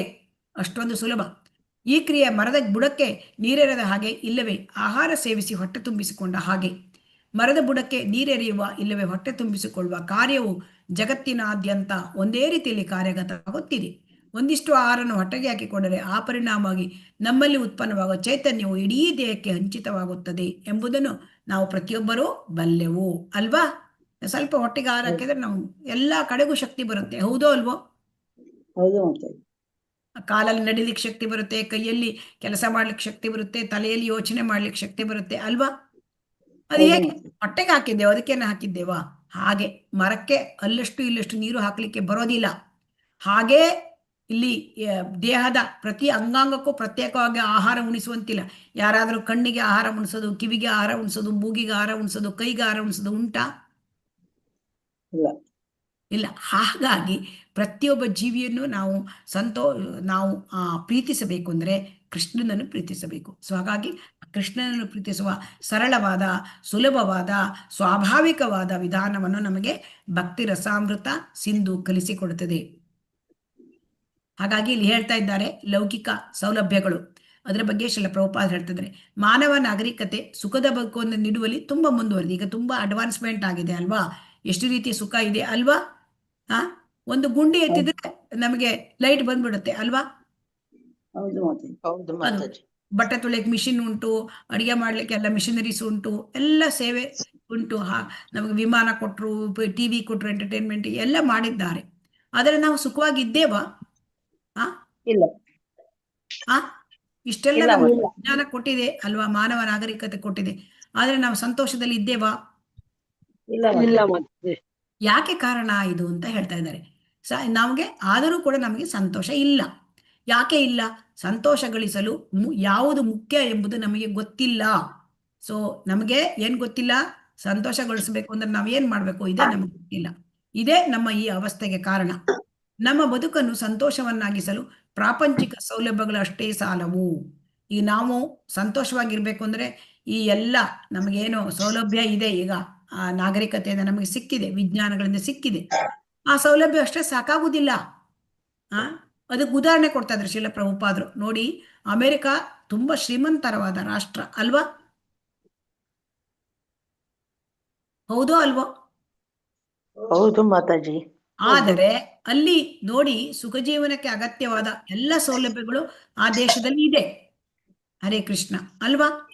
ಆದರೆ ಆ ದೇಶದಲ್ಲಿ ಉತ್ಪನ್ನರಾದ ವರ್ಗ ಬದುಕಿ ಅಲ್ಲಿ ಉತ್ಪನ್ನ ಆಗಿರ್ತಕ್ಕಂಥ ಜನರು ಅದು ಯಾವ ತರ ಜನರನ್ನು ಸೃಷ್ಟಿ ಮಾಡ್ತಾ ಇದೆ, ದಿಕ್ಕು ತಪ್ಪಿದವರು ಹತಾಶರು ಆದ ಜನರ ವರ್ಗವನ್ನು ಸೃಷ್ಟಿಸುತ್ತಿದೆ. ಅದ ಅಮೆರಿಕದಲ್ಲಿ ಅವಾಗ ಶ್ರೀಲ ಪ್ರಭುಪಾದ ಹೋದಾಗ ಹಿಪ್ಪಿ ಮೂವ್ಮೆಂಟ್ ತುಂಬಾ ಜಾಸ್ತಿ ಆಗಿತ್ತು ಅಲ್ವಾ. ಸೊ ಹಾಗಾಗಿ ಅವರು ಇದನ್ನ ಹೇಳ್ತಾ ಇದ್ದಾರೆ. ಅಂದ್ರೆ ದಿಕ್ಕು ತಪ್ಪಿದವರು, ಹತಾಶರು, ಅಂದ್ರೆ ಹೋಪ್ಲೆಸ್ನೆಸ್ ಜಾಸ್ತಿ ಆಗ್ಬಿಟ್ಟಿದೆ ಅಂತ ಜನರನ್ನ ಈ ವರ್ಗ ಇಷ್ಟೊಂದು ಸುಖವಾದ ಸೌಲಭ್ಯಗಳನ್ನ ಪಡೆದ ರಾಷ್ಟ್ರ ತಯಾರು ಮಾಡ್ತಾ ಇದೆ ಅಲ್ವಾ. ಈಗ ನಮ್ಮಲ್ಲಿ ಕೂಡ ನಾವು ನೋಡ್ಬೋದು, ಭಾರತದಲ್ಲೂ ಕೂಡ ತುಂಬಾ ಮುಂದುವರೆದಿದೆ. ಆದರೆ ಈಗಿನ ಬರ್ತಕ್ಕಂಥ ಜನತೆ ಸಂತೋಷದಲ್ಲಿ ಇದ್ದಾರಾ ಅಲ್ವಾ? ಇದ್ದಾರಾ? ಇಲ್ಲ ಮಾತು. ಇಲ್ಲ. ಯಾಕೆ ಕೇಳಿದ್ರೆ ನೋಡಿ, ಆತ್ಮಹತ್ಯೆ ಆಗುವುದು, ಆಮೇಲೆ ಎಲ್ಲ ರೀತಿಯ ಒಂದು ರೀತಿಯ ಇದು ಡಿಪ್ರೆಷನ್ ಹೋಗೋದು. ಅಂದ್ರೆ ಏನ್ ಹೇಳ್ತಾರೆ, ಡಿಪ್ರೆಷನ್ ಅಲ್ಲಿ ಮಾನಸಿಕವಾದ ಚಿಂತೆ, ತಳಮಳ, ಇದೆಲ್ಲ ಹೆಚ್ಚಾಗ್ತಾ ಇದೆ ಅಲ್ವಾ. ವಿವಾಹ ವಿಚ್ಛೇದನ ಇದೆಲ್ಲ ಹೆಚ್ಚಾಗ್ತಾ ಇದೆ, ಹೌದೋ ಅಲ್ವೋ? ಹೌದು ಮಾತಾಜಿ. ಇದು ಸುಖ ಅಂದ್ರೆ ಈಗ ಎಷ್ಟೋ ನಾವು ಸುಖ ಪಡಬೇಕು ಅಂತ ಮಾಡಿದ್ದೇವೆ, ಆದ್ರೆ ಇದು ಯಾವುದೂ ಆಗ್ತಾ ಇಲ್ಲ. ಸೊ ಹಾಗಾಗಿ ಇಲ್ಲಿ ಭಕ್ತಿ ರಸಾಮೃತ ಸಿಂಧು ನಮ್ಗೆ ಏನ್ ಕಳಿಸುತ್ತೆ ಅಂದ್ರೆ, ಭಕ್ತಿ ಸೇವೆಯ ಕಲೆಯನ್ನು ಅಭ್ಯಾಸ ಮಾಡಿಕೊಳ್ಳಬೇಕೆಂದು ನಾನು ಮನವಿ ಮಾಡಿಕೊಳ್ಳುತ್ತೇನೆ. ಶ್ರೀಲ ಪ್ರಭುಪಾದರು ಏನ್ ಮಾಡ್ತಾರೆ, ಹಿ ಈಸ್ ರಿಕ್ವೆಸ್ಟಿಂಗ್, ಮನವಿ. ಶ್ರೀಲ ಪ್ರಭುಪಾದರು ಸಂಸ್ಥಾಪಕ ಆಚಾರ್ಯರು, ಸಂಪ್ರದಾಯದಿಂದ ಬಂದ ಆಚಾರ್ಯರು, ಗುರುಗಳು. ಅವರು ಏನ್ ಹೇಳ್ತಾರೆ, ನೀವು ಭಕ್ತಿ ಸೇವೆಯ ಕಲೆಯನ್ನು ಬೆಳೆಸ್ಕೊಳ್ಳಿ, ಅದರಿಂದ ನಿಮಗೆ ಶಾಂತಿ, ಸಮಾಧಾನ, ಸುಖ ಸಿಕ್ಕತ್ತೆ. ಹಾಗೆ ಮಾಡಿದಲ್ಲಿ ಇಲ್ಲಿ ಹಾದಿ ಕಾಣದ ಜನರಲ್ಲಿ ಬೇಯುತ್ತಿರುವ ಐಹಿಕ ಬದುಕೆಂಬ ಬೆಂಕಿಯು ತತ್ಕ್ಷಣವೇ ನಂದಿ ಹೋಗುವುದರಲ್ಲಿ ನನಗೆ ನಂಬಿಕೆ ಉಂಟು. ಏನ್ ಹೇಳ್ತಾರೆ, ಸಂಸಾರ ದಾವಾನಿಲ ಲೀಡಲೋಕ. ಸಂಸಾರ ಹೇಳ್ತಕ್ಕಂಥದ್ದು ದಾವಾನಿಲ ಅಂದ್ರೆ ಕಾಡ್ಗಿಚ್ಚೇನು ಹೇಳಿ ಕೇಳಿ ಬರ್ತದೆಯಾ? ತನ್ನಿಂದ ತಾನೇ ಬರ್ತದೆ ಅಲ್ವಾ. ಅದು ಕಾಡ್ಗಿಚ್ಚು ಅಂದ್ರೆ ಹೇಗೆ ಅಂತ ಕೇಳಿದ್ರೆ, ಅದು ಆ ಕಾಡ್ಗಿಚ್ಚು ಬಂದ್ರೆ ಅದು ಸೂರ್ಯನ ಕಿರಣ ಒಣಗಿದ ದರಗೆಲೆ ಮೇಲೆ ಬಿದ್ದಾಗ ಬೆಂಕಿ ಉತ್ಪನ್ನ ಆಗುತ್ತೆ, ಅದು ಗಾಳಿಗೆ ಹಬ್ಕೊಂಡು ಹೋಗ್ಬಿಡುತ್ತೆ ಅಲ್ವಾ. ಅದನ್ನ ನಂದಿಸ್ಲಿಕ್ಕೆ ಸಾಧ್ಯವಾ? ಆಗೋದಿಲ್ಲ ಸಾಧಾರಣಕ್ಕೆ. ದೊಡ್ಡ ದೊಡ್ಡ ಕಾಡ್ಗಿಚ್ಚನ್ನು ನೀವು ಕೇಳಿರ್ಬೋದು. ಅಂದ್ರೆ ಅಲ್ಲಿ ಆಸ್ಟ್ರೇಲಿಯಾದಲ್ಲಿ ಸುಮ್ಮ ದೊಡ್ಡ ಕಾಡ್ಗಿಚ್ಚು ಬಂದಿತ್ತು, ಅಮೆರಿಕದಲ್ಲೂ ಬಂದಿತ್ತು ದೊಡ್ಡ ಕಾಡ್ಗಿಚ್ಚು. ನಂದಿಸ್ಲಿಕ್ಕೆ ಸಾಧ್ಯ ಇಲ್ಲ. ಪ್ರಾಣಿಗಳು, ಪಕ್ಷಿಗಳು ಎಷ್ಟೋ ಜನ ಸತ್ತೋಗ್ಬಿಟ್ಟಿದ್ದಾರೆ, ಈ ಹಾವುಗಳು ಇವೆಲ್ಲ. ಸೊ ಅದು ಯಾಕೆ ಅದನ್ನ ನಂದಿಸ್ಲಿಕ್ಕೆ ಸಾಧ್ಯ ಆಗೋದಿಲ್ಲ. ಕಾಡ್ಗಿಚ್ಚನ್ನು ನಂದಿಸ್ಬೇಕು ಅಂದ್ರೆ ಮಳೆ ಬರಬೇಕು. ಅದೇ ರೀತಿ ನಮಗೆ ನಮ್ಮ ಜೀವನ, ಈ ಐಹಿಕ ಬದುಕು, ಅಲ್ಲಿ ಅನೇಕ ತೊಂದರೆ ತಾಪತ್ರಗಳು ಬರ್ತಾನೆ ಇರುತ್ತೆ ಅಲ್ವಾ. ಇರ್ತದೆಯೋ ಇಲ್ವೋ? ಹರೇ ಕೃಷ್ಣ. ಎಲ್ಲ ಜೀವನದಲ್ಲಿ ತೊಂದರೆ ತಾಪತ್ರಗಳು ಬರ್ತದೆಯೋ ಅಥವಾ ಇಲ್ಲವೋ? ಬರುತ್ತೆ ಮಾತಾಜಿ. ಅಥವಾ ಶ್ರೀಮಂತರು ತುಂಬಾ ಸೌಲಭ್ಯ ಉಂಟು ಅಂತ ತೊಂದರೆ ತಾಪತ್ರಗಳು ಬರದೇ ಇರ್ತದೆಯಾ? ಪ್ರತಿಯೊಬ್ಬರಿಗೂ ಅವ್ರವ್ರದ್ದಾದ ಸಮಸ್ಯೆ ಇದ್ದೇ ಇರುತ್ತೆ ಮಾತಾಜಿ. ಆ ಸಮಸ್ಯೆ ಇದ್ದೇ ಇರುತ್ತೆ. ಅದಕ್ಕೆ ಭೌತಿಕ ಪ್ರಪಂಚದಲ್ಲಿ ಬೇಯುತ್ತಾ ಇದ್ದಾರೆ ಜನ, ದುಃಖದಲ್ಲಿ, ಕಷ್ಟದಲ್ಲಿ. ಅದೇ ಐಹಿಕ ಬದುಕು, ಅದೇ ಬೆಂಕಿ ಅಂತ ಹೇಳ್ತಾರೆ. ಭೌತಿಕ ಪ್ರಪಂಚದ ಬೆಂಕಿ. ಅದನ್ನು ನಂದಿಸೋದು ಹೇಗೆ? ಅದನ್ನು ನಂದಿಸೋದು ಭಕ್ತಿ ಸೇವೆಯಿಂದ. ಸೊ ಭಕ್ತಿ ಸೇವೆ ಕ್ಲೇಶಾಗ್ನಿ. ಕ್ಲೇಶ ಇರ್ತಕ್ಕಂಥದ್ದು, ಕಷ್ಟ ಇರ್ತದ್ದು ಅಗ್ನಿ ತರ. ಅದನ್ನ ಸಂಸಾರ ದಾವಾನಿಲ ಅಂದ್ರೆ ಈ ಕಾಡ್ಗಿಚ್ಚಿಗೆ ಹೋಲಿಸ್ತಾರೆ. ಅಂದ್ರೆ ನಮ್ಮ ಐಹಿಕ ಬದುಕಿನಲ್ಲಿ ಕಾಣ್ತಕ್ಕಂಥ ದುಃಖಗಳು. ಸೊ ಹಾಗಾಗಿ ಇಲ್ಲಿ ಇದಕ್ಕೆ ಯಾಕೆ ಇದು ಬರುತ್ತೆ ಅಂದರೆ, ನೋಡಿ ಹೇಳ್ತಾ ಇದ್ದಾರೆ, ಪ್ರಾಪಂಚಿಕತೆಯ ಬದುಕನ್ನು ಬಾಳುವ ನಿಟ್ಟಿನಲ್ಲಿ ನಾವು ಎಷ್ಟೇ ಮುಂದುವರೆದಿದ್ದರೂ ನಮ್ಮಲ್ಲಿ ಸುಪ್ತವಾಗಿರುವ ಪ್ರೇಮಿಸುವ ಪ್ರವೃತ್ತಿ ಸಫಲವಾಗಿಲ್ಲವೆಂಬುದು ನಮ್ಮ ಅತೃಪ್ತಿಯ ಮೂಲ ಕಾರಣವಾಗಿದೆ. ಶ್ರೀಲ ಪ್ರಭುಪಾದ ಈ ಒಂದು ವಾಕ್ಯವನ್ನು ನೀವು ತುಂಬ ಚೆನ್ನಾಗಿ ಓದ್ಕೊಳ್ಳಿ, ಅರ್ಥ ಆಗತ್ತೆ. ನಮಗೆ ಯಾಕೆ ಅತೃಪ್ತಿ ಇದೆ? ಎಷ್ಟೇ ಸಾಧನೆ ಮಾಡಿದ್ರು ಯಾರೋ ತೃಪ್ತಿ ಹೇಳೋದು ಇಲ್ಲ. ಇದೆಯಾ ಹರೇ ಕೃಷ್ಣ? ಇಲ್ಲ ಮಾತಾಜಿ. ಪ್ರಾಪಂಚಿಕ ಬದುಕಿನಲ್ಲಿ ಇಲ್ಲ ಅಂತ ತೃಪ್ತಿ ಹೇಳುದು, ಅತೃಪ್ತರಾಗಿರ್ತಾರೆ. ನೀವು ಯಾರನ್ನೇ ಬೇಕಾದ್ರೂ ನೋಡಿ, ಎಷ್ಟೋ ದೊಡ್ಡ ಶ್ರೀಮಂತರನ್ನು ಬೇಕಾದ್ರೂ ನೋಡಿ, ಅಥವಾ ಎಷ್ಟೋ ದೊಡ್ಡ ಸಾಧನೆಗಳು ಭೌತಿಕದಲ್ಲಿ ಮಾಡಿದವ್ರನ್ನು ನೋಡಿ, ಅತೃಪ್ತರಾಗಿರ್ತಾರೆ. ಯಾಕೆ? ನಮ್ಮಲ್ಲಿ ಸುಪ್ತವಾಗಿರ್ತಕ್ಕಂಥ ಪ್ರೇಮಿಸುವ ಪ್ರವೃತ್ತಿ ಸಫಲ ಆಗಿಲ್ಲ. ನಮ್ಮಲ್ಲಿ ಸುಪ್ತವಾದ ಪ್ರವೃತ್ತಿ ಇದೆ, ಪ್ರೇಮಿಸುವ ಪ್ರವೃತ್ತಿ ಇದೆ, ಅದು ಭಗವಂತನನ್ನು ಪ್ರೇಮಿಸುವ ಪ್ರವೃತ್ತಿ, ಅದು ಸಫಲ ಆಗಿಲ್ಲ. ಅದೇ ಕಾರಣ. ಹಾಗಾಗಿ ಈ ಐಹಿಕ ಜಗತ್ತಿನಲ್ಲಿ ನಾವು ಸಾರ್ಥಕವಾಗಿ ಬದುಕುವುದು ಹೇಗೆ, ಹಾಗಾದ್ರೆ ನಾವು ಈ ಭೌತಿಕ ಪ್ರಪಂಚದಲ್ಲಿ ಬದುಕೋದು ಹೇಗೆ ಎಂಬ ಬಗ್ಗೆ ಕಾರ್ಯಸಾಧ್ಯ ಮಾರ್ಗಗಳು, ಯಾವ ರೀತಿ ಬದುಕಿದರೆ ನಾವು ತೃಪ್ತಿಯನ್ನು ಪಡ್ಕೊಳ್ಬಹುದು, ನಮ್ಮ ಇದನ್ನ ಮತ್ತು ಮುಂದಿನ ಬದುಕುಗಳಲ್ಲಿ ನಮ್ಮ ಅಪೇಕ್ಷೆಗಳನ್ನು ಈಡೇರಿಸಿಕೊಳ್ಳಲು ಅನುಸರಿಸಬೇಕಾದ ಕ್ರಮವನ್ನು ಭಕ್ತಿರಸಾಮೃತ ಸಿಂಧು ಕಲಿಸುತ್ತದೆ. ಸೊ ಹಾಗಾಗಿ ಭಕ್ತಿರಸಾಮೃತ ಸಿಂಧುವನ್ನು ಕಲಿತರೆ ನಾವು ಮುಂದೆ ಈ ಭೌತಿಕ ಪ್ರಪಂಚದಲ್ಲಿ ನಾವು ಸಾರ್ಥಕವಾಗಿ ಹೇಗೆ ಬದುಕಬೇಕು, ನಮಗೆ ಮತ್ತೆ ಈ ಬದುಕು, ಈಗಿರ್ತಕ್ಕಂಥ ಬದುಕು, ಮುಂದೆ ಬರ್ತಕ್ಕಂಥ ನಮ್ಮ ಜೀವನ, ಆ ಬದುಕು, ಅದನ್ನೆಲ್ಲ ಅಪೇಕ್ಷೆಗಳನ್ನು ಹೇಗೆ ನಾವು ಈಡೇರಿಸ್ಕೊಳ್ಬೇಕು, ಇದನ್ನೆಲ್ಲ ಭಕ್ತಿರಸಾಮೃತ ಸಿಂಧು ನಮಗೆ ಕಲಿಸುತ್ತದೆ. ಯಾವುದೇ ಪ್ರಾಪಂಚಿಕ ಬದುಕನ್ನು ಅವಹೇಳನ ಮಾಡುವ ಉದ್ದೇಶದಿಂದ ಈ ಕೃತಿಯನ್ನು ರಚಿಸಲಾಗಿಲ್ಲ. ಯಾವುದೇ ಒಂದು ಪ್ರಾಪಂಚಿಕ ಬದುಕಿನಲ್ಲಿ ಅದು ಇದು ಅವಹೇಳನ ಮಾಡಲಿಕ್ಕಾಗಿ ಇದನ್ನ ಶ್ರೀಲ ಪ್ರಭುಪಾದರು ರಚಿಸಿಲ್ಲ ಅಂತ ಹೇಳ್ತಾರೆ. ಧರ್ಮಪರಾಯಣರು, ದಾರ್ಶನಿಕರು ಹಾಗೂ ಜನಸಾಮಾನ್ಯರು ಕೃಷ್ಣ ಪ್ರೇಮವನ್ನು ಹೇಗೆ ಮೈಗೂಡಿಸಿಕೊಳ್ಳಬೇಕು ಎಂಬ ವಿಚಾರವನ್ನು ತಿಳಿಸುವ ಪ್ರಯತ್ನವಷ್ಟೇ ಈ ಕೃತಿಯ ರಚನೆಯಾಗಿದೆ. ಈ ಕೃತಿ ಯಾಕೆ ಮಾಡಿದ್ದಾರೆ ಹಾಗಾದರೆ? ಬೇರೆ ಯಾವುದೇ ಒಂದು ಪ್ರಾಪಂಚಿಕದಲ್ಲಿ ಎಷ್ಟೋ ರೀತಿ ಜೀವನ ಮಾಡ್ತಾರೆ, ಅದನ್ನು ಅವಹೇಳನ ಮಾಡಲಿಲ್ಲ. ಈ ಕೃತಿ ಏನು, ಎಲ್ಲರೂ ಕೂಡ ಹೇಗೆ ಕೃಷ್ಣ ಪ್ರಜ್ಞೆಯನ್ನು ಹೇಗೆ ನಾವು ಮೈಗೂಡಿಸ್ಕೊಳ್ಬೇಕು ಅಂತ ಹೇಳ್ತಾರೆ. ಒಬ್ಬನು ಲೌಕಿಕ ಅಸುಖವಿಲ್ಲದೆ ಬದುಕಬಹುದು, ಆದರೆ ಅದೇ ಹೊತ್ತಿನಲ್ಲಿ ಅವನು ಕೃಷ್ಣನನ್ನು ಪ್ರೀತಿಸುವ ಕಲೆಯನ್ನು ಕರಗತ ಮಾಡಿಕೊಳ್ಳಬೇಕು. ಈ ಹೊತ್ತು ನಾವು ನಮ್ಮ ಪ್ರೇಮ ಪ್ರವೃತ್ತಿಯ ಬಳಕೆಗೆ ಅನೇಕ ಮಾರ್ಗಗಳನ್ನು ಸೃಷ್ಟಿಸಿಕೊಳ್ಳುತ್ತಿದ್ದಾರೆ. ಆದರೆ ದಿಟದಲ್ಲಿ ಬಹುಮುಖ್ಯವಾದ ಅಂಶವನ್ನು ಕೃಷ್ಣನನ್ನು ಬಿಟ್ಟು ನಾವು ಮುನ್ನಡೀತಾ ಇದ್ದೇವೆ. ಶ್ರೀಲ ಪ್ರಭುಪಾದರು ಏನು ಹೇಳ್ತಾರೆ ಇಲ್ಲಿ ನಮಗೆ ತಿಳಿಸಿಕೊಡ್ತಾ ಇದ್ದಾರೆ ಅಂದರೆ, ನಾವು ಈ ಭೌತಿಕ ಪ್ರಪಂಚದಲ್ಲಿ ನಮ್ಮ ಪ್ರವೃತ್ತಿ, ಪ್ರೇಮ ಪ್ರವೃತ್ತಿ, ಅದಕ್ಕೆ ತಕ್ಕಂತೆ ಎಷ್ಟೋ ನಾವು ಕಂಡಿಡ್ಕೊಂಡಿದ್ದೇವೆ ಮಾರ್ಗ, ನಾನಾ ನಮೂನಿ ಮಾರ್ಗ. ಆದರೆ ಅಲ್ಲಿ ಕೃಷ್ಣ ಇಲ್ಲ ಅಲ್ವಾ? ಕೃಷ್ಣ ಇದ್ದಾನ ಎಲ್ಲ ನಾವು ಮಾಡುವ ಕೆಲಸದಲ್ಲಿ? ಇಲ್ಲ. ಸೊ ಹಾಗಾಗಿ ನಾವು ಏನ್ ಹೇಳ್ತಾ ಇದ್ರೆ ಶ್ರೀಲ ಪ್ರಭುಪಾದರು, ನಾವು ಕೃಷ್ಣನನ್ನು ಬಿಟ್ಟು ಮುನ್ನಡಿತಾ ಇದ್ದೇವೆ. ಕೃಷ್ಣನನ್ನು ಬಿಟ್ಟು ನಾವು ಮುನ್ನಡಿತಾ ಇದ್ದೇವೆ. ಮರದ ಬುಡಕ್ಕೆ ನೀರೆರೆಯುವುದನ್ನು ಬಿಟ್ಟು ಅದರ ಎಲ್ಲ ಭಾಗಗಳಿಗೂ ನಾವು ಬೇರೆ ಎಲ್ಲ ಭಾಗಗಳು ನೀರು ಉಣಿಸ್ತಾ ಇದ್ದೇವೆ. ನಾವು ಏನು ಮಾಡ್ತಾ ಇದ್ದೇವೆ ಈಗ? ನಾವು ಗಿಡದ ಬೇರಿಗೆ ನೀರು ಹಾಕ್ತಾ ಇಲ್ಲ, ನಾವು ಕಾಂಡಕ್ಕೆ, ರೆಂಬೆ ಕೊಂಬೆಗಳಿಗೆ, ಎಲೆಗಳಿಗೆ ನೀರು ಹಾಕ್ತಾ ಇದ್ದೇವೆ. ಕೃಷ್ಣನನ್ನು ಮರೆತಿದ್ದೇವೆ, ಬೇರೆ ಬೇರೆ ಮಾರ್ಗಗಳನ್ನು ಕಂಡುಕೊಂಡಿದ್ದೇವೆ. ಸೊ ನಾವು ಈ ರೀತಿಯಾಗಿ ಶ್ರೀಲ ಪ್ರಭುಪಾದರು ನಮಗೆ ತಿಳಿಸ್ತಾರೆ, ಕೃಷ್ಣನನ್ನು ಮರೆಯುವುದು ಎನ್ನುವುದು ತನ್ನನ್ನೇ ಮರೆತಂತೆ. ಈಗ ನಮ್ಮನ್ನೇ ನಾವು ಮರೆತುಕೊಳ್ತೇವಾ? ಇಲ್ಲ ಮಾತಾಜಿ. ಕೃಷ್ಣನನ್ನು ಮರೆಯುವುದಂದ್ರೆ ನಮ್ಮನ್ನೇ ನಾವು ಮರೆತುಕೊಂಡಂತೆ ಶ್ರೀಲ ಪ್ರಭುಪಾದರು ಹೇಳ್ತಾರೆ. ಸೊ ಹಾಗಾಗಿ ಕೃಷ್ಣನನ್ನು ಮರೆಯುವುದಂದ್ರೆ ನಮ್ಮನ್ನೇ ನಾವು ಮರೆತಂತೆ. ನಿಜವಾದ ಆತ್ಮ ಸಾಕ್ಷಾತ್ಕಾರ ಹಾಗೂ ಕೃಷ್ಣ ಸಾಕ್ಷಾತ್ಕಾರ ಈ ಎರಡು ಜೊತೆಯಾಗಿ ಸಾಗುತ್ತವೆ. ಅಂದರೆ ನಾನು ಯಾರು? ನಾನು ದೇಹ ಅಲ್ಲ, ನಾನು ಆತ್ಮ. ಕೃಷ್ಣ ಯಾರು? ಭಗವಂತ, ದೇವೋತ್ತಮ ಪರಮಪುರುಷ. ಅವನು ಜೀವಿ. ಕೃಷ್ಣ ಸಾಕ್ಷಾತ್ಕಾರ ಅಂದರೆ ಭಗವಾನ್ ಸಾಕ್ಷಾತ್ಕಾರ. ಜೀವಿಯರ ಸ್ವರೂಪ ಕೃಷ್ಣರ ನಿತ್ಯದಾಸ. ಜೀವಿಯ ಸ್ವರೂಪ ಭಗವಂತನ ನಿತ್ಯ ನಿರಂತರ ಸೇವಕ. ಇದನ್ನು ನಾವು ಜೊತೆಯಾಗಿ ಮಾಡ್ಕೊಂಡು ಹೋಗ್ಬೇಕಂತೆ. ಉದಾಹರಣೆಗೆ, ವ್ಯಕ್ತಿಯು ಬೆಳಗಾಗೆದ್ದು ತನ್ನನ್ನು ತಾನೇ ನೋಡಿಕೊಂಡರೆ ಅವನು ಸೂರ್ಯೋದಯವನ್ನು ನೋಡಿದಂತಾಗುತ್ತೆ. ಈಗ ನೋಡಿ, ರಾತ್ರಿ ಹೊತ್ತು ನಮಗೆ ಕಣ್ಣಿದ್ದೆ, ಆದರೆ ನಮಗೆ ನಮ್ಮದೇ ಕತ್ತಲಿದೆ, ಲೈಟ್ ಇಲ್ಲ ಅಂತ ತಿಳ್ಕೊಳ್ಳಿ. ನಾವು ನಮ್ಮನ್ನೇ ನೋಡ್ಕೊಳ್ಳಿಕ್ಕಾಗತ್ತಾ? ಹರೇ ಕೃಷ್ಣ. ಇಲ್ಲ ಮಾತಾಜಿ, ಆಗೋದಿಲ್ಲ. 11 ಗಂಟೆ ರಾತ್ರಿ ಅಥವಾ 10 ಗಂಟೆ ರಾತ್ರಿ ಅಥವಾ 12 ಗಂಟೆ ರಾತ್ರಿ ತಿಳ್ಕೊಳ್ಳಿ, ಎಲ್ಲೂ ಲೈಟ್ ಇಲ್ಲ, ಎಲ್ಲೂ ವಿದ್ಯುತ್ ಶಕ್ತಿ ಇಲ್ಲ, ಅಥವಾ ಬೇರೆ ಯಾವುದೇ ವಿಧವಾದ ದೀಪ ಇಲ್ಲ ಅಂತ ತಿಳ್ಕೊಳ್ಳಿ. ಆಗ ನಮಗೆ ಕಣ್ಣಿದೆ, ಆದರೆ ನಾವು ನಮ್ಮನ್ನು ನೋಡ್ಕೊಳ್ಳಿಕ್ಕಾಗತ್ತಾ? ಇಲ್ಲ ಮಾತಾಜಿ, ಆಗೋದಿಲ್ಲ. ಸೊ ಹಾಗಾಗಿ ಆದರೆ ಬೆಳಗಾದ ಕೂಡ ನಮಗೆ ಸೂರ್ಯೋದಯ ಆಯಿತು ಅಂದ್ರೆ ಎಲ್ಲದನ್ನು ನೋಡ್ಕೋಬಹುದಲ್ವಾ? ಹಾ ಮಾತಾಜಿ. ಇದು ಹೇಗೆ ಸಾಧ್ಯ?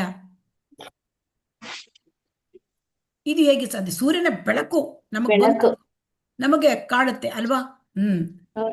ಸೂರ್ಯ ಪ್ರಕಾಶವನ್ನು ನೋಡದೆ ತನ್ನನ್ನು ತಾನು ನೋಡಿಕೊಳ್ಳುವುದು ಯಾರಿಗೂ ಸಾಧ್ಯ ಇಲ್ಲ. ಅದೇ ರೀತಿ ಕೃಷ್ಣ ಸಾಕ್ಷಾತ್ಕಾರವಿಲ್ಲದೆ ಆತ್ಮ ಸಾಕ್ಷಾತ್ಕಾರವಿಲ್ಲ. ಹಾಗಾಗಿ ಭಗವಂತನ ಬಗ್ಗೆ ತಿಳ್ಕೊಳ್ಳದೆ ಹೋದ್ರೆ ನಮಗೆ ನಮ್ಮ ಬಗ್ಗೆ ತಿಳ್ಕೊಳ್ಳಿಕ್ಕೆ ಸಾಧ್ಯ ಆಗೋದಿಲ್ಲ ಅಲ್ವಾ?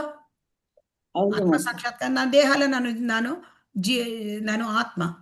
ಭಗವಂತ ಕೃಷ್ಣ ಸಾಕ್ಷಾತ್ಕಾರ, ಭಗವಂತ ಯಾರು? ಜೀವಿ ಭಗವಂತನ ಸೇವಕ, ಕೃಷ್ಣನ ಬಗ್ಗೆ ತಿಳ್ಕೊಳ್ಳೋದು. ಅದು ಹೇಗೆ ಸಾಧ್ಯ? ಎರಡೂ ಒಟ್ಟೊಟ್ಟಿಗೆ ಹೋಗುತ್ತೆ ಅಂತ ಹೇಳ್ತಾ ಇದ್ದಾರೆ. ಸೊ ಹಾಗಾಗಿ ಶ್ರೀಲ ಪ್ರಭುಪಾದರು ಹೇಳ್ತಾರೆ, ವಿಶೇಷವಾಗಿ ಹೇಳಬೇಕಾದ ಮತ್ತೊಂದಿದೆ. ಅದೆಂದರೆ, ಪ್ರಸ್ತುತದಲ್ಲಿ ಕೃಷ್ಣ ಪ್ರಜ್ಞಾ ಆಂದೋಲನದಲ್ಲಿ ಪಾಲ್ಗೊಳ್ಳುತ್ತಿರುವ ಜನರ ಸಲುವಾಗಿ ಭಕ್ತಿರಸಾಮೃತ ಸಿಂಧುವನ್ನು ರಚಿಸಿದ್ದಾಗಿದೆ. ಅಂದರೆ ಯಾರ್ಯಾರು ಕೃಷ್ಣ ಪ್ರಜ್ಞೆಗೆ ಬರ್ತಾರೆ ಅವರಿಗೆ ಸಹಾಯ ಆಗಲಿ, ಭಕ್ತಿ ಸೇವೆಯನ್ನು ಹೇಗೆ ಮಾಡ್ಕೊಂಡು ಬರಬೇಕು ಇದನ್ನು ತಿಳಿಸ್ಲಿಕ್ಕಾಗಿ ಭಕ್ತಿ ರಸಾಮೃತ ಸಿಂಧುವನ್ನ ರಚಿಸಿದ್ದಾರೆ. ಶ್ರೀಲ ಪ್ರಭುಪಾದರು ಶ್ರೀ ರೂಪ ಗೋಸ್ವಾಮಿಯವರು ಅದನ್ನು ರಚಿಸಿದ್ದಾರೆ. ಎಸಿ ಭಕ್ತಿ ವೇದಾಂತ ಸ್ವಾಮಿ ಶ್ರೀಲ ಪ್ರಭುಪಾದರು ನಮಗೆ ಅದನ್ನು ಕ್ರೋಢೀಕರಿಸಿ ಕೊಟ್ಟಿದ್ದಾರೆ, ಅದನ್ನು ಸಾರಾಂಶ ರೂಪದಲ್ಲಿ ನಮಗೆ ಕೊಟ್ಟಿದ್ದಾರೆ. ಪಾಶ್ಚಿಮಾತ್ಯ ದೇಶಗಳಲ್ಲಿ ಕೃಷ್ಣ ಪ್ರಜ್ಞಾ ಚಳುವಳಿಯ ಬೆಳವಣಿಗೆಗಾಗಿ ನನ್ನೊಂದಿಗೆ ಸಹಕರಿಸುತ್ತಿರುವ ನನ್ನೆಲ್ಲ ಮಿತ್ರರಿಗೂ ಶಿಷ್ಯರಿಗೂ ನಾನು ಪ್ರೀತಿಪೂರ್ವಕ ವಂದನೆಗಳನ್ನು ಈ ಮೂಲಕ ಸಲ್ಲಿಸುತ್ತಿದ್ದೇನೆ. ಹಾಗೆಯೇ ನನ್ನ ಪ್ರೀತಿ ಪಾತ್ರ ಶಿಷ್ಯ ಶ್ರೀಮಾನ್ ಜಯಾನಂದ ಬ್ರಹ್ಮಚಾರಿಯು ಈ ಪುಸ್ತಕದ ಆಂಗ್ಲ ಆವೃತ್ತಿಯ ಮುದ್ರಣಕ್ಕೆ ದಾನ ನೀಡಿದ್ದಾನೆ. ನಾನು ಆಭಾರಿ. ಇಸ್ಕಾನ್ ಮುದ್ರಣಾಲಯದ ನಿರ್ದೇಶಕರು ಈ ಕೃತಿಯ ಪ್ರಕಟಣೆಗಾಗಿ ತುಂಬಾ ಶ್ರಮ ಪಟ್ಟಿದ್ದಾರೆ. ಅವರಿಗೆ ನನ್ನ ವಂದನೆಗಳು. ಹರೇ ಕೃಷ್ಣ. ನೋಡಿ ಎಷ್ಟು ವಂದನೆಗಳನ್ನು ತಿಳಿಸ್ತಾ ಇದ್ದಾರೆ ಶ್ರೀಲ ಪ್ರಭುಪಾದರು. ಸೊ ಹಾಗಾಗಿ ಇಲ್ಲಿ ನಾವು ಇವತ್ತು ಏನು ತಿಳ್ಕೊಂಡಿದ್ದೇವೆ, ಹರೇ ಕೃಷ್ಣ, ಭಕ್ತಿ ರಸಾಮೃತ ಸಿಂಧು ನಮಗೆ ಏನೇನನ್ನು ಕಳಿಸಿಕೊಡ್ತದೆ. ಹರೇ ಕೃಷ್ಣ. ಯಾರಾದ್ರೂ ಹೇಳ್ತೀರಾ? ಹರೇ ಕೃಷ್ಣ.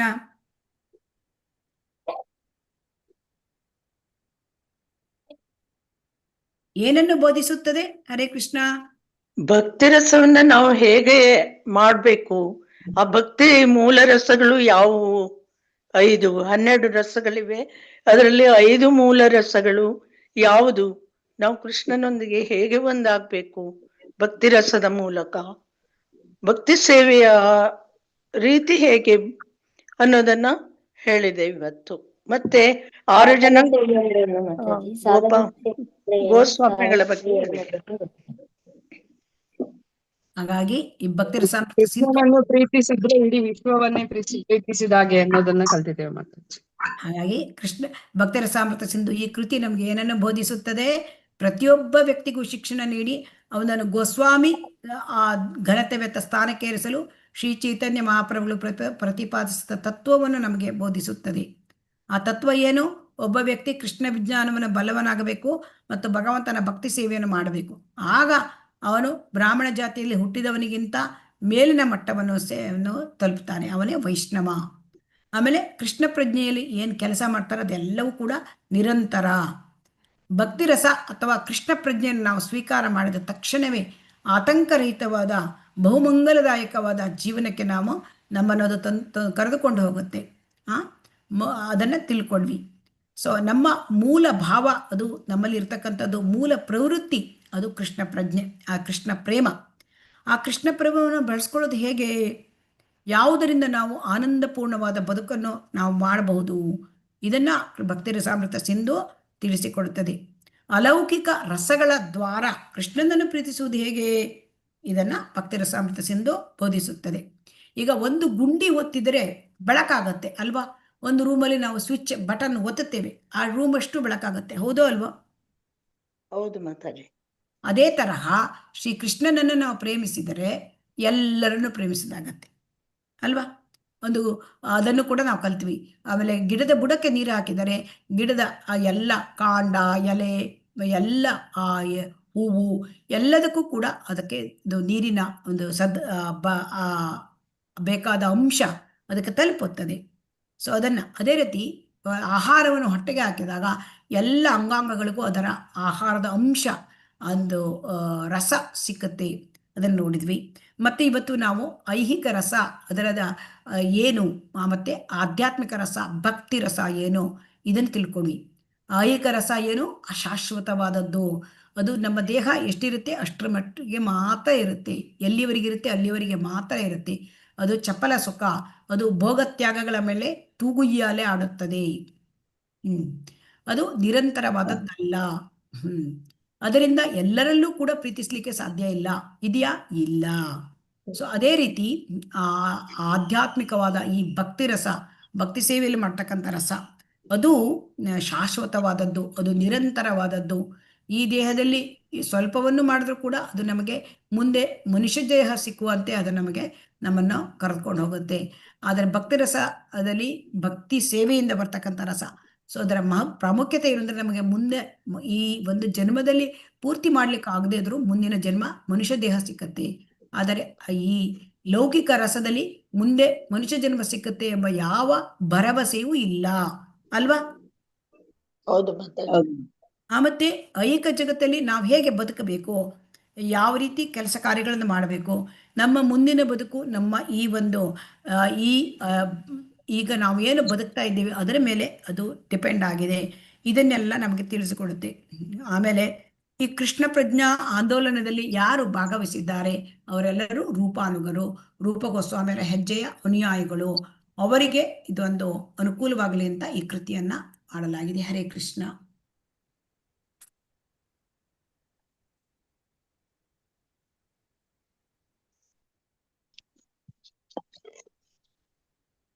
ಹರೇ ಕೃಷ್ಣ. ಇಲ್ಲಿಗೆ ನಾವು ನಿಲ್ಲಿಸೋಣ ಇವತ್ತಿಗೆ. ಮುಂದೆ ನಾವು ಮುಂದುವರಿಸ್ಕೊಂಡು ಹೋಗೋಣ. ಹರೇ ಕೃಷ್ಣ. ಎಷ್ಟ್ ಚೆನ್ನಾಗಿ ಕೊಟ್ಟಿದ್ದಾರೆ ಮಾತಾಜಿ. ಮೊದ್ಲು ನಾವು ಕೃಷ್ಣ ಸಾಕ್ಷಾತ್ಕಾರ ಮಾಡ್ಕೊಂಡು ಆಮೇಲೆ ಆತ್ಮ ಸಾಕ್ಷಾತ್ಕಾರ ಮಾಡ್ಕೊಳ್ಳುವಂಥದ್ದು. ಇಲ್ಲಿ ಸಾಕ್ಷಿ ಎರಡು ಒಟ್ಟೊಟ್ಟಿಗೆ ನಡೀತದೆ ಅಂತ ಹೇಳಿದ್ದಾರೆ. ಹರೇ ಕೃಷ್ಣ. ವಾಂಚಾ ಕಲ್ಪತರುಭ್ಯಶ್ಚ ಕೃಪಾ ಸಿಂಧುಭ್ಯ ಏವ ಚ ಪತಿತಾನಾಂ ಪಾವನೇಭ್ಯೋ ವೈಷ್ಣವೇಭ್ಯೋ ನಮೋ ನಮಃ. ಹರೇ ಕೃಷ್ಣ ಕೃಷ್ಣ ಕೃಷ್ಣ ಹರೇ ಹರೇ, ಹರೇ ರಾಮ ರಾಮ ರಾಮ ಹರೇ ಹರೇ. ಶ್ರೀ ಶ್ರೀ ರಾಧಾ ಗೋವಿಂದ ಕಿ ಜೈ, ಶ್ರೀ ಶ್ರೀ ಗೌರನಿತಾಯ್ ಕಿ ಜೈ, ಶ್ರೀಲ ಪ್ರಭುಪಾದ ಕಿ ಜೈ, ಭಕ್ತಿ ರಸಾಮೃತ ಸಿಂಧು ಕಿ ಜೈ. ಹರೇ ಕೃಷ್ಣ. ಎಲ್ಲರಿಗೂ ಧನ್ಯವಾದ.